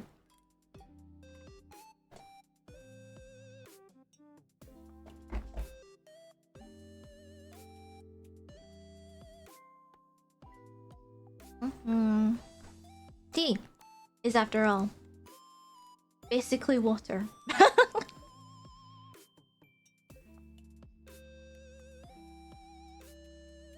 Most people don't drink enough water, but 2, 3, 5 liters should be enough. I did pinch the back of my the skin of my finger, by the way. It's staying up. I think I'm dehydrated. Well, actually, yeah, I had a long day outside today, so that doesn't surprise me. Sweating a lot, hot day outside, you know.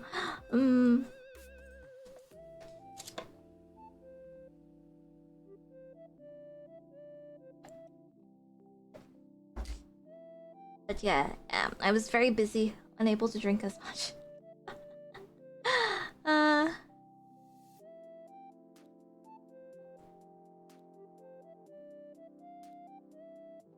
Righty-ho. Think. Let's go for a raid then. Who should we go to? Oh, this person. I don't think I've streamed it. Like, I have not raided to this person in a while. Or this person. Wait, this person's still. Eh? Aww. Sorry, you don't know who I'm talking about right now, but I'm being very vague with it. Runs and boba, especially the milk tea one. I like milk tea, yes. Well, it's cause I was extra tired, so I needed something a bit more sugary to get me through stream. Lest I fall asleep. Thanks to yeah, thanks for coming, guys. Thank you, thank you. Ah, I can go to this person. Yes, diabetes speedrun. I usually drink my tea without the sugar, though, right? Cause I'm too lazy to add sugar, really. Not even honey, right? If I make green tea, I just drink it straight, no additions. Green tea, oolong tea, chrysanthemum tea, osmanthus tea. Yup. Puer tea. Those are like the varieties I drink most of the time. Chamomile tea, I think. Yeah. Let me go raid AZ. Yeah, I don't believe I raided her in a while. Yes. Have I? I feel like I haven't. Yes. Okay. She's currently working on some art. Please. Oh wait, what? Wait, oh man. Hold on, let me cancel the raid for a bit. Hello, raiders. Hello, welcome. I was just about to end stream. Well, okay, yeah, I can stick around to talk a little bit for a little bit longer. Use the raid to destroy the raid. I was thinking, I saw Mana in a list of streamers I could raid to, right? I was like, huh, unusual time for Mana to stay up. Don't usually see you stream for this long, I think. Yeah, the timing. It's 2 AM, I know. How's Kindergarten 3? What's that, actually? Is that like a story game? Mm-hmm. Oh yeah, for context, for those who just came from the raid, I just finished playing a game called I Get So Lonely Here. It's a Yuri game. Free Yuri game. The premise is that it is a yandere yandere love interest, and it's got fairy tale vibes. And best thing of all, is free. Do check it out, right? Yeah. It Gets So Lonely Here. It was very interesting. And I do like the way it played out, honestly. Pretty unique. In the game, we're stuffing it down at kindergarten. It recently came out. Yeah, did I not do the shout out? Did I not do the shout outs? Did I not? Oh, okay. Sorry. Here ya go. I had been too occupied with cancelling raid. I forgot to shout out Mana. There you go. Yes, you were playing Kindergarten 3. Yeah.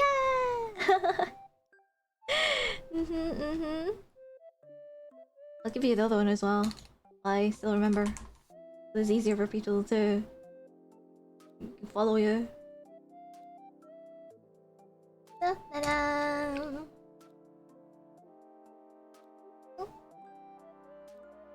But yeah. I think you intend on playing I Get So Lonely Here, right? But, well... Yeah. It does seem like the sort of game you'd like. Might enjoy Kindergarten. What is it? There's another Yuri game that you played that I want to play. The Pocket Mirror Prologue. What was it called again? Pocket Mirror's Prologue. That was a newly released last year, I believe. It was so interesting. You love Toxic Yuri. Yeah, it's so fascinating. Something about... I mentioned it earlier during stream. But something about women being selfish and evil is really cathartic. I guess, because like, I suppose in society, women are generally sort of expected to be good, obedient, gentle and nice. That's the typical love interest, I guess. But it's sort of nice to see someone break out of that stereotype, I guess. Well, voice out their opinion, be selfish, and I guess get what they want. Oh. As a woman, right? Okay, but I also don't endorse like real yandere relationships or being too selfish. I mean, to the extent you can be selfish, but not to the point where you hurt others. Okay, don't do that.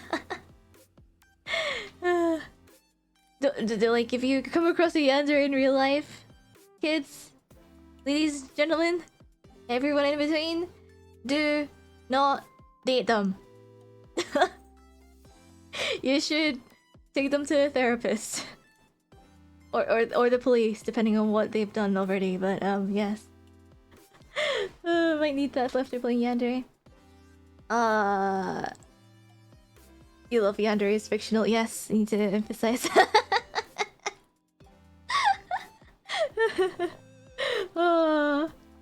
Need to emphasize that.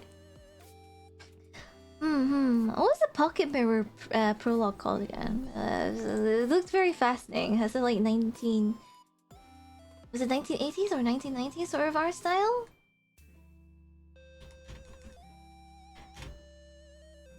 It's the one about her mum. She's a lesbian, but she ended up marrying a man in Pocket Mirror, which is very sad. Aww. Little Miss Goody Two Shoes. Yes, that! Yes, Little Miss Goody Two Shoes!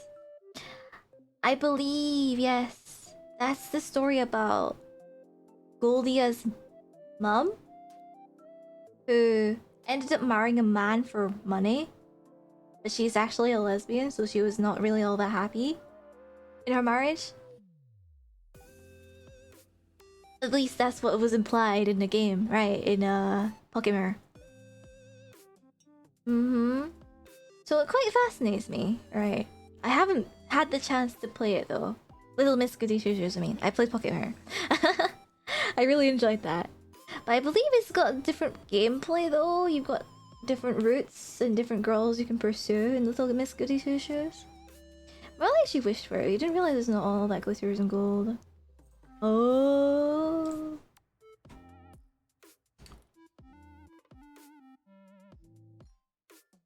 Yeah.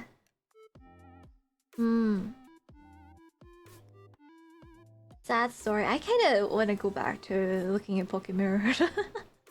It's a lot I forgot. Although it hasn't. When did I play it? Last year. Dim Yuri for the win. Dim Yuri. Oh my god, yeah. Oh yeah, for those who might be like curious about my sexual orientation, because I am pretty open about my liking for Yuri. Oddly enough, I prefer Yuri over Yaoi, or well, GL over BL, or girls love over boys love. I don't really have that much interest in BL. More of an aesthetic thing more than anything, though. Right, not that I am against it in real life, because I have plenty of happy gay friends, right, who I know who date men, and who are men who date other men, and I'm happy for them. And I also don't mind seeing it, because I played some games where there were gay relationships between men, and I'm fine with it. Right. Just to make that clear, it's just that I don't go out my way to consume it. It's just an aesthetic preference more than anything. But anyway, yeah, Yuri. it's easier on the eyes, more relatable. I suppose it's odd, right? But also was even more odd, I suppose. I like this stuff in fiction, right? In media, but I'm asexual, by the way. I'm asexual, or at least on the spectrum, right? Yes. Pride Month, by the way, guys. Yes. I've never really kept that a secret because the asexual's in the tags. Stream tags. Mm-hmm. Yeah. But I would consider maybe at the moment, because well, it's okay. You don't have to label yourself. I just think, yeah, I could be a romantic, which means that I do want a relationship. I may never actually fall in love or feel romantic attraction to a person, which is a weird thing to be. I feel like you be romantic. I mean, wanting a relationship and never feeling a romantic attraction ever, is complicated. We got no chance. You never did. I know. Well, and not with viewers, no. Guys, I don't offer that kind of thing, guys. Here. We're just hanging out as friends, okay? Platonically. Eh?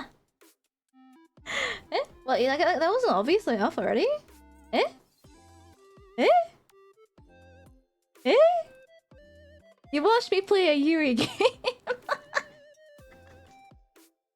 Well, I mean, I guess I have, like, gone on saying, like, Luke Pierce is my favorite in Tears of Timus, which is an Otome game with male love interest, right? Yeah, I suppose I did come off as bi, but I'm not quite. Not quite. Yeah. What? I used to think I was bi until I realized what sexual meant, which is not what I've felt at all for people. Sexual attraction, I mean, right? That's a lot different from romantic attraction. And well, even then, I don't feel it. I haven't really felt romantic attraction to anybody, so it's like, I enjoy seeing it in media, right? I like the romance genre in books, in stories, in well, games, I guess, media. I'm also often happy for other people's love lives as well. But I love love stories a lot. It's like it's hard for me to really begin wanting it for myself, though, I guess, in a way. Someday it'd be nice, but I don't think. I think it'd be really harsh on my partner, though. Oh, it's okay. Gotta wait for someone to drop down the key sky. Oh, I suppose one could say that. It's like, well, at the moment I identify myself as an asexual. Ace, yes. Because sexual attraction has never come to me. Not even like, no. Because normal people feel sexual attraction to like complete strangers just through, well, looks or like some sort of like magnets drawn to or whatever, things like that. It's like never been something that came naturally to me at all, and I've never understood, like, I guess, the depictions of that kind of attraction personally, on a personal level, I mean, right? Hi, Viltando. Hello. All of a sudden, we've got like a serious discussion about sexual attraction. Well, it's Pride Month. I think it's fine, right? Yeah. Well, yes. Do not please. Right. I know this is probably so you guys like first interaction or first time hearing of the, well, asexuality, right? But it's a genuine thing, okay? It's a genuine thing. Lack of sexual attraction to anybody. It's like how you might not understand. Oh, yeah, okay. It might be a little bit difficult for people who what's it called? Allosexuals to understand what asexuals feel. Allosexual is people as like someone who feels sexual attraction in general to anybody, any gender, right? Yeah, Ace is good. Feel dating pool is dookie.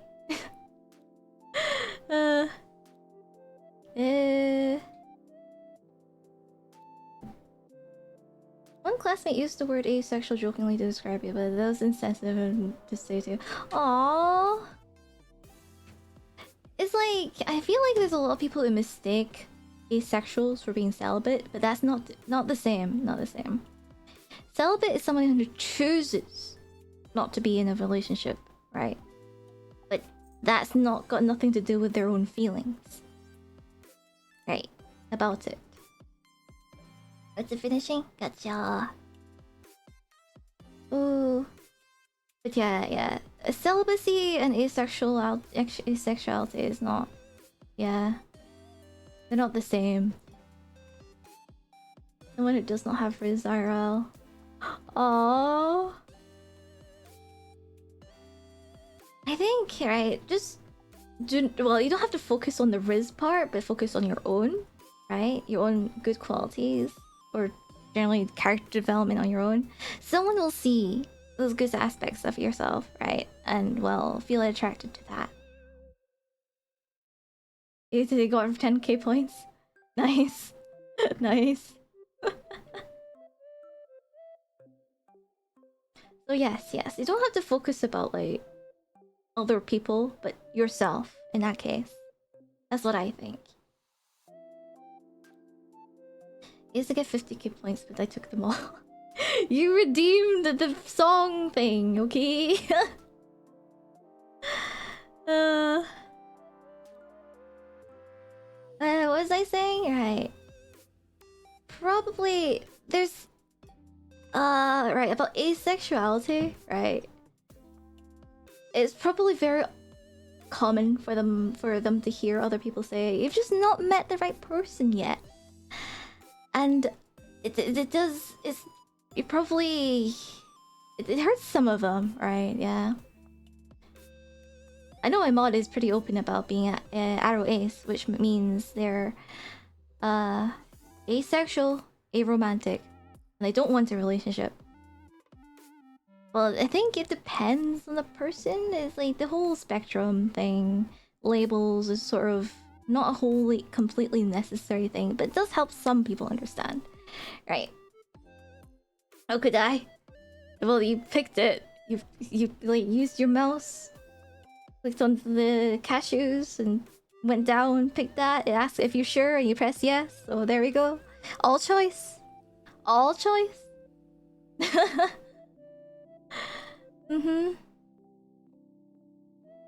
I know, I guess so lonely here. It's the game. My consumption of media is so totally different from what I feel, okay? My personal experiences and what I want to do. I like romantic stories a lot, okay? That's no secret. That's really no secret at all. Hi, Firetech drawing. Roblox? I don't have Roblox downloaded and I'm about to end stream. Well, I keep saying that I'm about to end stream. You paid but did not receive a product. That's not capitalism. I mean, I'm still learning all the songs that you guys, everyone has like tried to get me to sing. I also don't often do karaoke streams. I think I say that pretty often too.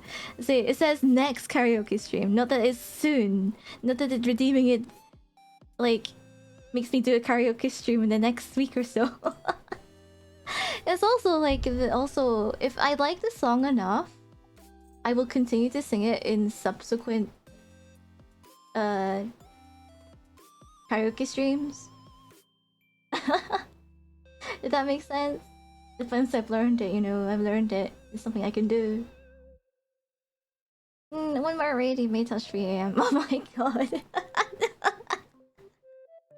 Right, okay, I should do a cool raid. Alright. Khalib is late, yeah.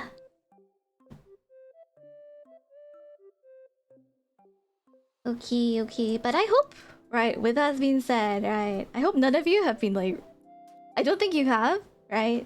You might have said it for like as a joke, because internet do be like that. But I hope none of you have been like watching me in hopes of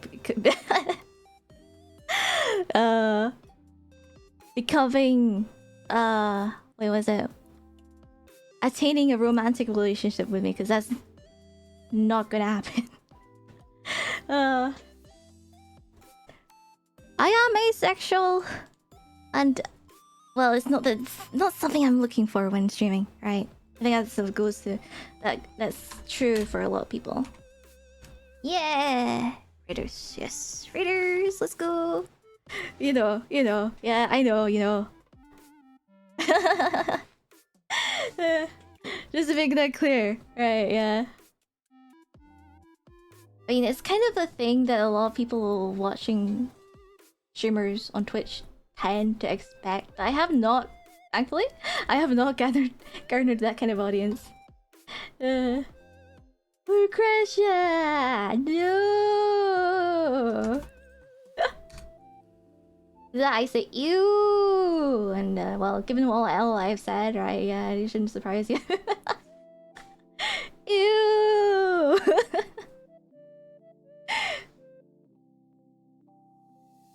Oh yeah, okay. Use the first raid message if you got a sub, and use the second raid message if you don't have a sub.